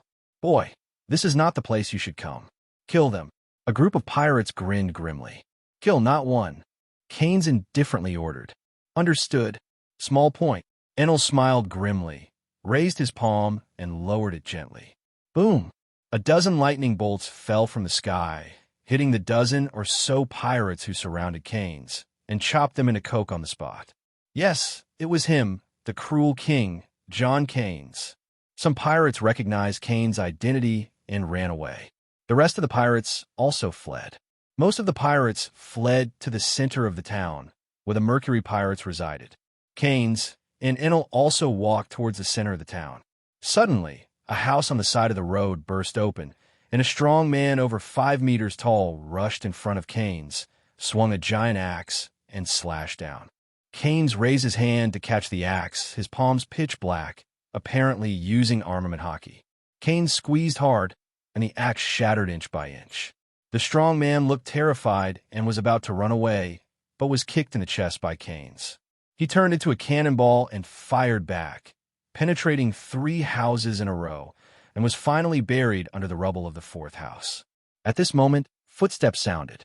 A group of pirates appeared to Keyenes. The leader was also a young man, about 27 or 18 years old, not much older than Keyenes, the captain of the Mercury Pirates, Jackie Alpha. Hundreds of pirates followed behind Alpha, and the leading ones, Keyenes, knew each other and were members of the Mercury Pirates. John Keyenes, what do you want to do on my island without Carlos being your king? Alpha stared at Keyenes with murderous intent. I heard that you are a pirate hunter. Do you want to take my head as a reward? If you die, I don't mind taking your head. Keyenes said coldly, although the bounty is low, it is barely a small amount of money. Oh, how dare you say that, arrogant bastard. Alpha was angrily laughed, and the officials of the Mercury Pirates behind him were all murderous. Enel, he gave it to you. Keyenes said, watch out, don't die. Don't underestimate me. Keyenes, God doesn't die. Enel swung the golden stick and swung it hard, and a thunder dragon roared out, hitting Alpha's place. Boom! The thunder and lightning caused a violent explosion, and the sky was filled with smoke. More than a dozen pirates had no time to escape, and were affected by the explosion and were blown away by dozens of meters. Alpha and his 6 cadres appeared outside the center of the explosion with a solemn expression. Lightning, It's the capable one. Be careful, this guy's not easy. You deal with him, Keyenes to me. Alpha looked at Keyenes, his eyes were cold, his figure flashed, and he directly turned into an afterimage to kill Keyenes. Alpha's body turned into a cloud of mercury, and countless sharp needles of mercury shot out of the mercury, shooting at Keyenes. Although mercury is a liquid metal, it is extremely soft. But after Alpha control, each mercury-flying needle is stronger than steel, and piercing steel is as easy as piercing tofu. Boom! Enel appeared in front of Keyenes. His arm turned into lightning, and the lightning rolled in mid-air, blocking all the mercury needles. The violent high temperature of lightning directly evaporated the mercury-flying needle into mercury vapor. Immediately afterwards, a bolt of lightning fell from the sky and penetrated Alpha, which was suspended in mid-air, leaving a large hole in its chest. It's just that the big hole healed in an instant, and Alpha was unscathed. Yaha! Logia mercury fruit. It's really not easy. It's just that it's not as good as my thunderbolt. Enel burst into the sky with a wild laugh. His body turned into mercury that struck the sky with lightning, and then both fell to the ground. Logia Thunder Fruit Battle Logia Quicksilver Fruit. The battle between two Logia-capable people is very rare. Keyenes looked away to the enemy in front of him. Alpha was implicated by Enel, leaving only 6 cadres and hundreds of miscellaneous soldiers of the Mercury Pirates. Before the war, it's better to clean up a wave of miscellaneous soldiers. As Keyenes sneered, his eyes widened, and Conqueror's hockey exploded in an instant. An invisible momentum swept out, impacting the hundreds of pirates in front. Boom, boom, boom, boom, boom. Hundreds of pirates rolled their eyes one after another, fell to the ground like reaping wheat, and all lost consciousness. Only the 6 cadres of the Mercury Pirates were still able to stay awake. This is Conqueror's hockey. No, I can't move my body. Damn it, this man is a monster. The 6 officers of the Mercury Pirates stood stiffly in place, looking at Keyenes in horror. Although they can remain conscious, they cannot control their bodies. Fear surged from the bottom of my heart, and I was sweating all over my body, soaking my clothes. Call out. Keyenes disappeared in an instant, appearing beside a cadre. Boom! Keyenes kicked him in the head, sending him flying 100 meters, running through 4 or 5 houses in a row. And before he landed, Keyenes had made another move. Another 2 cadres turned into cannonballs and flew hundreds of meters away. Houses collapsed into rubble. The 3 cadres were killed in an instant. Stop it! Damn it, bastard! A 3-meter-tall, strong man yelled, and finally struggled to regain control of his body. There were spikes all over his body, and the spikes were already shooting at Keyenes as he roared. Each spike is completely black and metallic, and is covered with armament hockey. Keyenes didn't dodge, raised his hand, and grabbed it. A small black hole appeared in his palm, swallowing all the spikes. Paramecia chestnut fruit, Keyenes knew this man. He was the vice captain of the Mercury Pirates, Tyvano, who had the power of the chestnut fruit in Paramecia. Keyenes raised his hand and grabbed it, and the black hole's gravity exploded, pulling Tiffany into his palm, ignoring the spikes all over his body. Boom! Keyenes punched Tiffany in the chest. All the sharp spikes on his chest were broken, his body was bowed, and a shock wave of invisible energy penetrated his chest. Boom! Keyenes punched Tiffany in the chest. All the sharp spikes on his chest were broken, his body was bowed, and a shock wave of invisible energy penetrated his chest. His body armor, armament hockey, can't stop Keyenes' armament color at all, and the level gap is too big. Tefano was knocked into the sky by Keyenes, at least 100 meters high. His eyes turned white, and he almost lost consciousness. Without looking at Tefano, Keyenes' eyes were already locked on the last 2 officers of the Mercury Pirates. The faces of the 2 men were ashen, and while gnashing their teeth, fear appeared in their eyes. Call out. Their eyes stayed on Keyenes, but with just a blink, Keyenes disappeared. Then, the 2 of them were hit hard on the back at the same time, turned into 2 shells and flew out, penetrated the wall, and then lost consciousness. After Keyenes defeated the 2 officers of the Mercury Pirates, Co-Captain Tfano fell from the sky. The strong impact smashed a house into pieces, and a large hole was also smashed into the ground. So far, all 6 cadres of the Mercury Pirates have been wiped out. The battle looked long, but it ended quickly, adding up to no more than 2 minutes in total. Above the ruins of the town, only Keyenes stood alone, with hundreds of unconscious Mercury pirates at his feet. The houses and buildings in the town were also almost completely destroyed, and the 6 cadres of the Mercury pirates were buried under the rubble. On the other hand, Alpha, the captain of the Mercury pirates, was still fighting with Enel. Alpha Grandmaster Observation Hockey, of course, knows that all his men have been killed. Alpha Grandmaster Observation Hockey, of course, knows that all his men have been killed. But he was held back by Enel and could not come to the rescue. Thunder Fruit has a natural restraint on Mercury Fruit. Not only the destructive power is much higher than that of Mercury Fruit, but also with the high temperature of lightning. As soon as Alpha's Mercury approaches Enel, it will be vaporized directly by lightning. So Alpha's Quicksilver move doesn't work for Enel at all. If you want to hurt him, or even knock him down, you can only rely on Armament Hockey's frontal attack. Keyenes sensed the fierce battle in the distance. His body flickered, and the whole person rose into the sky and flew towards the battlefield. Coming over the battlefield, Keyenes fell from the sky and landed on the roof of a tall building. For a short time, he did not want to intervene in this battle. Armament Hockey's ascension evolution requires countless battles, especially life and death duels. Although Enel has awakened Armament Hockey, his level is not very high. The Alpha Grandmaster and Armament Hockey have good combat power and are good opponents for Enel to hone. When Keyenes first practiced hockey, he didn't have a famous teacher to teach him or a strong opponent to hone, so hockey's improvement speed was so slow. 60 million volts, Thunder Dragon.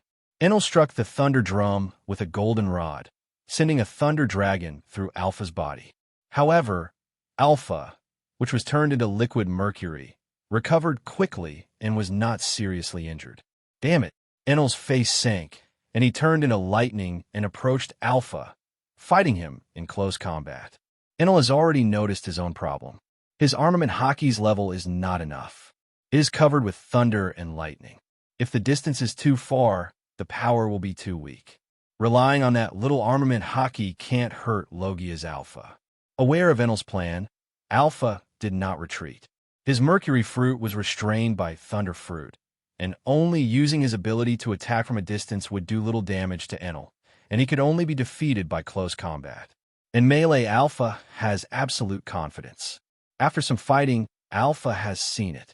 Although Enel's Observation Hockey is very strong, Armament Hockey is very ordinary, and there's still a gap between him.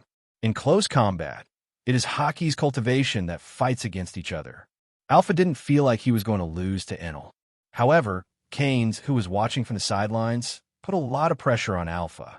Alpha glanced at Keyenes out of the corner of his eye, his face even more solemn. Keyenes' strength was far beyond his imagination, much stronger than what was recorded in the newspapers. The terrifying Conqueror's Hockey, the advanced Armament Hockey, and the spooky fruit abilities. By any measure, Keyenes is no weaker than him. Even if he can beat Enel, there's a stronger Keyenes behind him. In short, today the Mercury Pirates have fallen into an absolute crisis, with little chance of survival. Hey, you bastard! Are you underestimating me?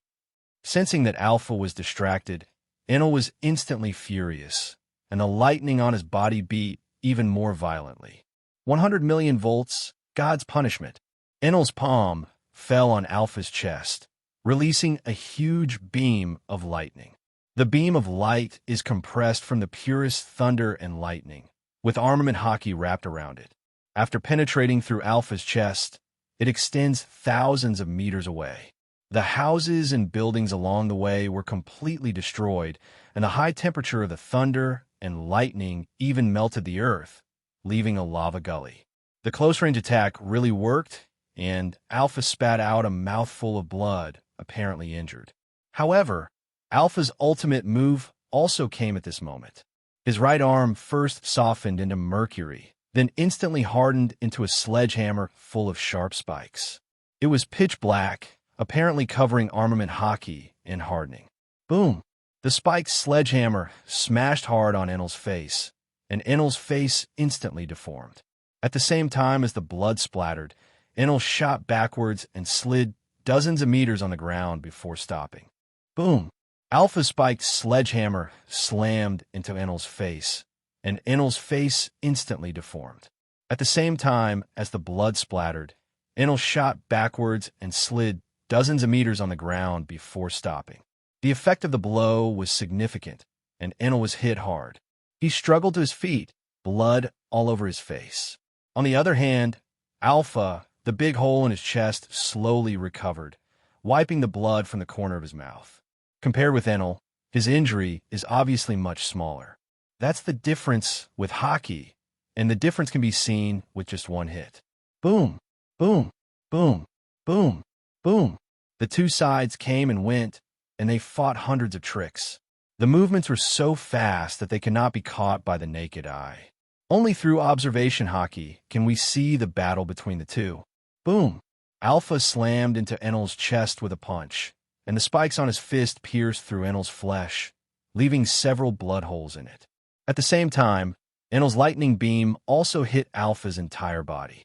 There was a burst of lightning and thunder, and Alpha's whole body was charred black, exuding a burnt smell. The hit was effective, Keyenes could detect it, and Enel's armament hockey was up a notch. Fighting with the strong to the death is really helpful for the improvement of strength. However, there is still a gap between it and Alpha. The Mercury pirates can survive in New World for 3 years and build a territory, all relying on Alpha's strength and means. Even if Enel's armament hockey improves, it's still not as good as Alpha.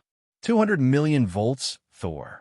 Enel roared wildly, and countless angry thunder erupted on his body, shining with dazzling thunder. In an instant, the body became larger and turned into a huge thunder god floating in the sky. Silver armor.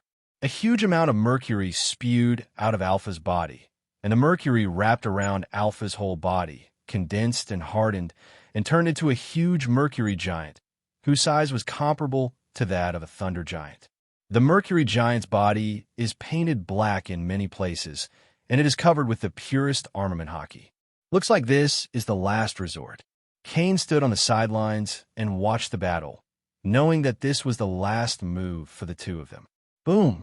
The thunder and lightning giants and the mercury giants fought together, roaring furiously at every turn, and the mercury tsunami erupted. Once the Logia-capable person explodes with full force, the power is truly unparalleled. You know, Enel and Alpha have not awakened the fruit ability. If it is an awakened Logia capable, the power is even more terrifying than it is now. By then, the battle between them would have permanently changed the island's climate. If both Enel and Alpha have awakened the fruit power, by the end of the battle, the island of Grinlia will become an island of lightning and mercury. It seems that after the Master leaves, the fruit ability is still at war forever. Boom! A collision of extreme moves, the Thunder Giant and the Mercury Giant both exploded, and two figures fell from the sky. Enel lay at the bottom of the pit, covered in blood, panting, wounds all over his body, and a bloody hole in his chest. That was what Alpha left him, and it was an injury that could endanger his life. On the other side, Alpha is also lying at the bottom of a pit, in a similar situation to Enel. However, Alpha's injury is a little better than Enel. He climbed out of the pit before Enel. Call out. Alpha's figure flashed, turning into a silver streamer and flying towards Enel. A mercury long sword appeared in his hand, aiming at Enel and stabbing it between the eyebrows. As long as it hits, Enel will surely die. Die! Alpha roars fiercely. Enel sensed that the murderous intention was coming, but at this moment he was unable to fight anymore, let alone dodge. In the end, he lost this battle. New World is, as Keyenes said, hidden dragon and crouching tiger, and Alpha's strength is also worthy of his bounty. The big pirate with a bounty of 438 million Bailey is a strong man even in New World. In the nick of time, Keyenes made his move. The black hole in the palm emerged, and a strong dark gravitational force erupted. Alpha's movement was blocked, and a sword slashed out of the way, and the sharp mercury sword pierced the rock, only a few inches away from Enel's head. "Alpha, it's over." Keyenes appeared above Alpha's head, his eyes staring down at him indifferently. "You know, in front of me, you can't kill him." Alpha drew his quicksilver sword, and instead of hitting Enel, he pointed at Keyenes. "Keyenes, I haven't lost yet. It's too early to say the end." The voice fell, and Alpha disappeared instantly, appeared in front of Keyenes, and slashed with his sword. Clang! A sound of gold and iron symphony sounded. Keyenes grabbed Alpha's quicksilver sword in his hand, and sparks flew from his palm. With Keyenes' hard grip, the mercury sword shattered inch by inch. Then Keyenes turned his palms into fists and slammed into Alpha's chest. Boom! The shock wave of energy burst out of the body, piercing through the 7 or 8 houses behind Alpha. Alpha's eyes turned white, his body slowly slipped, and he completely lost consciousness. In the battle with Enel, Alpha was seriously wounded, and his combat power was inexhaustible. Fighting Keyenes forcibly now is nothing but lingering. Alpha knew this too, but he did it anyway, in desperation. Boom! Alpha fell to the ground, splashing a cloud of dust. Keyenes pulled Enel from the bottom of the pit and threw it next to Alpha. "How do you feel?" Keyenes asked. "Very happy. Very exciting." Enel grinned in pain.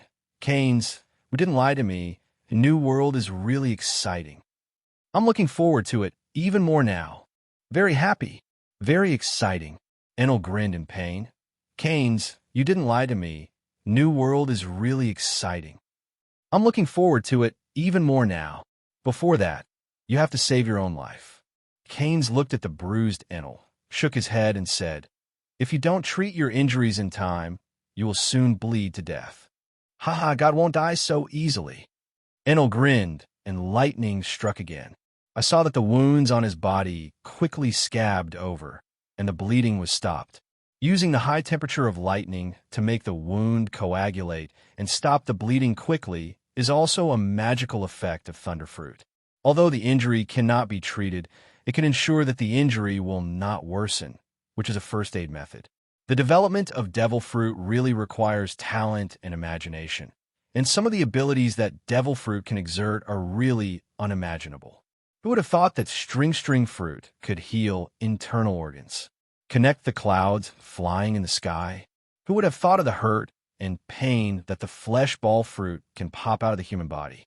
Sometimes it is not the Devil Fruit that fulfills the ability, but the ability that fulfills the Devil Fruit. It is precisely because of the talented person that the Devil Fruit can bloom that belongs to it. Keyenes soared into the sky, aiming his palm at Greenlia Island below, releasing a powerful black hole gravitational pull.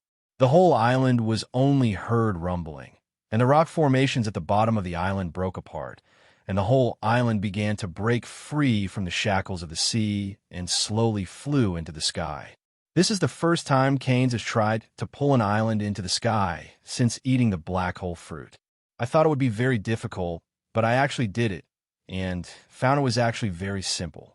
After the tenfold evolution of Keyenes' physique, his physical strength has far surpassed before, which can support his reckless use of the fruit ability. Keyenes could feel that now he, like the golden lion, could control an archipelago to fly in the sky. After he awakens the ability of the black hole fruit, it will not be difficult to leave an archipelago in the sky day and night. At that time, the flying pirate golden lion will not be the only one who can rule the sky. Boom! Keyenes pulled the island into the sky, and after a while, the island of Greenia flew into the sky and disappeared completely. Because of the lack of an island, a huge cave appeared in the sea, and the endless sea water poured back and filled the cave. But Greenlia Island has disappeared forever and will never appear on this sea area again. After that, a pirate group passed by this sea area and wanted to stop for supplies. But they couldn't find any trace of Greenlia Island, which caused a wave of uproar in New World. The initiator, Keyenes, is leading Greenlia Island to Luffy, heading towards the kingdom of Karo. 3 days later, among the clouds in the sky, Greenlia Island. Keyenes sat at the station of the Mercury Pirates, and the pirates respectfully brought food and drinks. They are all pirates of the Mercury Pirates. Previously, Keyenes only seriously injured the cadres of the Mercury Pirates, and all the soldiers were stunned by Conqueror's hockey. After being in a coma, he woke up unharmed. With Captain Alpha and 6 cadres seriously injured and unconscious, the Mercury Pirates naturally did not dare to resist the powerful Keyenes. Now, they're all under Keyenes' troopers, doing what they say they are. At the table, Keyenes shakes his glass gently, and Enel is eating. In the world of One Piece, human beings have a very strong physique. For monsters like Enel, no matter how seriously injured they are, as long as they don't die immediately, after a few days of eating and drinking, the injury will heal and they will still be alive and well. The more you eat, the stronger your physique and the more vigorous your vitality. At this moment, a pirate ran in and reported in a trembling voice, Lord Keyenes, Captain Alpha is awake." "Oh, are you finally awake?" Keyenes smiled and said, "Bring him to see me." "Yes, Lord Keyenes." The pirates were trembling, as if saying a word in front of Keyenes required a lot of courage. At this moment, they are still members of the Mercury Pirates. But he obeyed the orders of outsiders and imprisoned his own captain. This scene is really ironic. After a while, 2 pirates came to the hall with Alpha. Keyenes didn't put him in handcuffs or shackles. That was a drag. With Keyenes around, Alpha couldn't escape the island, even in its heyday. What's more, Alpha is still injured, and the island is still suspended several kilometers above the sky. After sleeping for a few days, you're in good shape. Keyenes smiled playfully with his wine glass in hand. "What do you want?" Alpha glanced at the pirates standing around.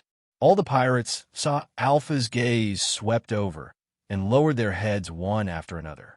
These men, who were his crew, are now Keyenes' slaves. Besides death, the defeated pirates have no choice but to rely on the victor. Keyenes restrained his smile and said blankly, "It's up to you to decide whether to live or die." Alpha was silent, clearly struggling. No one wants to die if they can live. But he also didn't want to rely on others casually. He stepped into the new world for 3 years, and he never joined the 4 emperors. All pirates have ambitions and dream of one day defeating the 4 emperors and becoming a pirate king like Roger. But the reality is cruel. The reality is very cruel. The 4 emperors are the emperors of the New World. They rule over the waters of the New World, and their combat power is extremely terrifying. All the pirates who challenged the 4 emperors, without exception, were either killed or became their subordinates. Alpha is very clear about his strength. If he challenges the 4 emperors, the winning rate is 0, so he has been accumulating strength. It was a pity that the 4 emperors had not found him, but Keyenes had found him first. He didn't even see the face of the 4 emperors before he was defeated by John Keyenes. "What are your ambitions?" Suddenly, Alpha looked up at Keyenes, his eyes sharp. Keyenes smiled nonchalantly. "Only my subordinates know my ambitions. You're still an outsider, so..." Alpha stepped up to the table and sat down, face to face with Keyenes. "Can you talk now?" Although not explicitly stated, Alpha has made its position clear. Keyenes smiled. "My ambition, you'll know soon enough, and it won't let you down." With that said, Keyenes greeted the pirates left and right. "Bring your captain some good wine and good food. Don't let him starve to death." Yes, we'll do it right away." Several pirates obeyed the order and quickly ran out of the hall, and at the same time heaved a sigh of relief. The pirates of the Mercury Pirates know that they cannot guarantee safety until Captain Alpha announces his surrender. They can only survive if Alpha chooses to surrender. Otherwise, you can only be buried with Alpha. 7 days later, in the waters of the Karo Empire, an island fell from the sky and landed on the sea next to the island of the Karo Empire, only a few kilometers away from the Karo Empire. The island entered the sea and set off huge waves. But the waves stopped when they reached a distance of less than a kilometer, as if there was an invisible force suppressing the spread of the waves. The citizens of the Karo Empire have all seen the scene of the island falling from the sky. Although they didn't see Keyenes appearing, all the people knew that only their king could do such a thing. Brad, Rear Admiral of Marine Base, immediately informed Naval Headquarters of what he saw. The Marine Base of the Kingdom of Kahlo is not meant to protect the safety of the Kingdom of Kahlo, but more like a surveillance. Marine Base is like an iron nail embedded in the interior of the Carlo Empire, monitoring Keyenes' every move. Keyenes' combat prowess has caught the attention of Naval Headquarters, and his behavior is insane. For dangerous elements like him, Marine has always been closely monitoring. The more intelligence gained, the more Marine learned about Keyenes' abilities and capabilities. If it is confirmed that Keyenes is a threat in the future, it can also be eliminated as soon as possible. Naturally, Keyenes knew that, but he didn't care. All Marine Base can see is the surface, and his deepest secrets will never be discovered. This is the Kingdom of Kahlo, my territory. On the island of Greenlee, Keyenes brings together all the members of the Mercury Pirates. Today, the island of Greenlee is also my territory. As my vassals, the Mercury Pirates can do whatever they want as long as they don't do anything to damage the Kingdom of Kahlo. Alpha, this group of miscellaneous soldiers will continue to be under your control. Keyenes looked at Alpha and said coldly, "But I remind you that this group of people under your command is too weak. If you don't want to die on the battlefield in the future, it's better to improve your strength as soon as possible." After finishing speaking, Keyenes took Enel to the sky and disappeared into the sky as two streamers. At the end of the year 1518, the Mercury Pirates were defeated and took refuge in John Keyenes. When Keyenes brought Greenlee Island back to the Kahlo Empire, it also officially started a new year, the year 1519 of the Hyuan calendar. "Your Majesty, welcome back." Prime Minister Randall saluted respectfully at the Hentang Sky Garden at the Royal Palace of Carlos. Both Badgers and Cavendish were there. "Way ha ha ha, Captain, this time out there is too much noise. You should take me there." Badger stayed all day in the Kingdom of Kahlo to deal with the weak pirates and was already bored. Next time, there will be a second action soon. This time, Keyenes planned to conquer 5 pirate groups or forces at one time. But after the war, Enel was too injured and needed training, and Keyenes also needed to spend time moving Greenlee Island back to the Kingdom of Kahlo, so he came back early. But none of this matters. The target won't run away anyway. With the power of Keyenes, they will soon be found. After a few days of leisure in the Kahlo Empire, Keyenes left the Kahlo Empire with Badgers. Above the clouds, Keyenes and Badgers flew fast. Badgers can't fly, and now it's Keyenes that manipulates his body with the gravity of the black hole. A few days later, Keyenes and Badgers came to an island at the entrance to the New World. There is a country on the island, but it is not a world-conquering country. Keyenes released observation hockey to cover the entire kingdom, and soon found the target person, this time among the many breaths. Pullman Ron, the captain of the corrupted pirates, Paramecia's fruit-corrupting ability, with a bounty of 296 million Bailey. Pullman Ron, the captain of the corrupted pirates, Paramecia's fruit-corrupting ability, with a bounty of 296 million Bailey. Keyenes stopped a group of pirates on the street, led by a middle-aged man in his 30s. Don't look at his age, but in fact, he has only gone to sea for a year. Pullman Ron has another identity, and that is one of the supernovas in 1518 of the Hyuan calendar. Keyenes chose not to target all the pirates of the New World. The supernova in 1518 was also one of his targets. Pirates who can become supernovas generally have great potential and strength. As long as it is nurtured and trained, the strength can be rapidly improved. Does the famous pirate hunter have anything to do with me? Pullman Ron asked coldly.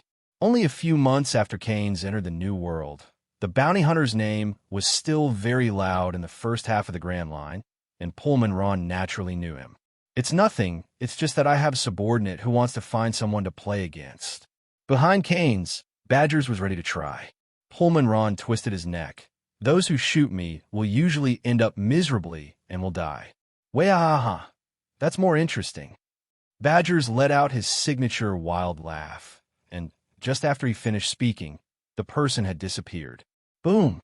The next moment, Pullman Ron was hit hard, and he flew out upside down, all the way to the end of the street. "Captain Ron!" "Damn, killed him!" You two are dead today. The members of the corruption pirates were immediately furious when they saw Ron being sent flying. The gun-wielding pirates raised their guns to shoot, and the swordsmen and combatants shot at Badgers at the same time. Wahaha! These little tricks are useless to me. Badgers grinned wildly. The skin on his body turned into tiger skin, and his head also turned into a tiger's head. He had activated the ability of the saber-toothed tiger fruit. The bullets hit him, and they all bounced off. The sword that came at him was also blocked by him. You are too weak to hurt me. Badgers waved his fists and claws to kill all the pirates that rushed up. At this time, Pullman Ron, who was sent flying, finally returned. Call out. A dark shadow flashed past, and Pullman Ron and Badgers punched each other. A powerful burst of energy erupted, and Pullman Ron took several steps backwards before stopping. On the other hand, Badgers was still as solid as a rock, and he never wavered.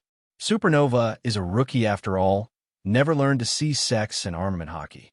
Facing Badgers who activated the saber-toothed tiger fruit ability, Pullman Ron had no chance of winning. Wahaha! Is this your strength? Badger's shrill laugh sounded even more irritating. Pullman Ron's eyes lit up, and black halos appeared in his hands. Damn bastard, don't be too arrogant. Pullman Ron flicked his fingers, shooting black droplets of water. The speed of the water droplets is so fast that it has already surpassed the bullets. Hit by black water droplets, the walls and the ground corrode and melt. Even the steel melted into a cloud of powder in an instant. This is Pullman Ron's ability, Paramecia's ability to corrupt fruit, to corrupt everything. In the first half of the Grand Line, the enemies who died under Pullman Ron's hands were all tragic because of his corrosive abilities. It's a pity that his current opponent is Badgers. Master Observation Hockey and Armament Hockey exist. The fruit ability is not weaker than him at all. By the time Keyenes found Pullman Ron, the outcome of the battle was sealed.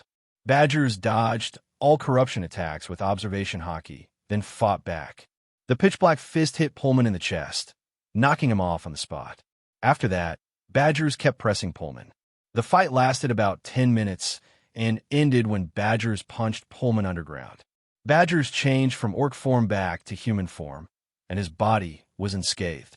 At his feet, Pullman lay in the pit, his eyes rolled, and he lost consciousness. As before, Keyenes took the corruption pirates for his own use.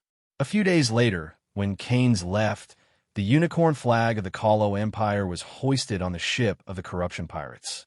Keyenes has another cadre under his command, although Pullman is still very young. But soon, he will realize the potential of Supernova and grow into a powerful fighting force.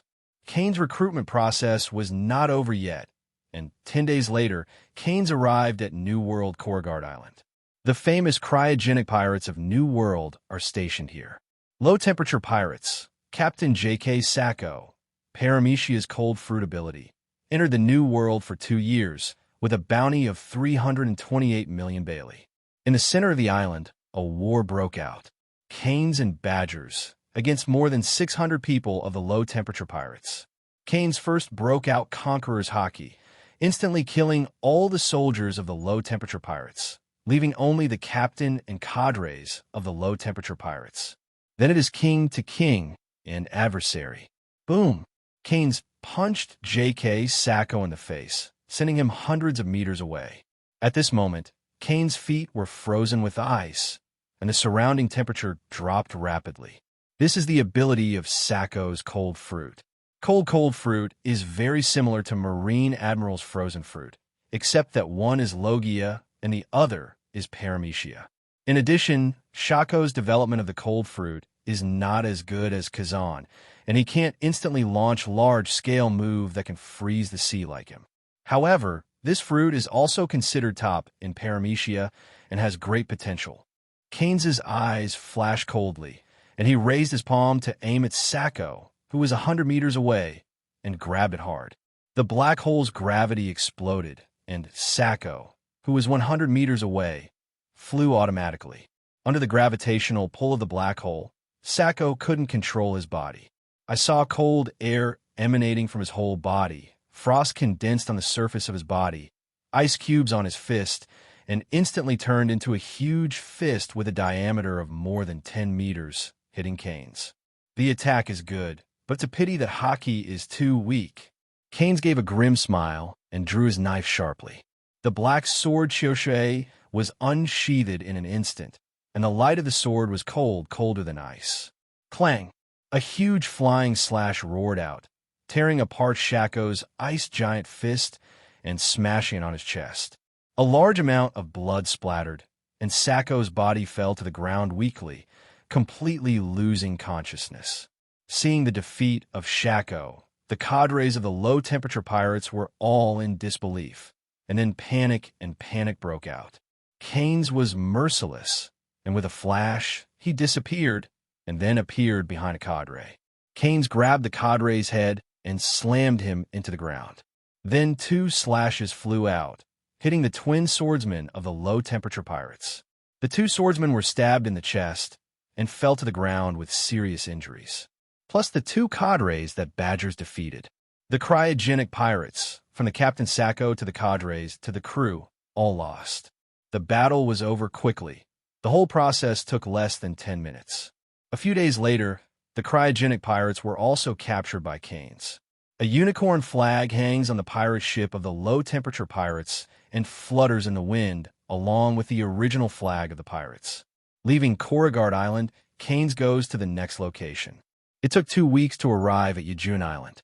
Here, Keyenes conquered the 3rd pirate group on this trip, the Sonic Pirates.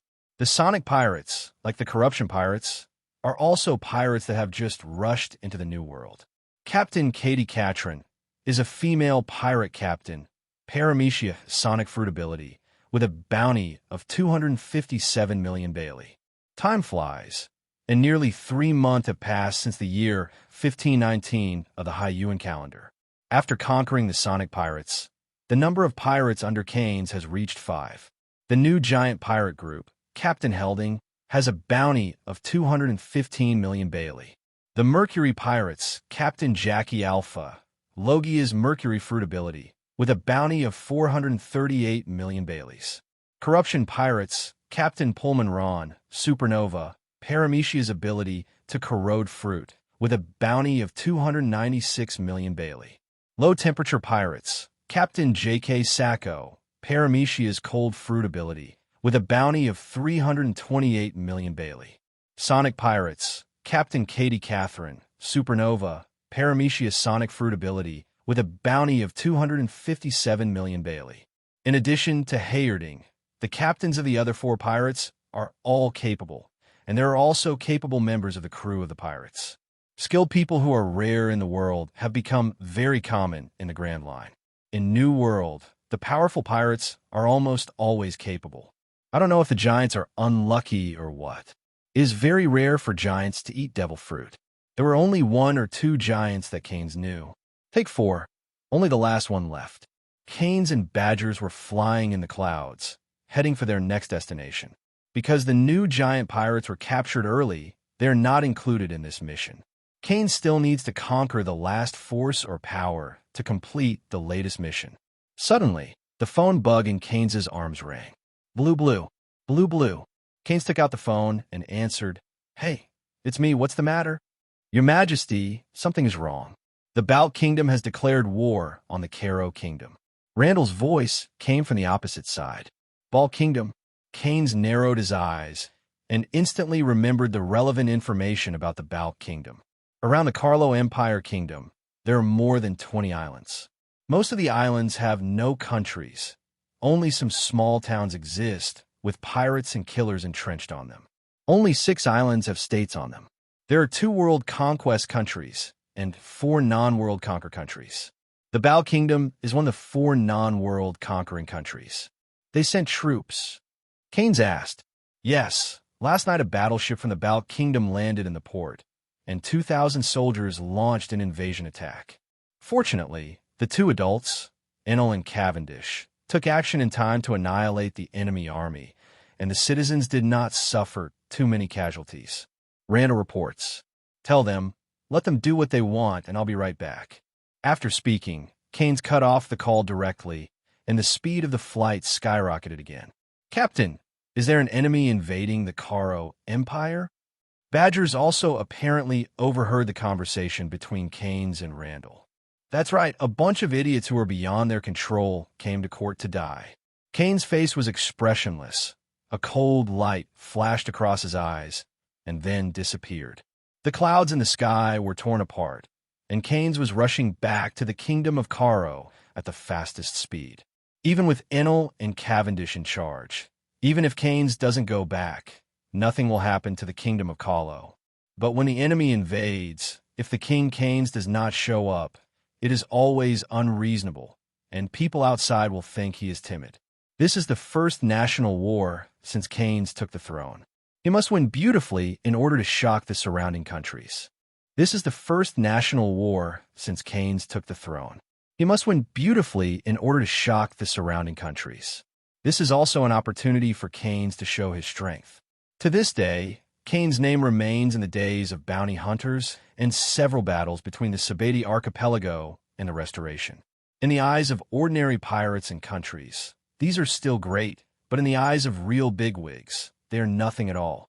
Only by showing absolute strength at one time can the surrounding countries and pirates of the Karo Empire be feared, and they will never dare to attack again. Ding! Host triggers the mission of destroying the country. Suddenly, the electronic sound of the system sounded. It was detected that the Balk Kingdom invaded the Karo Empire Kingdom. As a king, host cannot tolerate such an invasion. Please completely destroy the incoming enemies and completely destroy the Balk Kingdom. Task reward: 1 top devil fruit, and the strength of the 2,000 escort soldiers will be increased by 1 level. Only the former will be useful to Keyenes for this mission reward. A top devil fruit can cultivate a powerful combat power, which cannot be measured by money. As for the latter, it can only be said that it is SOSO. In the New World, where the national level combat power is spread, the number of troops is not very useful. I can only save some energy for Keyenes when he starts a national war in the future. He has been training soldiers in the army just because of this. In the future, if Keyenes encounters the 4 emperors, even if he has a 100,000 strong army, he will be nothing more than cannon fodder. 2 days later, Keyenes returned to the seas of the Karo Kingdom.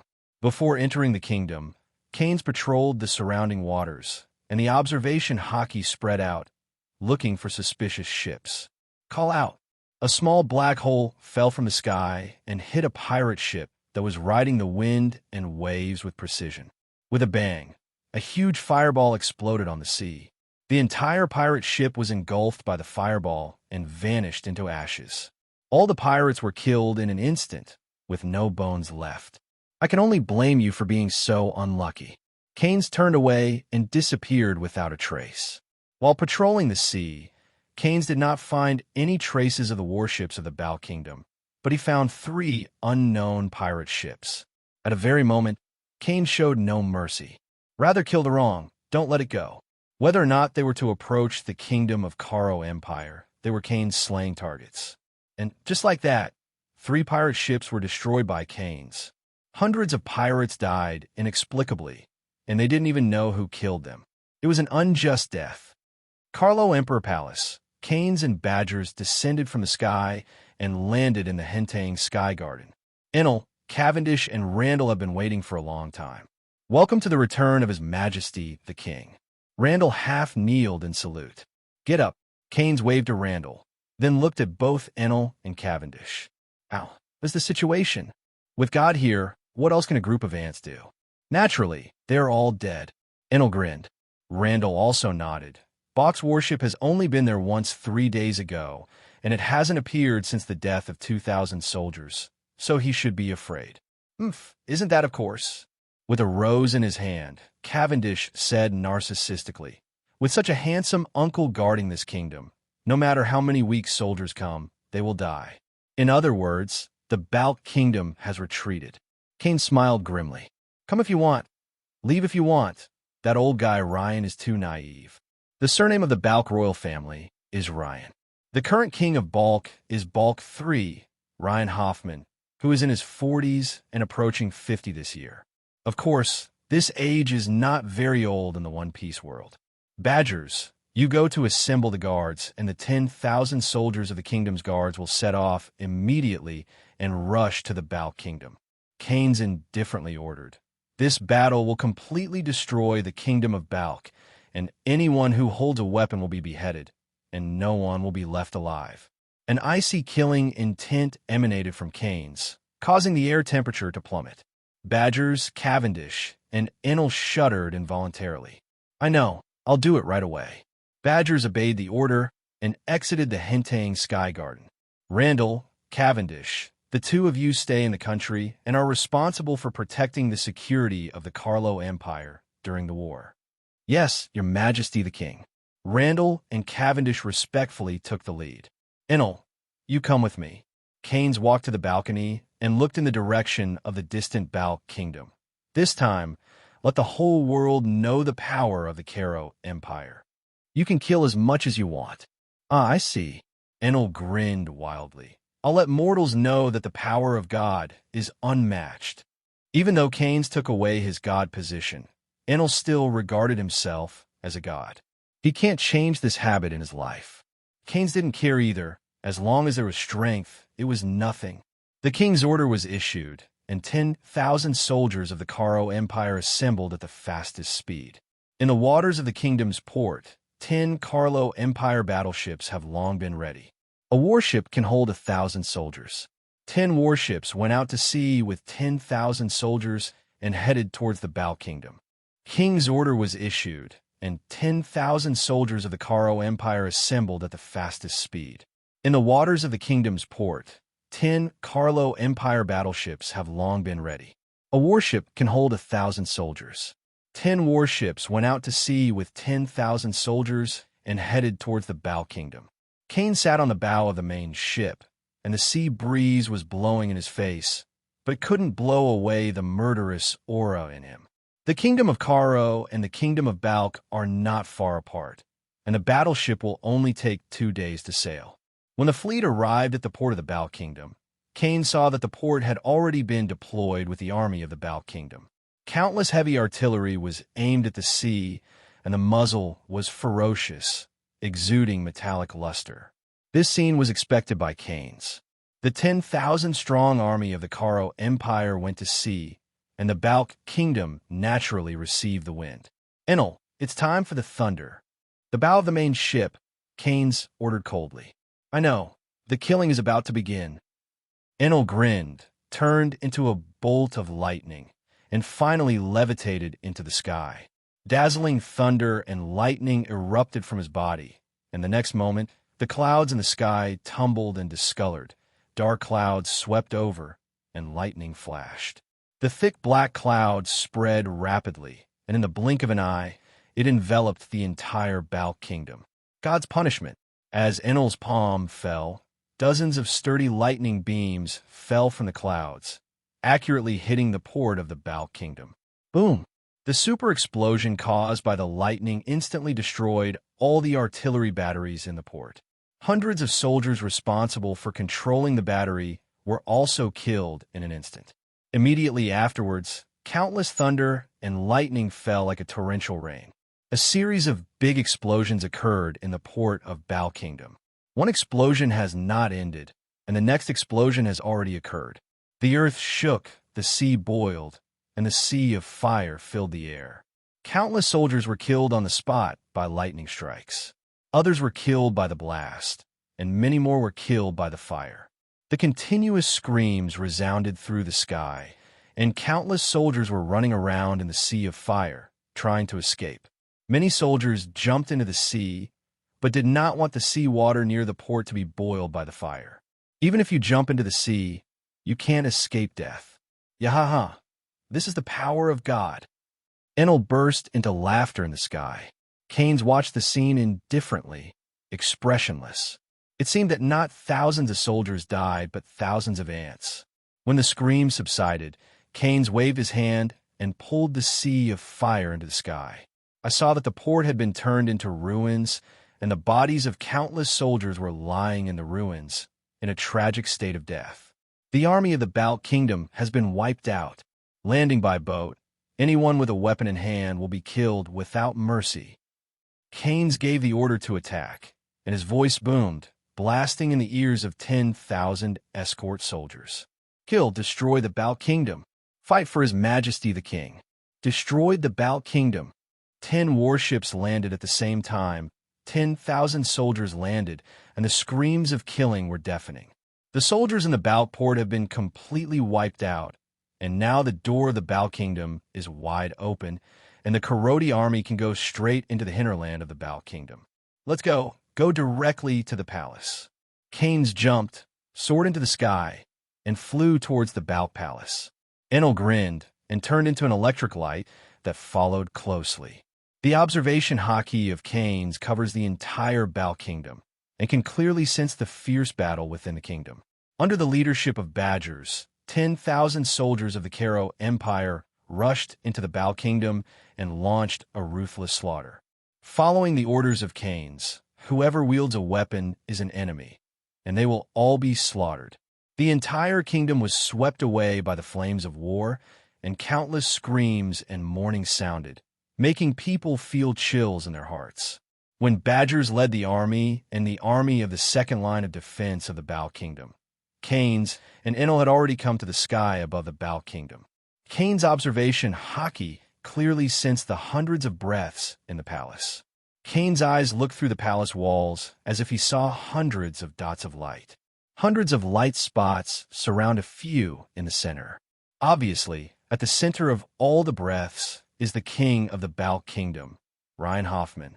Keyenes slowly pulled out the black knife Chioshui from his waist and slashed with all his might. A huge black slash roared out, tore apart the Bal Palace, and cut off the entire palace. The palace was divided in two from the middle, and the upper part of the palace was freed from the shackles and rose into the sky, revealing Ryan Hoffman and hundreds of soldiers hiding inside the palace. This is a slash at the level of a great swordsman.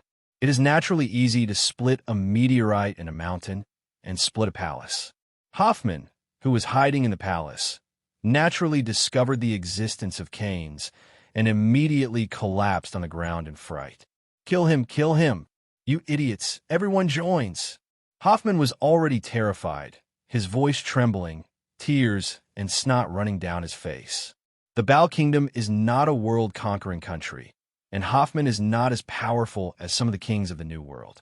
This is just a foolish king who exploits the interests of the kingdom's people and is begging for pity by wagging his tail at the pirates. I don't know who gave him the guts. This time, he actually hit the head of the Karo Empire. Keyenes didn't want to ask Hoffman why he sent troops to the Karo Empire, nor did he want to know if he regretted it at the moment. I saw him stretch out his palm and aim at Hoffman inside the palace, and the black hole's gravity exploded, pulling it to the palm of his hand. Hoffman struggled violently with Keyenes' neck, but couldn't escape the palm. Hoffman chokes as Keyenes pushes harder. Release His Majesty the King. Thug, stop it. Bastard, if you dare to hurt His Majesty the King, you will die. Hundreds of soldiers inside the palace saw that the king was arrested and were immediately panicked and furious and rushed outside one after another. The gunmen in the front row raised their guns to shoot, but unfortunately the range was not enough to hit Keyenes. If you want to blame it, blame you for following a stupid king. Keyenes' eyes were indifferent, and he raised his hand to grasp the sky hard. A black beam of light penetrated the clouds and shot out of the sky, which was a powerful black hole gravitational ray. Moments later, the clouds in the sky were torn apart, and a large pit appeared. A huge meteorite, burning with fire, fell from the sky and fell rapidly. Boom! The meteorite hit the Bal Palace at the foot of Keyenes with precision, smashing it to powder in an instant. All the lives living in the palace have disappeared, and there are no bones left. After the meteorite hit the ground, it exploded, and countless meteorite fragments scattered and flew, and a monstrous fire burned in an instant. The entire area of the Bal Palace was engulfed in flames.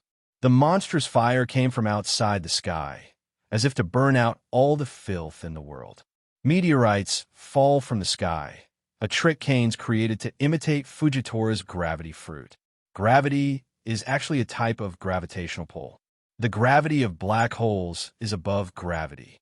As long as Keyenes' observation hockey can capture meteorites outside the sky, it can naturally pull the meteorites out of the sky.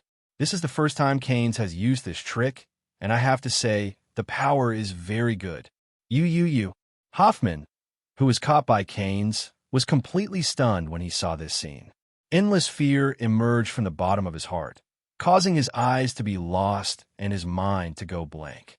You idiot who overestimates his ability. The only outcome is death.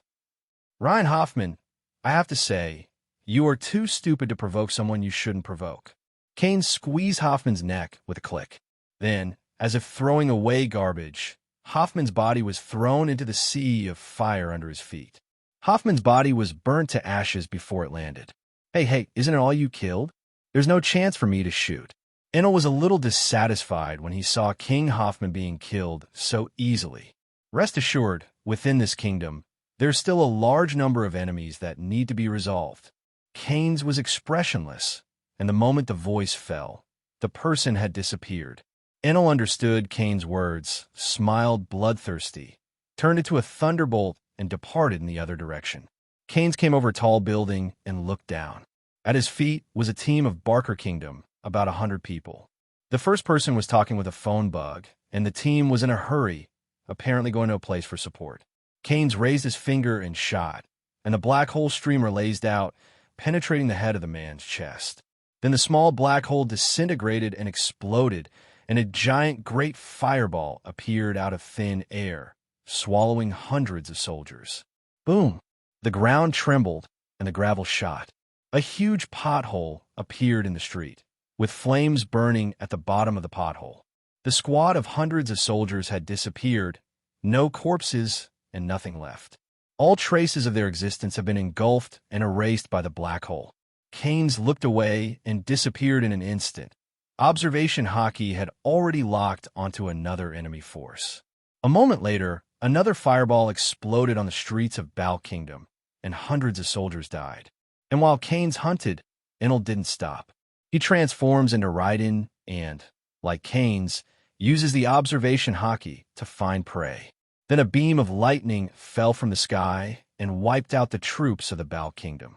Inside this kingdom, fireballs explode and thunders fall from time to time. And every time they attack, hundreds of soldiers will be killed, even hundreds.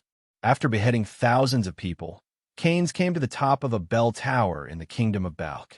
He was standing on the clock tower, perceiving everything about the kingdom with observation hockey. It stands to reason that Ryan Hoffman has been killed, and the army of the Balk Kingdom has suffered heavy losses. As long as Keyenes stood up and announced the result, the remaining Balk Kingdom troops would naturally lay down their weapons and surrender. This war is over. However, what Keyenes wanted was not their surrender. He just wanted to wash the kingdom with blood and kill all the soldiers of the Balk Kingdom. This is Keyenes' first national battle since taking the throne, and he must win beautifully to show the world what he means. It also let the kings of other countries know what would happen if they invaded the Karo Empire. Only in this way, the name of Keyenes can be spread all over the world, and the kingdom of Kalo can be remembered by the world, and people dare not violate it. Countless wailing, screaming, and screaming for mercy rang out from every corner of the kingdom. Under the perception of Keyenes, the whole kingdom was filled with endless sadness and despair, and countless people were crying and weeping. And this was caused by him. Faced with this scene, Keyenes was expressionless, and his face was not moved at all. This is the cruelty of a one-piece world. The strong decides everything for the weak, and even breathing is a mistake in front of the strong. Killing continued for a day, and finally at dusk and sunset, the war came to an end. At this moment, the Balk Kingdom is full of beacon smoke and corpses everywhere. The soldiers of the Balk Kingdom have been slaughtered, and only a few are lucky enough to hide in an unknown corner of the sewer to save a little life. Call out.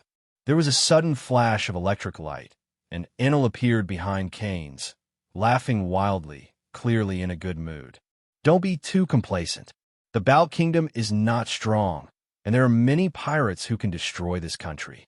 Keyenes coldly reminded Enel, saving him from being arrogant again. I know this, and I don't need you to remind me. Enel hugged his chest and asked, "What about after that?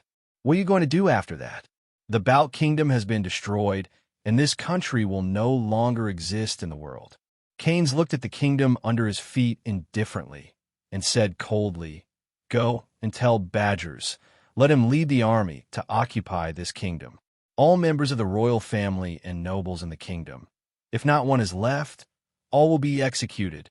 From today onwards, this is also the territory of the Karo Empire." "Understood, I'll do it right away." Enel obeyed and disappeared into a flash of lightning. At this moment, the electronic sound of the system suddenly sounded. Ding! It was detected that the host destroyed the Balk Kingdom and completed the task of destroying the country. "Do you want to receive the reward?" "Receive." Ding! Congratulations to the host for completing the mission of destroying the country, obtaining a top-level devil fruit, and the strength of the 2,000 escort soldiers has increased by 1 level. The system prompts. After the war is over, among the 10,000 soldiers participating in this war, 2,000 brave soldiers will break through the current bottleneck and increase their strength by 1 level. At the end of the electronic sound, a devil fruit appeared out of nowhere in Keyenes' hands. The whole body of devil fruit is blue in color, covered with spiral patterns, and there are peculiar marks in the center of the patterns. Keyenes does not know this devil fruit, and there is no record of this devil fruit in the Devil Fruit illustrated book collected by the John family. Another unknown fruit? In the Grand Line, countless devil fruits appear every year, and most of them are abilities that have never appeared before. After many people succeed in devil fruit, what ability they can get depends on luck. If you are lucky, you can get top abilities. Bad luck, you can only blame yourself for being unlucky. Keyenes didn't have that concern. The system has clearly stated that this is a top-level devil fruit, so the ability will never be bad. A black hole appeared in the palm of Keyenes' palm and returned devil fruit to the black hole space. Keyenes already had a choice in who to eat this fruit. Then Keyenes took out the phone bug and dialed a number. "Hey, I'm Sacco, what's your order?" "Your Majesty Keyenes." Sacco's voice came from the opposite side. "Where are you now?" Keyenes asked. "In the sea area of Wuru. You will be able to reach the Kingdom of Karo in 3 days." Sacco responded. "Within 2 days, you will bring the low-temperature pirates to the Balk Kingdom to garrison. This is already my territory." "Yes, I see, Your Majesty Keyenes," Sacco said respectfully. Regarding Keyenes' order, Sacco did not ask any questions and executed it directly and unconditionally. That's the deterrent of Keyenes. That's it. Keyenes hangs up a phone bug. To lay down the territory of a kingdom, it naturally needs people to guard it. Otherwise, it will soon become a lawless zone. There are 5 pirate groups under Keyenes. The new giant pirates are responsible for the commercial transportation of the Karo Empire, and the Mercury pirates are stationed on the island of Greenlia. The corrosion pirates and the sonic pirates are both supernovas, and their combat power is not strong enough. The only one suitable for guarding Balk is the low-temperature pirates led by Sacco.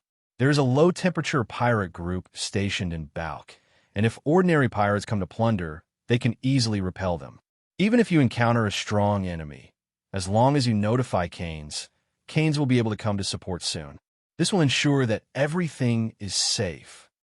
Keyenes left Enel and Badgers in the Balk Kingdom, and let them take the soldiers of the Karo Kingdom to deal with the follow-up. He himself returned to the Karo Kingdom alone. It takes 2 days for a warship to arrive, but at the speed of Keyenes, it only takes an hour. The next day, the news of the collapse of the Balk Kingdom began to spread in the New World. Morgan's intelligence ability is really pervasive. Keyenes has just ended the war, and he has already received news and first-hand live photos. After only 1 night, the newspaper was printed and carried by the delivery bird to the world. The New World Balk Kingdom was destroyed, and the murderer was John Keyenes, king of the Karo Empire. Breaking the Balk Kingdom in just 1 day, John Keyenes' strength shocked the world. Killer tyrant John Keyenes slaughter the Balk Kingdom and slaughter 30,000 soldiers. The sensational words were written by Morgans in the newspaper, attracting the attention of countless people. But these boastful words are far less than the 2 photos on the front page. In one, Keyenes slashed the palace with a knife. In the other, Keyenes is suspended in the sky, summoning a flaming giant meteor from the sky. Just looking at these two photos, the world can glimpse a bit of Keyenes' strength. Hello, everyone. As we wrap up this video, I want to share a quick note. I have a Patreon account. If you'd like to support me and enjoy on-demand audiobooks, you can become a Patreon member. Alternatively, you can check out my Google Drive link, which has 500+ novel audiobooks available through my Ko-fi or Patreon shop. I appreciate your support.